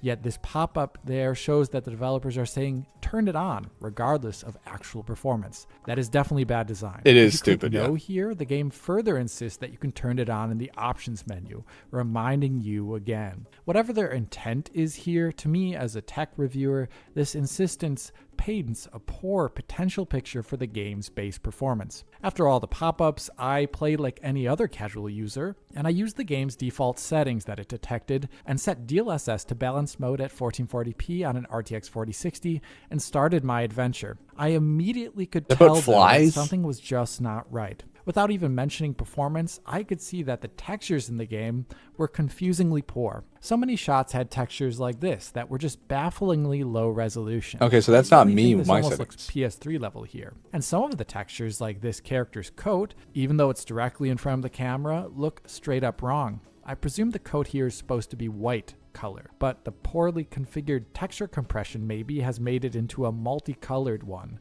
with obvious mosaic it's turned myriad. artifacting. When I finally got character control after the long-winded intro, I was greeted by big stutters each and every time I turned the camera while using the RTX 4060 at the default high settings at 1440p DLSS balance mode. Along with the stutters, it is quite easy to see how textures were taking a while to load in after each camera turn. So it looked bad and ran bad on the default high settings with no ray tracing on. As a reminder, these are the settings that the game defaulted to after detecting my hardware. Having tested PC games for so long, I know such strange frame time behavior when turning the camera can often have to do with aspects of streaming things into VRAM, sometimes textures. With that learned experience in mind, I went into the menu to tweak things down when I saw another thing which gave me pause again. The game's high textures, which look poor as I just showed, are definitely not the highest at least. The highest require a separate DLC download that will come out when... Wait, hold on a second. What the fuck?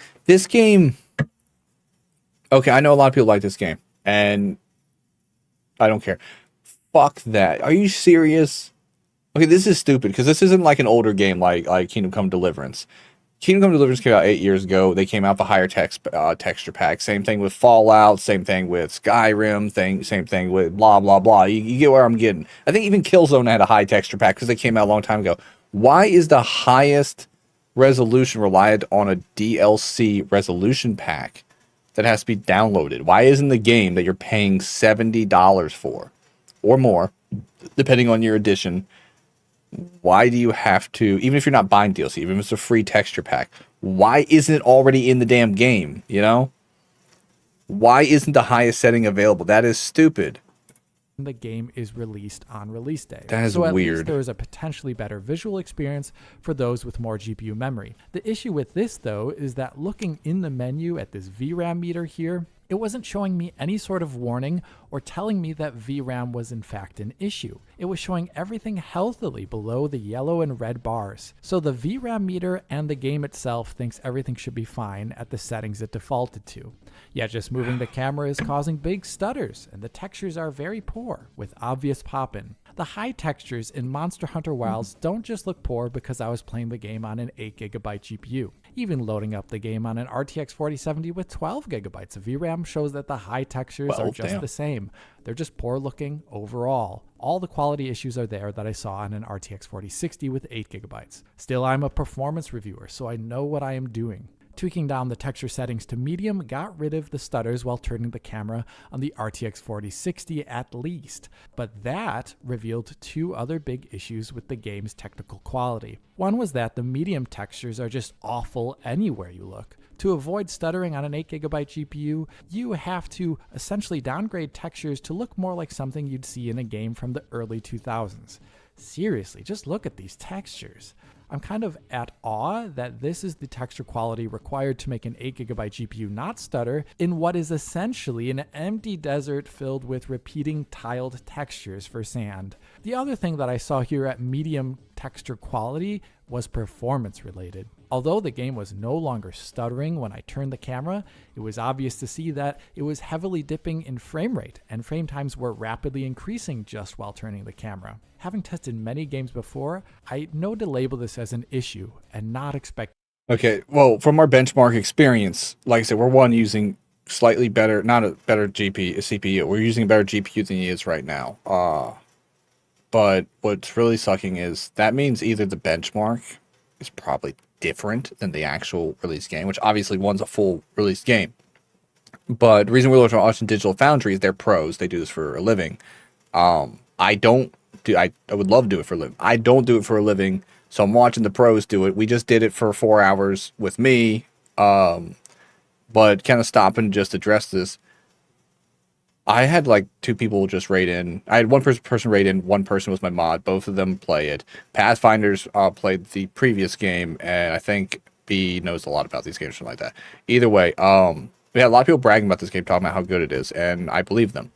But I saw that our raider, Birch, she was getting 45 frames when I asked her.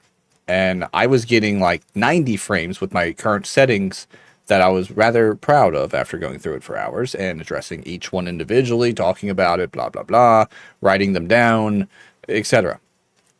But now I'm kind of worried that this $70 game has a different, it's a completely different build. It's not what you're benchmarking might not be how the game is going to run. And I'm pretty much running these same areas. I'm running the desert. I'm running like all the stuff they thought was relevant, other than combat for some reason. But I find that interesting, so I'm kind of concerned. You know, I know Kingdom Come Deliverance 2 is fantastic, so I'd rather get that than Monster Hunter Wilds. Because, you know, I'd rather pay that much money for a game that I'm already in love with. A lot of people are playing this game. A lot of people, I haven't heard anything negative about the game until just now. But this guy, this is the place I go. This is the place that even Gamer Ranks recommends. Like, they're like, we don't do, you know, performance reviews. Go to Digital Foundry. They know what they're talking about. Everybody knows Digital Foundry is the best at what they do. So it's kind of scary when they title their video, Profound Performance Problems Must Be Addressed. That should give people pause, because that makes me not want to get the game. It's despite literally just getting raided by someone who loves the game and says it's great, but was also telling me that they ran it at 45 frames. And they're getting a similar issue here where it looks like shit. You know, Goddess is playing it, maybe. I think she was playing it, and she says it looks great. So I'm a little bit confused. This video came out though 1 day ago. Okay, so it's probably still accurate. And we have the Gamer Ranks. We'll probably watch there before you buy and see if they say something as well.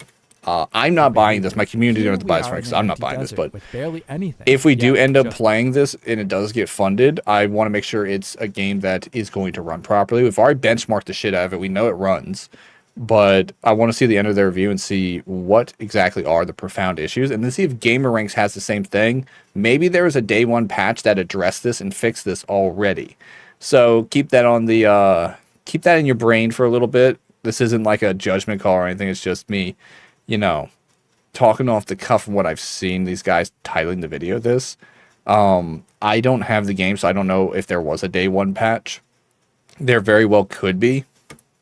Turning the camera is causing quite intense, rapid variations in. It does look significantly worse than what I experienced in benchmark right now. Graph. Usually that's a problem. With VRR, it looks like the game. This is with RTX off though. I had RTX on.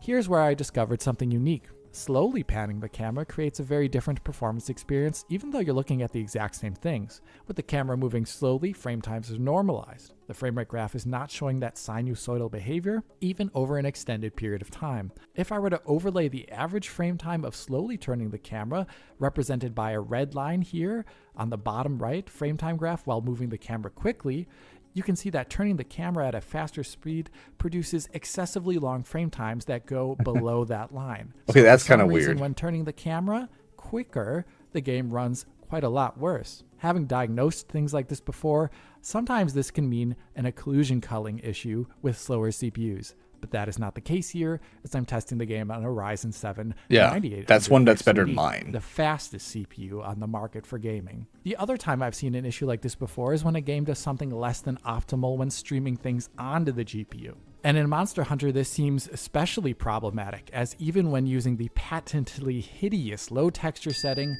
this issue still remains. Textures are blown up pixelated messes. Not even a game anymore. It's just straight up torture. Is causing the GPU to dip here extremely just while moving the camera. And I'm not even turning the camera particularly fast here with heightened sensitivity. This is normal camera turning. Perhaps the issue is the RTX 4060 here. Not really. Even on an RTX 4070, we see similar Which is similar to what I'm using. Lessened in absolute numbers due to having more GPU grunt. There's still a sinusoidal frame rate graph when turning the camera, and frame times that increase in a strange way. Here's where I have to start theorizing. It's not the CPU, and it's somehow related to the GPU. I cannot be 100% positive as to why this is occurring, but if I were to hazard a guess, I think I'm seeing behavior related to direct storage decompression. Going into the game files, one can find direct storage DLLs, which make me think the following is happening. As we can see here with the texture set to low in the menu, there's a lot of VRAM headroom free even on an 8GB GPU. The in-game VRAM meter says that, and measurements from other programs like CapFrame X or RTSS confirm this. In spite of that large amount of VRAM headroom, the game for some reason is potentially still streaming things in and maybe decompressing the textures in an unnecessarily aggressive manner just by doing simple things like turning the camera. and maybe that GPU compute load Is there a too fix much for it? GPUs like the RTX 4060, which shows then wild swings in performance when just turning the camera. But it is more reasonable on a larger GPU like the RTX 4070, which has a lot more compute, and that happens to show less frame time variance while doing this. That is just a theory, of course, and I can't prove it at the moment, but the measure... He just said he can't prove. I just literally saw the numbers proving it. I mean, he can't, you know, tell you exactly why, but we do know it's happening, and we did see it happening. We don't know that it's happening specifically because of these file locations and the CPU is streaming the stuff, but we do know it is happening. I mean, that does kind of confirm it to a degree, right? Measured behavior is the most important thing. Any lower end GPU like the RTX 4060 will have this extreme performance dipping when just moving the camera around. As a result, I cannot recommend playing These are this game on these are the frames that Birch was getting, like 40s, you know. I think Birch said they're getting like 45s. So this is, I'm assuming something here, but Birch, I think you're getting like 2070 super frames. I don't know what your GPU is, but of a similar compute level to this one, unless you're fine with these big swings in performance for doing something so basic. I measured the same issue on an RTX 2070 Super. I measured the same issue on an AMD RX 5700. What? I would say it probably happens on an Intel GPU, but I found that the ARC A770 in this game ran it really poorly. It was around 20 FPS at similar settings. Yeah, like I said, Intel can suck it. Intel literally something is obviously is not right with retarded. the game's texture streaming, as on the ARC A770, textures were super frames, yeah. Intel finds a way to fuck up everything. It's actually impressive. I think they get paid to do it. But yeah, I'm finding actually massive problems with Monster Hunter Wilds that nobody seemed to mention to me. After me benchmarking it for 4 hours, I'm checking Digital Foundry. Digital Foundry didn't do an optimization video. They titled their video, Monster Hunter Wilds PC, Profound Performance Problems Must Be Addressed. I kind of agree, because I think the benchmark might be bullshit. I think it actually might be bullshit. If they didn't have a day one patch that fixes this video is 1 day old exactly. If they had some sort of day one patch between this video and now, maybe these things are addressed. Maybe it was something they already fixed. I don't know. I don't have the game. I don't have it in hand. I can't tell you. Birch was getting 40 frames. You know, I had that told to me, you know, just recently. God has been playing this. I don't know what her frames are. She never got back to me. But I do find this kind of surprising because I've never seen Digital Foundry label a video profound performance problems. That is actually quite scary because, I mean, they typically just tell you how to optimize it. Even Indiana Jones, we had issues with Indiana Jones and they told you how to optimize it. They didn't call it performance problems, and it had performance problems. This one has legitimate performance problems because it's streaming things from the CPU and ignoring the video RAM, which we worked so hard to optimize for 4 fucking hours on the benchmark. We went in excruciating detail. We went on little road trips, you know, about, you know, CPU builds and stuff like that, and the difference between things and how some settings have buried settings, you know, and it's starting to feel like, you know, this game might be a waste of, you know, time and money. But like I said, a lot of people are enjoying this game, so I'm thinking it might have gotten fixed, but I also have a bit of a fear because Birch was running at 45 frames, so maybe it hasn't been. And this does look like garbage right now. This looks like garbage. It's on Intel, but it looked like garbage even on a similar GPU to mine. We're just not loading in there at all, so something ain't right. Beyond the performance, I currently cannot recommend playing this game to anyone as well with an 8GB GPU, even if it's a bit stronger, like a RTX 3070, as the default high textures are extremely questionable, and the medium textures required to prevent stuttering on an 8GB GPU are just laughable in quality. For higher end GPUs, I also advise caution. When attempting to play the intro of this game on the RTX 4070, it was easy to see stuttering that just happened anytime I played that intro, and the game was still using these poor looking high textures. With the very high texture pack that will come out at launch as DLC, the game could potentially run even worse due to this streaming behavior, I think. That's another thing, is the highest frames, I mean not the highest frame, the highest texture pack isn't even in this $70 game. That's the craziest part. This game released and you can't even access its highest settings because they're going to force you to download it with DLC. What fucking company? Because this isn't an older game. This is a new damn game.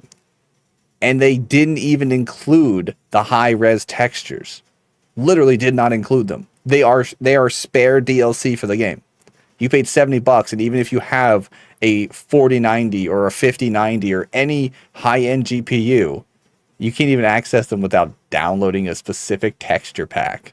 That's what old games do to improve the textures in older games. Like Kingdom Come Deliverance is 8 years old. It has a higher resolution texture pack, a higher sound pack, a higher voice pack. You know, it has packs to improve the previous game's, you know, textures because it's old. You know, this game came out like what, yesterday, day before maybe? And you can't get the texture pack without downloading a DLC, and it's streaming things straight from the CPU instead of using your GPU, which means that your video memory is basically fucking useless because then it drops your frames every time you try to turn your head. You know, before I even think about playing this game or wasting any money, whether it's mine or chat's, I'm gonna need like confirmation on this shit because I need someone to confirm and show me that this game doesn't play like absolute doggy doo-doo, like garbage. Someone who's not a partnered streamer too, because like I've watched partner streamers, theirs look fantastic, but they're also probably running 5090s at their computer with probably a 9800 X3D. I've seen some of them running Intels, but that's just weird. Measuring. As evidenced by the game's released benchmark, using the highest texture setting in that benchmark adds in many measurable frame time hitches into the game that are just not there with the high setting. Based upon my measurements, I believe that the added-in stutters are not coming from running out of VRAM. Rather, they're potentially related to the constant streaming in of textures with their real-time decompression occurring. This doesn't sound great, but like The Last of Us Part 2 at launch or Forspoken at launch, I find this game's basic performance, even in its... Okay, they don't usually mention Forspoken for this chance for me to kind of like rage at it. That is the stupidest and worst fucking game that has released from Sony in a long time. They've made a lot of shit games, but they made a lot of good games too. Forspoken was absolute garbage, and people like treated it like, you know, the second coming of Jesus or some shit. And then people started playing it and playing the demo, you know, because everybody saw like the E3, I think, like the launch for it, the big like trailer and stuff like that. And people were like, oh, that looks badass. And then you got the game, you're like, this is the most annoying shit I've ever played. And the puzzles suck. That was the worst part. People didn't give a shit about the fact that it looked great, but it played like garbage. What really pissed people off were the puzzles were basically made for like preschoolers, you know, who were blind. Like, I mean, anybody could solve it. I literally solved it with my eyes closed in the demo. I just closed my eyes and moved the sticks, and it solved. I was just like, did like 3 of them. And I was like, guys, I can solve it literally with my eyes closed. It's not even a puzzle. It's basically just a quick time event that you don't even have to look at. Sparse, last generation looking world, extremely and the story was annoying. I have no idea why an arid desert with nothing in it is running like this. A lot of games that look better run a lot better. As a result, on a technical level, I disrecommend playing this game on a lower end GPU until it is patched, as I cannot derive optimized settings at the moment without serious concessions to visual quality that just don't make sense. On a higher end GPU, you'll be able to brute force this game's shortcomings to a degree, but I don't think that is praiseworthy. Anyway, that is all I have to say here. My problem is he's running it on pretty much the same GPU I'm running right here. And he's using a better CPU. I'm running the 7800 X3D. He's using the 9800 X3D. So he's got more cores. He's got more power. Why does these? I understand the texture pack. They didn't even include a fucking texture pack for high res textures. I understand that. That barrel's cut in half. I just noticed that. Did anyone else notice that barrel's cut in half and it's not supposed to be?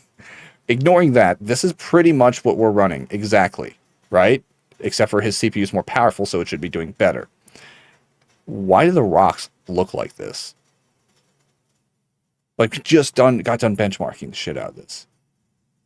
And now I'm looking at the full release of the game, and that texture's cut in half. Watch. Subscribe, ring the bell, support anytime I play that intro, and the game was still using these poor looking high textures. Praiseworthy. Anyway, it's fine there. Brute force And this watch, game's it gets shortcomings to a degree. On a higher end GPU, you'll be able to brute force this game's the texture is breaking shortcomings to when a you degree. turn your head. That's literally 2 frames basically not being fully rendered, or texture loaded in improperly while he was turning his head during a frame change. We have one last thing to watch. This is the Before You Buy from GamerRanks. They don't optimize, they just review games. Okay, so this is probably just going to be more fun, but we'll see. When is These Sephora colognes are a scam. Did you know these luxury fragrances? Don't care. Why do they make this shit? I hate these commercials. No one likes these commercials. Hey, and we're back with another episode of Before. I see a lot of people playing this, and I'm surprised that it has these issues. And maybe they fixed them. You Buy, that show where we give you some straight up gameplay and our first impressions of the latest games releasing. As usual, it's me, Jake, and today we're talking about Monster Hunter Wilds. This feels like the culmination of the new generation of Monster Hunter, really. It started with World, Does he have a freaking Batman hook gun? Was evolved with Rise, and now Wilds takes it all a few steps further in this big jam-packed game. So far, it seems great, with a couple of caveats. What you expect from Monster Hunter, but, you know, with some great creative additions, as well as some tweaks that hardcore fans might not like. We'll talk about that. Otherwise, I've been having a damn fun time here. Let's get into it. But first, of course, just so you know, I've been playing a review copy, and this footage was captured running on a PS5 Pro, and the footage and my impressions here are spoiler-free. Now, okay, so this isn't even going to help us. All right, we're going to not watch this video because I thought he was going to review the PC version. He's reviewing the PS5 version, and consoles have nothing to do with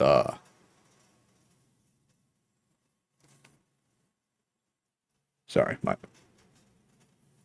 fan on my desk that keeps me from boiling alive. It was doing stuff. Oh, I know what do I want to watch next. Actually, we're actually not done with this. This is going to be different though. Hold on one second.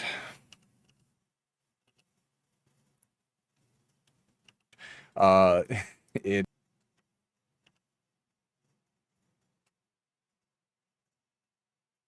just fixing some stuff and pulling up some stuff.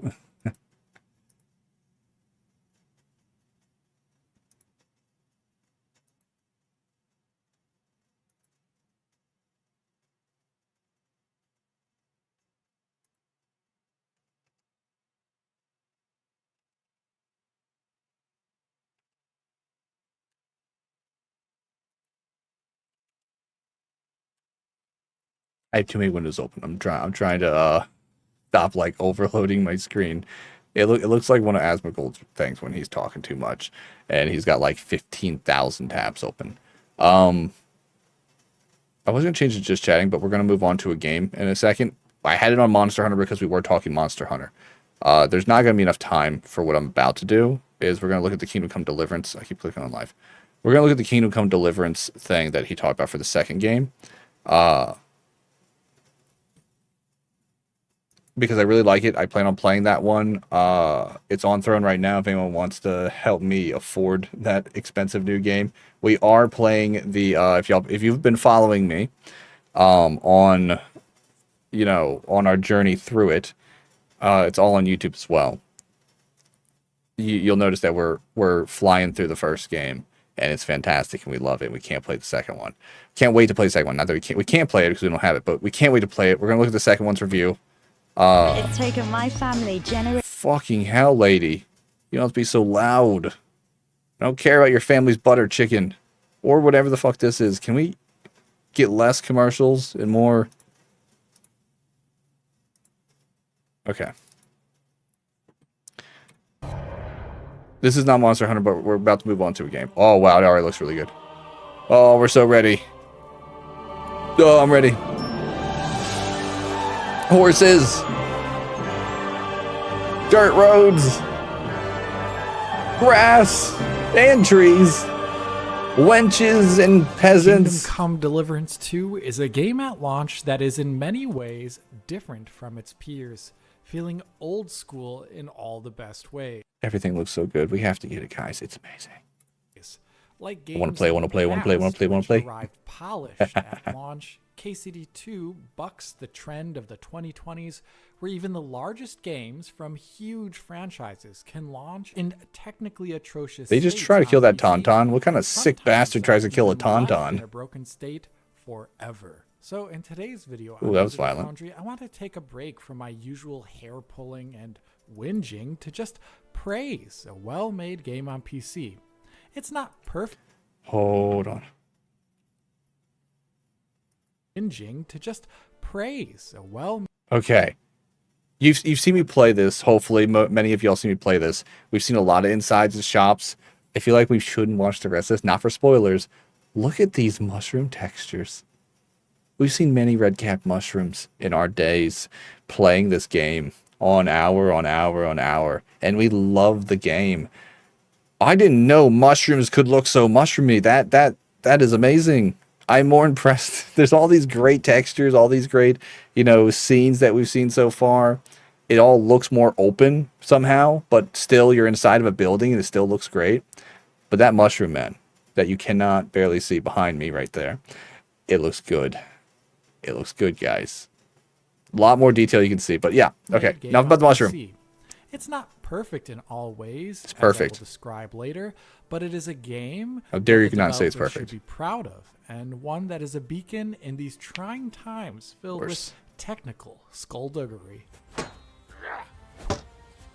Oh, right in the brain Perhaps bits. one Did he of the do a reasons victory why jump? KCD2 is in such a great state is because it has a unique starting point in its engine choice. CryEngine. This Ooh. Crysis-derived technology powered the last Kingdom Come game in 2018, and it is back here for the second outing, this time in DirectX 12 form. And unlike so many other DirectX 12 games, Kingdom Come Deliverance 2 is not filled with stutters, hitches, or otherwise troublesome. I've been using DirectX 12 even when it was a beta.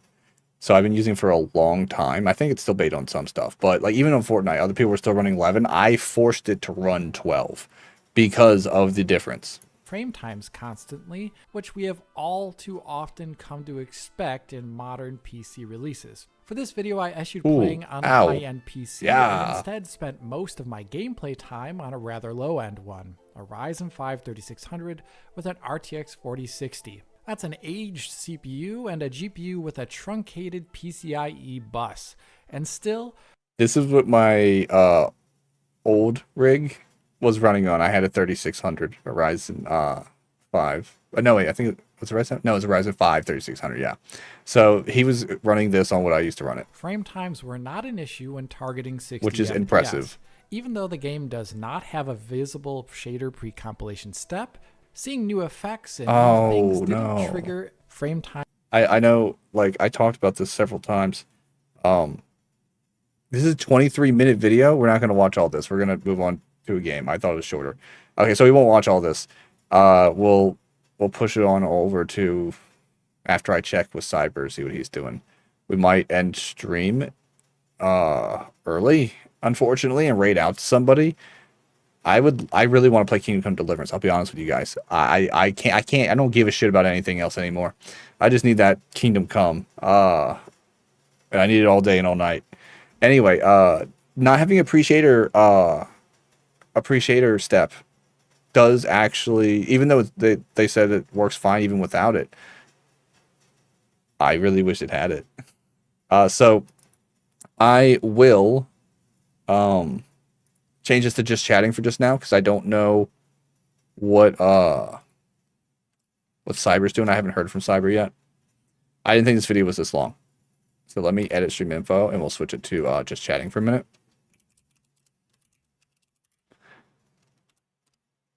Ed will watch this video, and then we'll wait. Subscribers earn drops. Oh, for Monster Hunter Wilds. So y'all are earning drops for Monster Hunter Wilds. Congratulations, guys. I didn't know there was drops for it. We were mostly just doing it for the we're mostly just talking about it because we wanted to run the benchmark, and now we're finding out it has profound issues, apparently. And everybody brought up the profound issues was the scariest part. And knowing that other streamers that are rating into me are getting like 40 frames from Monster Hunter. Sorry, I'm looking for it. There we go. Is worse. After playing the game for a good number of hours, I can say I did not experience obvious shader compilation stutter when something new showed up on screen. Based upon what I know from my interviews with Crytek, loading screens between chapters here may be doing some PSO pre-caching, and PSO pre-caching could be happening in the background while playing the game in an asynchronous manner that uses less burdened CPU threads to pre-compile those shaders. Either way, smart. The result is what speaks, and even on a low-end CPU like the Ryzen 5 3600, it was not something that I found to be there in an obvious way. Which, interestingly enough, well, not interesting. Good news is if and when we get this game, we're running on a 4070 Ti with a 7800 X3D Ryzen CPU. So yeah, and we're going to be running. I don't think he said how much RAM, but we're going to be running 32 gigs of RAM. So yeah, this game should run not just buttery smooth, but should look very sharp and crispy. Find this very refreshing, as many games that even have long shader pre-compilation steps still often fail to do the job exhaustively. I also noticed awkward and obvious stutter, which mars the something that hasn't been brought up is before your underwear was part of your model's actual core makeup. Like you couldn't be naked unless you were in a cutscene.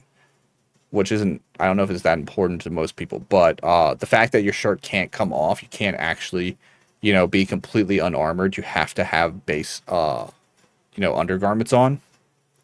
I've noticed in this one, even during typical gameplay, where I'm watching, them review it in typical gameplay parts, not just cutscenes, you can actually at least have your shirt off, which makes sense because the opening scene from this game that I have just heard about and seen brief parts of is where they're swimming in the lake in the pond because they wanted to wash up while they were on break from their lord. So that's actually good news, is now there's another layer to your outfit. First play experience, and then returns again each time the game is updated or your drivers are updated. A game only has one chance to make a first impression, and doing it wrong is just simply bad form. KCD2 is much more polished in this regard than many other titles I review on PC for DF.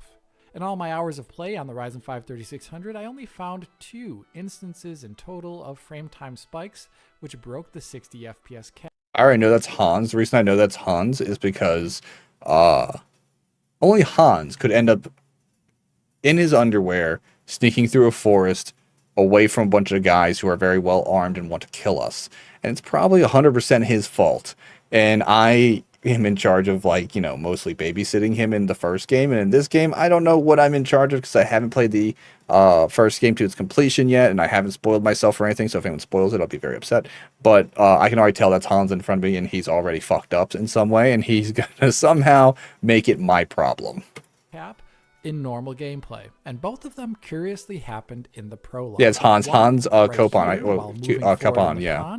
And another I saw it in the corner in the prologue while moving from the stream to Bojana's house. I'm not sure what they were, but they were the only time I saw frame time issues in my almost 8 hours of play on this.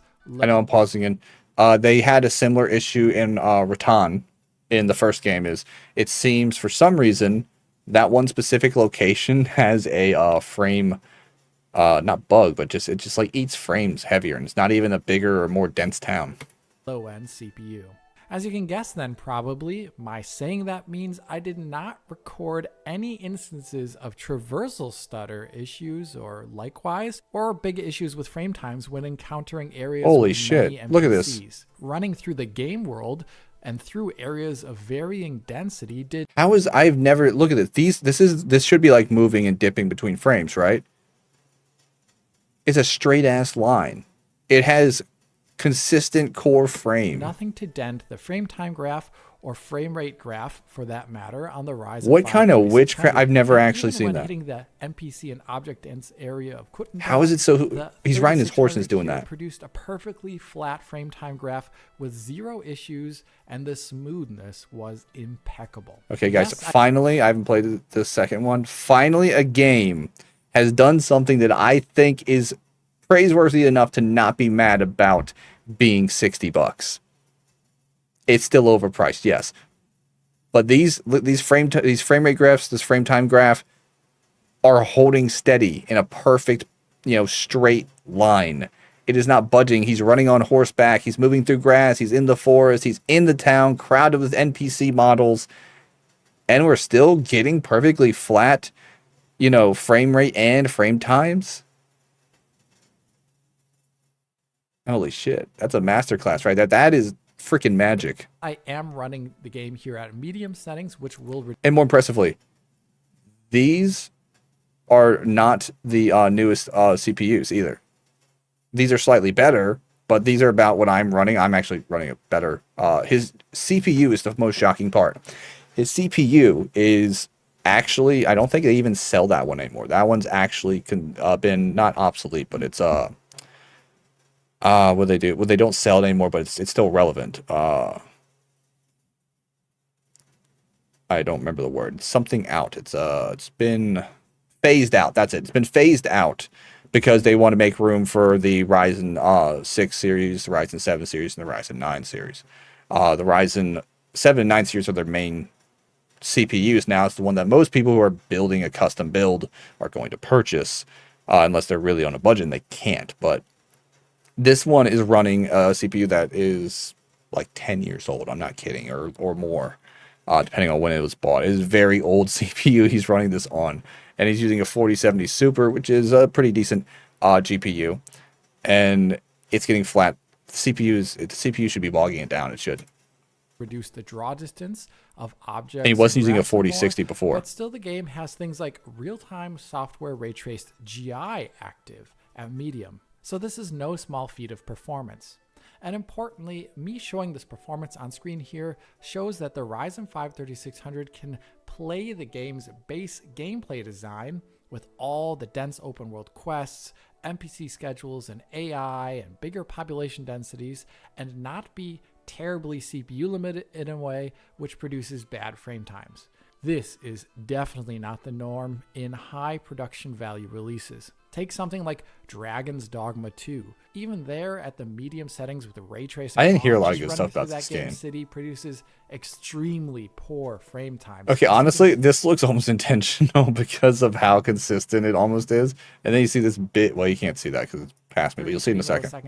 You'll see this big dip. An average frame rate somewhere in the 40s. See that big dip? Dips into the 30s at its worst. This is all while having NPCs appear out of thin air next to your character. That is, that is concerning. Which I recently reviewed. And even at that game's lowest settings, which is graphically inferior to KCD2, I would say, we are still seeing big frame time stutters when crossing the terrain there, and extremely poor performance in the 40s at worst when you get closer to NPC settlements. I'm actually in awe of how well KCD2 runs in areas of greater density with more NPCs, especially if you look at its peers that I just mentioned in the genre of open world fantasy or historical RPGs. KCD2 here is an extreme outlier. Good frame times for the basic gameplay systems where so many other games cannot manage that at all. It is doubly impressive too, in my opinion, as KCD2 is a lot smoother and CPU friendly than its predecessor. It is. KCD1, which came out in 2018. That, even though this game is much more ambitious graphically and in terms of detail. In KCD1, moving through Ratai for the first time, I was able to measure... I told you Ratai had issues. And see big frame time spikes even at the medium settings there. All the while, there are far less NPCs, and the graphical quality is noticeably worse than the second game. So Warhorse Studio here has improved the quality of their tech over time. But look, even now, like this game, this is the 8-year-old game that I was talking about. This is the first one. Obviously, it looks a little bit worse than the second one because it's newer. But even still, like pretty solid, consistent frame times. I don't know why his are more consistent than mine. I couldn't really say what his optimization is. But I will say this. It is kind of... Oh, he's got SMAA to 1 TX. I have mine on 2. I need to drop it back. And all medium. Okay, so he's doing all medium SMAA 1 on that one. That might be something to take note. But yeah, so even this one's pretty consistent. And now they've gone to like superhero levels, super levels of super frames. And they're not even budging. They're sticking to their guns. They're staying at 60. They're staying at a perfect frame time. I mean, Monster Hunter Wilds needs to get their shit together because that's absolutely pathetic. Warhorse Studios wasn't even AAA when they made this one, and now they're AAA, but they're still kicking their teeth in when it comes to quality of settings and visuals. And it is a much smoother game than the first one. This improvement and this base level of frame time smoothness that we see in KCD2 should be the thing that every game strives for. But since it is so rare nowadays, I think it deserves only the highest praise that I can give from Digital Foundry. So bravo, Warhorse. Audentes fortuna juvat. Audentes fortuna juvat. Audentes fortuna Using the juvat. right weight matters. The body pod lets you easily understand what is the fastest way I to... want to see your feet, lady. God, the second one looks so good. Why is everybody playing Monster Hunter Wilds when this exists? I cannot fathom. I can't figure it out. I spent 4 hours benchmarking Monster Hunter Wilds. And I find out now it has major issues, and most people are playing it at 40 frames. This one plays at perfect frames. Literally perfect frames. Absolute perfection. Nothing wrong with it. I dare you to find a flaw. You can't. I know why. Because you can't. It looks so good. And how is Hans still alive? How has no one murdered Hans? Don't tell me. It's a rhetorical question. But it's curious, right? We all know Hans. We all know the young lord. How in the hell has this man lived so long? Everything he does almost gets him killed. Every time he goes out for a nip of wine and a taste of freshly laundered women, you know, it ends in him being drowned in a bathtub or tied to a tree and about to be, I'm hoping, gutted and not castrated, but honestly, I'm not sure which one would actually save the world more. I think Hans might actually be the reason everything in Kingdom Come happens.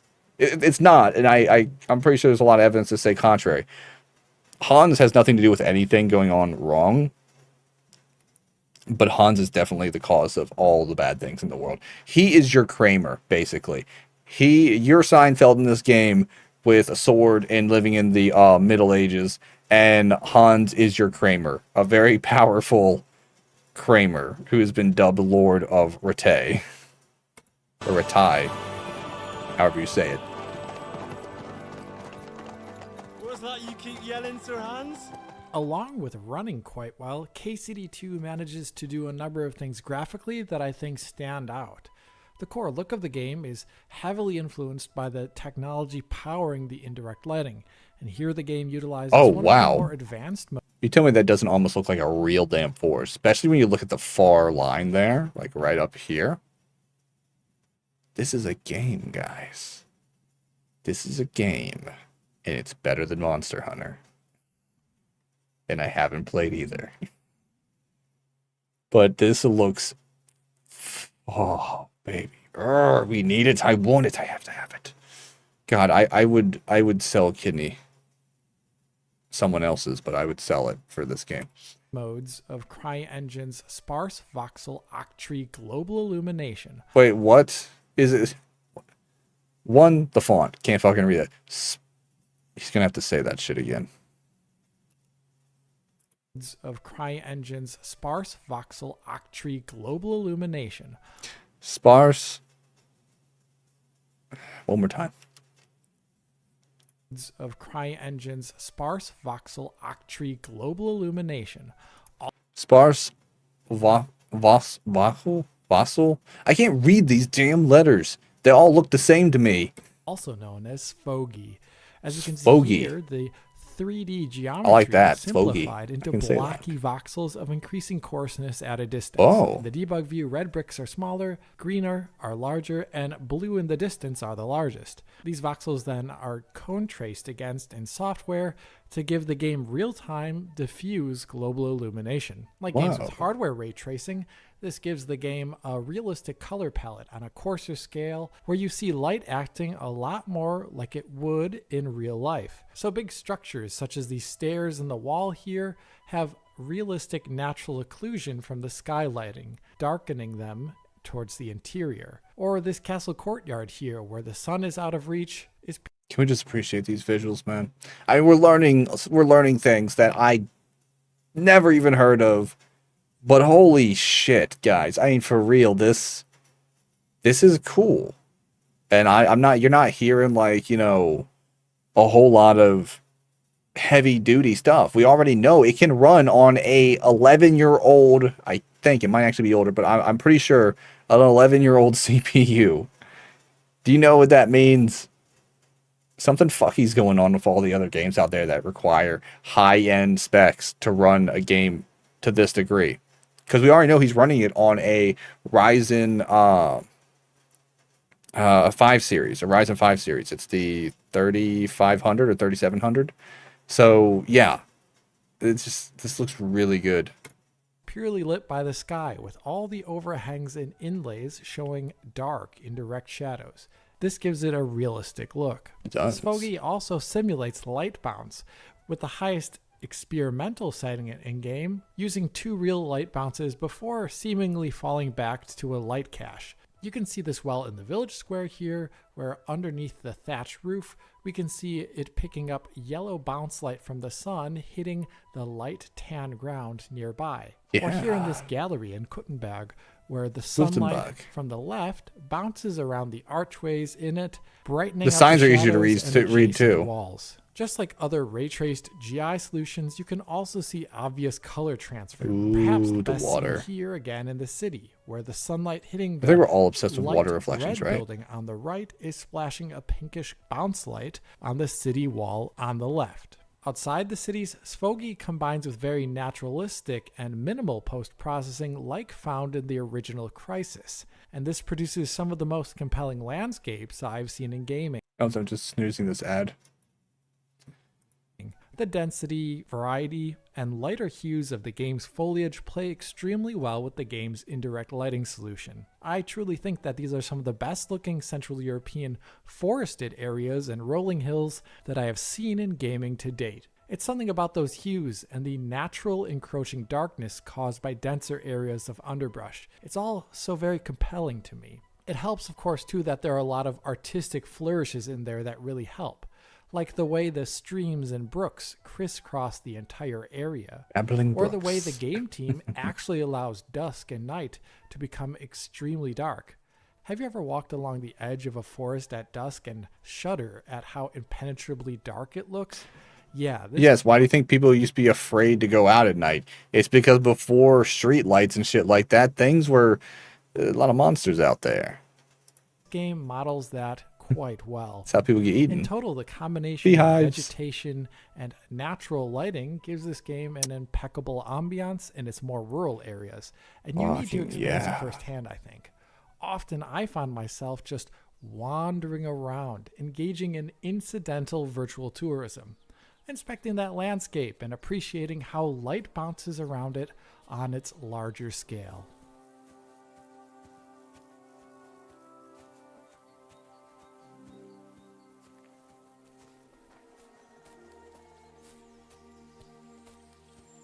Guys, we're not doing anything else but Kingdom Come Deliverance for until we get to the second game. It's looks so good. Holy crap, it only looks good.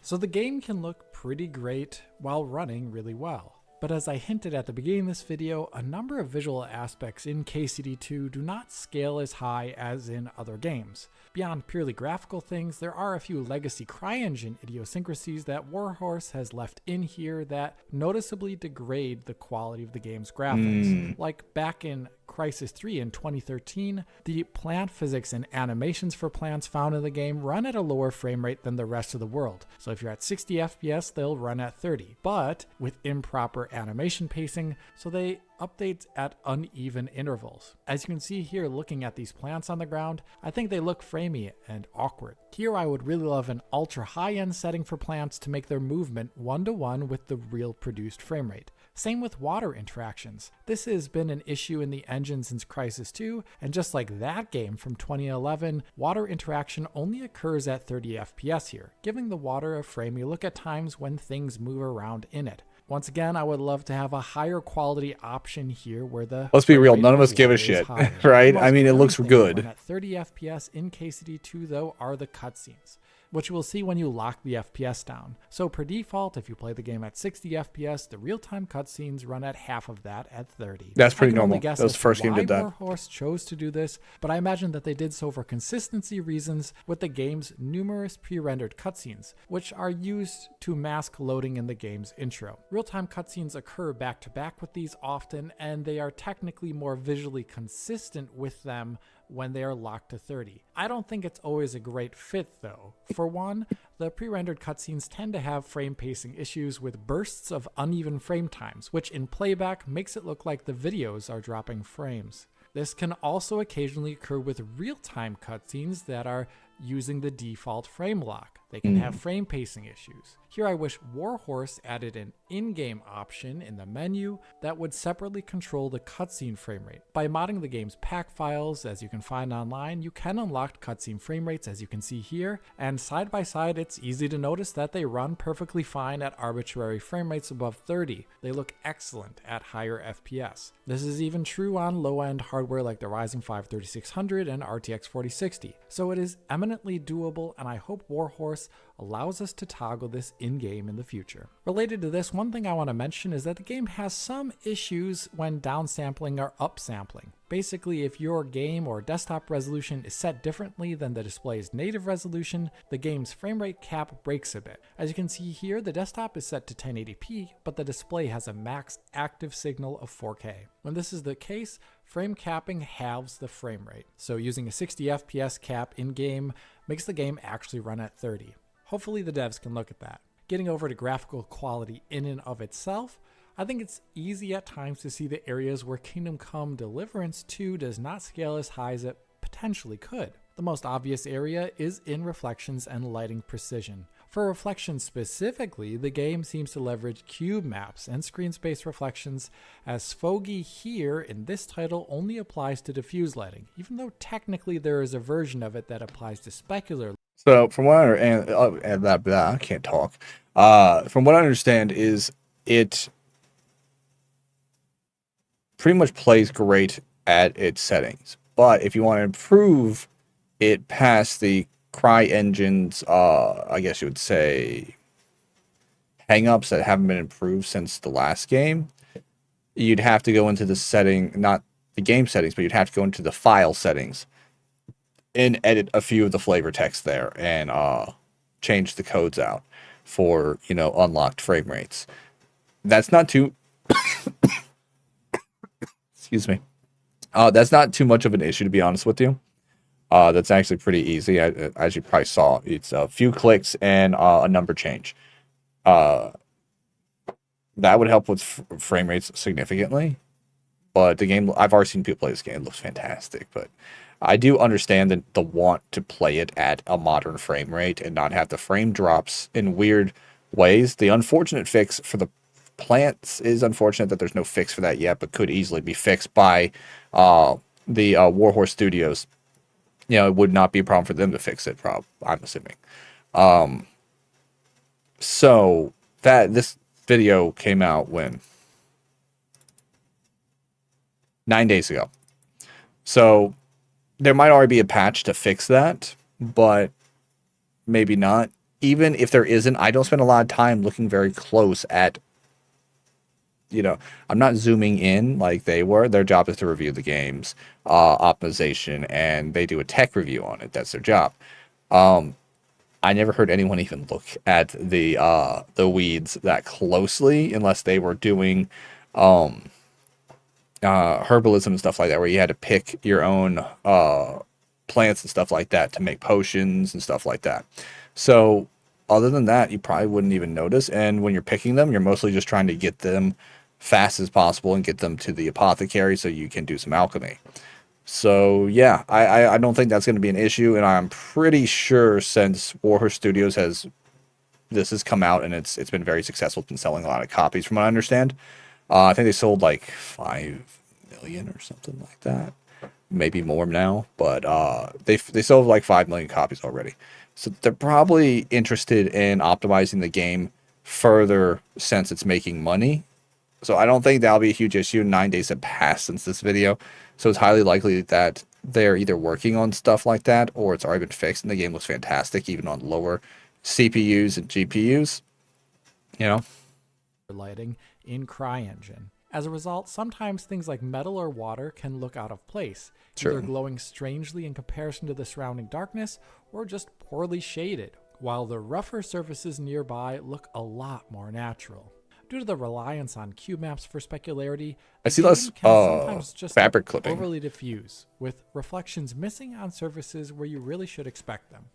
Yes, the Middle Ages were dirty times, potentially, but I think the roughness of the world here also comes down to an incomplete lighting model. The lack of scaling in the reflections is perhaps most obvious around bodies of water, where screen space reflections cause many artifacts. They have obvious disocclusion issues, they disappear around screen edges, and also when the camera moves up and down. That one is actually kind of funky. Underneath them tend to only be rough approximations of the world. Since specular reflections are a weak point in this game's visuals, it would be nice to have an optional ray-traced reflections options, which would do wonders for things such as bodies of water and armor. Technically, CryEngine does support ray-traced reflections, as we've seen it in the remastered Crysis games. But maybe that was just a one-off thing, and perhaps Warhorse would have to roll their own tech here. As I mentioned earlier, lighting precision is another issue here. Sfogy is good, but it only really works for big occlusions and rolling hills. It's not fine-grained enough for smaller things. This is important in this game as you're playing it in the first person, and you can get pretty close to objects. No, that's true. It's common to be inside some building, stall, or barn or whatever, and you'll see light leaking from the outside through the wall. That could be intentional. Likewise, smaller dynamic objects do not work with Sfogy and are only handled by SSAO. So you will often... Okay, what you're saying is leaking through. I think because he's not seeing the gap, he's saying it's a problem. I agree with like him saying like that it would be nice for a ray tracing feature, but the major occlusion stuff, you know, is already kind of handled by the CryEngine. But I think because middle age houses had a lot of gaps and stuff like that, some of this light is probably not an issue. It's probably a feature of the time period setting, you know? So I think some of it is he's catching things that would be problems in other games that are actually intentional for this game. Other than that, it looks fantastic, but I think some of it he's right. I think some of it he is right, but some of it is also maybe him picking things out that might actually be for the player experience because you are in places that aren't built like they are now. Often find many small objects in the game floating and disassociated from the overall lighting. SSAO can only do so much there. Voxel tracing is of course a limited technology, but one can for sure dream how amazing this game could look with a more fine-grained per pixel GI solution, or even path tracing. But that's just me dreaming. Path tracing would be nice. Who knows what future path Other than Cyberpunk, there's not a lot of games with it. Another thing that I want to mention is related to lighting, and that is how the game is presented on a screen. At the moment, there is no HDR support. Good. Just looking at the game's visuals, though, I think it's obvious that HDR support would be killer.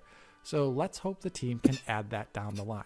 The last comment I have on graphical quality is about the naming conventions of the graphical options themselves. I mean, HDR, I've never really gotten much out of it. I think my monitor is HDR, but honestly, I haven't checked in a while because I never use it. Games I have turned it on for, like Final Fantasy, I end up turning it off because, one, it doesn't really do much. Two, I don't even see a point wasting the resources when it doesn't really feel like it's improving anything. And most people turn it off too. I've even seen other reviewers be like, yeah, I'm going to turn this off because it makes the game colors look off. Now, honestly, beyond some CPU scaling things I will mention a bit later, I do not think this game requires much tweaking from Ultra. But reading the positive discourse online surrounding this game, I see many people surprised at how well this game runs at Ultra settings. As many longtime DF viewers know, a settings name does not actually mean much, as one game's low settings can easily be another game's ultra settings. Yeah. In the case of KCD2, I often found that anything set lower than ultra or even higher had obvious visual shortcomings throughout the experience. Take, for example, shadow quality. If you use the medium setting, as I did in my playthrough on the mid-spec PC, you can often see shadows looking a bit rough and ugly in NPC conversations during the daytime. To get the shadow maps up to a quality where they do not have more obvious issues, you're going to want to go up to around ultra, as we can see here. Also, if you're using medium or even high, you will see obvious light leak in indoor areas, like under this bridge here. Only going up to ultra really eliminated that in a good way. Same with volumetric quality. If you I can see where this one's a problem. This one's not too much problem because there is supposed to be light leak because it's not a modern bridge, but this one, I think he's right. I think Ultra is the only one that shows a more realistic light leak through the ceiling. On the lower settings, like medium here, when walking through the forest, you can see blotchy aliasing occurring in between leaves as the volumetric lighting in the background is too low res and is causing errors. I found that only going up to the experimental setting above Ultra got rid of obvious artifacting at this res here. I can probably run that. Forest. Or take skin shading. I found that the character skin can have these striated lines on them from shadows at any setting below Ultra. Given this behavior for the settings, my basic takeaway from KCD2 is that, excluding draw distance, the graphical settings in this game below Ultra scale lower than seen in other titles. And as such, the Ultra in this game can be a little bit more like the medium of another game that just doesn't scale as low. So for what we gathered, this is one, nobody plays this below Ultra because there's not really anything weak enough to not be able to play it, below Ultra. Experimental is recommended because experimental is the highest graphical setting that is possible, and experimental pretty much eliminates most of the issues or makes them almost unnoticeable. So what he's saying is basically if you're playing any computer that was made in the last 10 years, this game will play fine and you'll be able to play it in experimental. Which makes it so much easier to play these games. Winding down at the end of this video here, I have some optimization tips before I close it out. For lower end GPUs of RTX 4060 caliber or similar, I recommend actually keeping the graphical presentation at the ultra settings and leveraging image reconstruction to adjust your GPU load. At quality mode 1080p, for example, you will see a performance that is only a bit worse than the game running at medium settings at native resolution. All the while, it's all on the 4060. trade-off in image sharpness is far less obvious than the other options that the game provides you with, such as shadow quality and vegetation distance, which are much more obvious in comparison. Basically, utilizing image reconstruction in this game allows you to keep settings high with only very minor downsides. For the CPU side of things, I would say there are more limits here. Remember me showing that run into Kuttenberg with a completely flat frame rate graph and frame time graph on the Ryzen 5 3600? That was on medium settings, of course, which lowers draw distance for vegetation, characters, and object LOD. With those draw distance related settings brought up to ultra, the CPU will be much more burdened. But generally, due to this game's level of optimization in streaming and on the CPU side, I would say it still runs incredibly well on the Ryzen 5 3600. Yeah, it also looks really, really good. It manages to have a few drops below 60 FPS at brief moments when running through the world on the Ryzen 5 3600, as it just can't keep up there. Thankfully, those drops that you are seeing here on the frame rate graph are actually just gradual increases in frame times and not frame time spikes. This means that CPU-related stress in this game from increased draw distance does not cause stutters. CPU-limited frame rate dipping in this game actually appears, and this is still with the older Ryzen. This isn't with the Ryzen I'm using or any Ryzen that most people would be using right now. On a VRR monitor, and that is fantastic. If you have a Ryzen 5000 series CPU or later, ultra settings should give you no problems whatsoever when attempting 60 FPS and higher. The last note is regarding experimental settings, and I think most of them, other than volumetric quality, should be left alone unless you have an ultra high-end PC. They tend to bring their greatest differences while looking at things in the distance, where you will see greater draw distance essentially. Oh wow, that This looks a can, lot of course, different. be fine if you have a Look big how much more GPU, grass there is. but the CPU cost is more extreme. Ultra really is quite awesome on the Ryzen 5 3600 as I just showed, but experimental is not so stellar. The frame time increases from experimental settings are thankfully gradual and no stutters are occurring, but most of the run to Kuttenberg is spent in the 50s, and some of the areas of greatest density and longest unobstructed You're going to run it on a distance higher Ryzen can CPU? cause dips even into the 40s briefly. Basically, you will need a much more beefy CPU to use experimental settings, should you so wish it. What does he consider more beefy, I wonder? Oh, is it the end?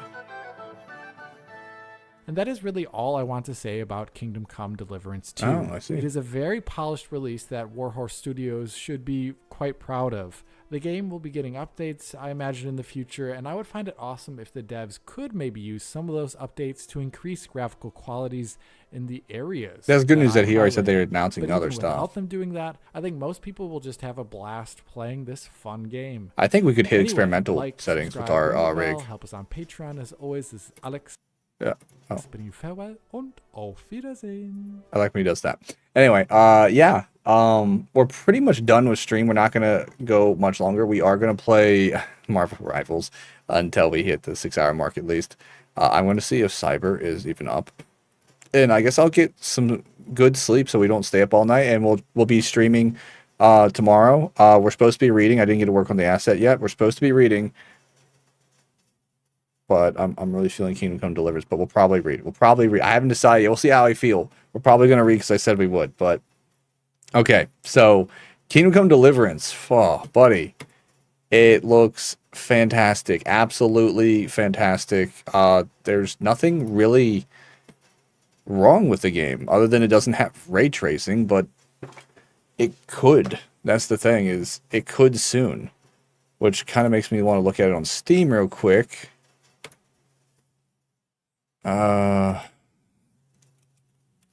See if there was any updates on it. Let's see.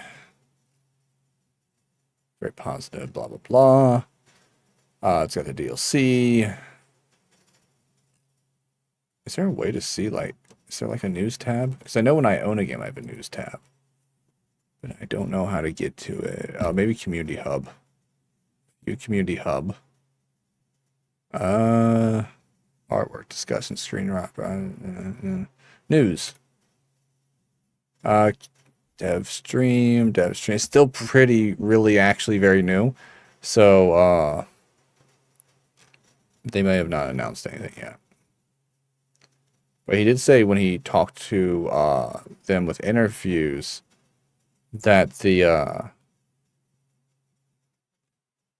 that they did mention like improvements coming.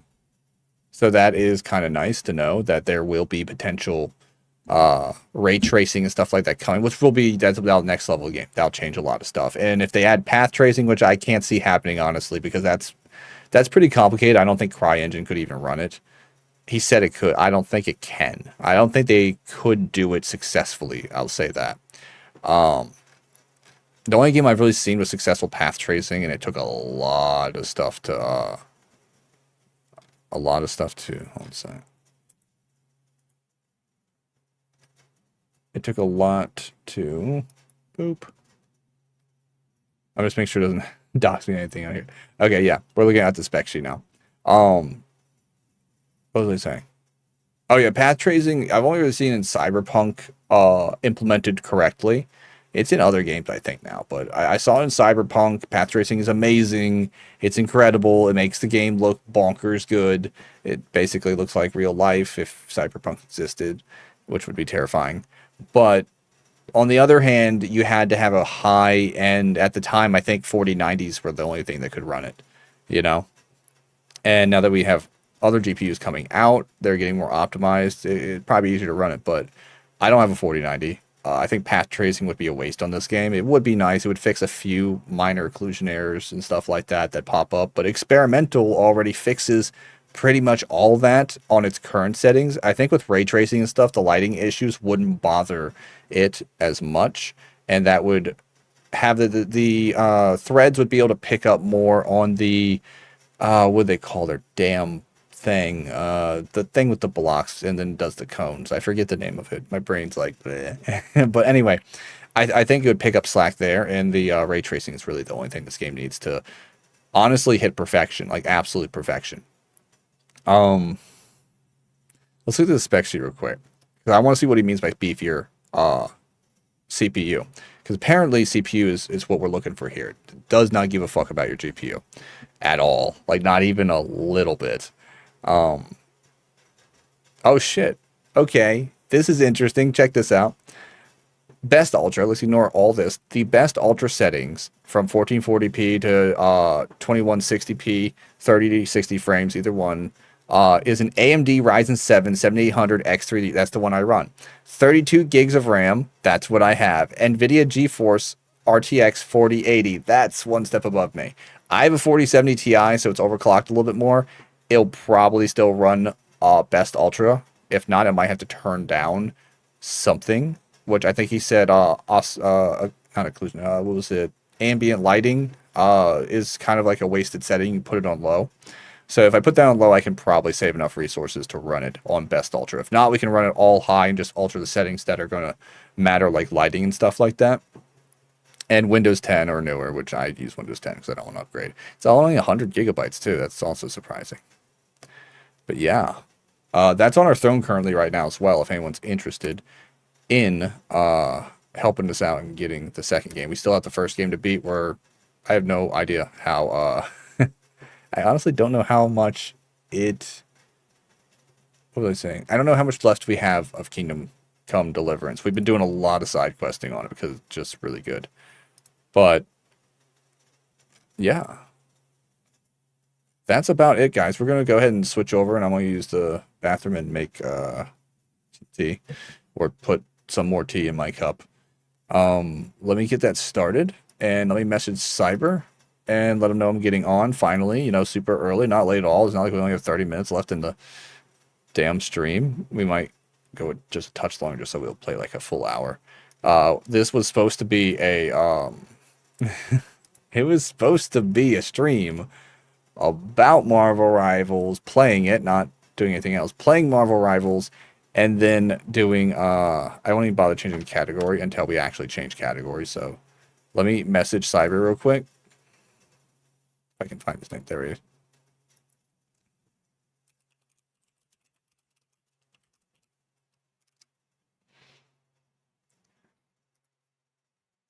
But yeah, I even made a special graphic for it and everything. It's kind of hilarious that we got caught up with all this stuff, man. So much stuff. But yeah, I think Cyber might be unconscious, guys. Yeah. Maybe a little bit.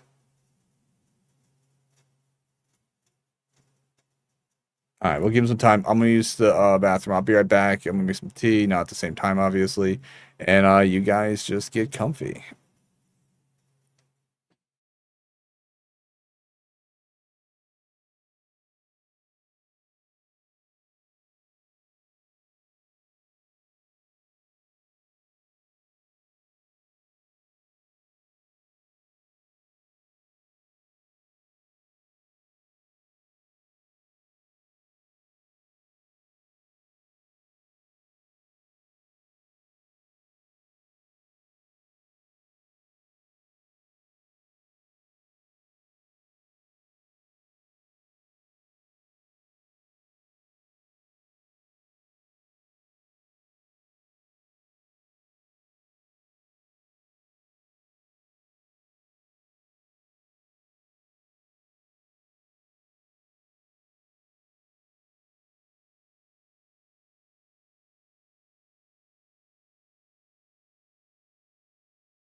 All right. I am back, and I have tea.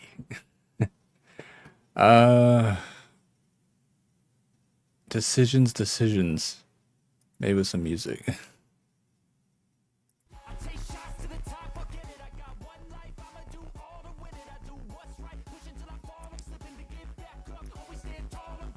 All right, so far I think everybody's asleep. I think I spent too much time running my mouth. And we only have 20 minutes left in stream. Guess we could do some Marvel Rivals, but honestly, I kind of think we might do some Fortnite. We only have 20 minutes though. Good. This is a tough decision because we don't have much time. We might raid out early. We always just raid out early. I'm sorry we didn't play, guys. My guy didn't show up either, so that also kind of played a part in it. We did unexpectedly do some things we don't really typically do on stream, which is a lot of deep dive setting stuff, a lot of game talk, relevant game talk though, new stuff.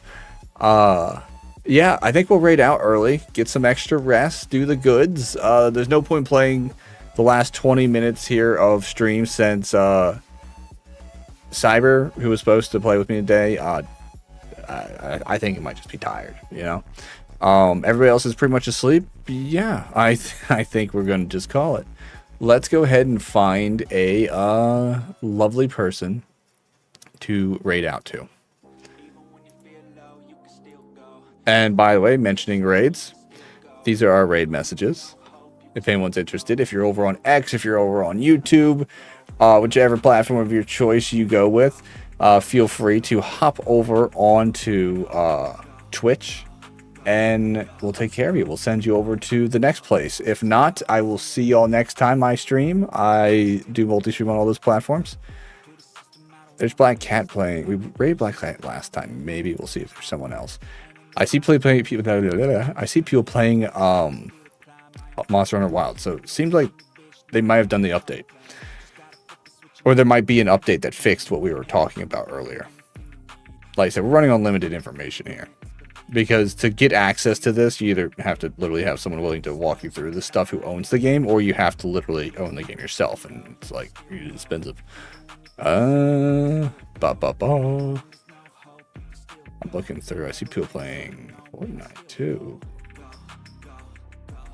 Anyone I owe a raid to that's on? Why can't Frankie be on right now? I owe Frankie afraid. Mafuyu's not on either.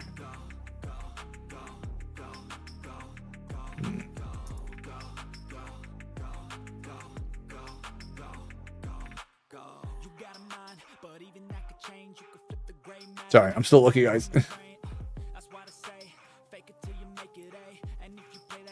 We might raid someone who's playing Monster Hunter Wild, since we were talking about it, and it would give me another look at it. If you were playing Avowed, really? I see someone playing Avowed. Here's the thing about Avowed that I didn't like. It didn't really improve anything from Skyrim, and I didn't even know it existed until recently. It honestly doesn't look very good to me. I might be wrong. It might just be things I've seen haven't been positive about it, but it does kind of look crappy. I'm gonna try being on earlier tomorrow, by the way, too. I know we're still looking for someone to raid. I am going to be able to get more sleep today than I usually do, because we're going to be ending not too much earlier, but earlier than we've been ending the last few days, because we've been playing a lot of Kingdom Come Deliverance. Tomorrow we're supposed to be reading a manhwa. Unless something changes with that, that's probably what we're going to do. Which I say that begrudgingly, because now I want to play Kingdom Come Deliverance. But it'd be nice to palate cleanse a little bit from it, which we kind of did today in a very big way. God, I just keep kind of raiding the same people, especially at these times. Let's see what Oranges is doing. Maybe we'll raid hey, Bad at Video Games is also doing a thing. Alright. I'm not sure she'll take mine, but let's see if we can raid back, because I really love her model. No one else really that I know is playing anything I want to raid into, that I owe a raid to. And yeah. It's just a whole lot of Monster Hunter Wilds. At least, oh shit, she got... I like that. Okay, she changed her model. This is cool. Okay, so we're going to see if she'll even take my raid, because she is a bigger streamer. And she's got a kick-ass name. There she is.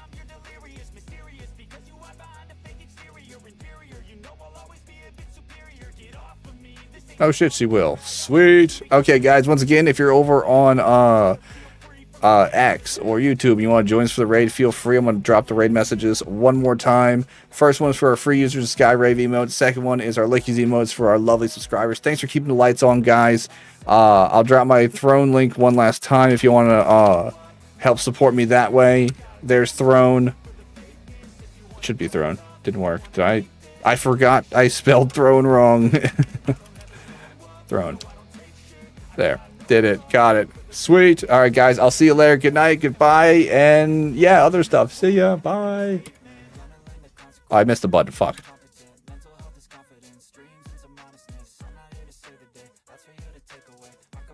I'll have to hunt more gin. Ugh.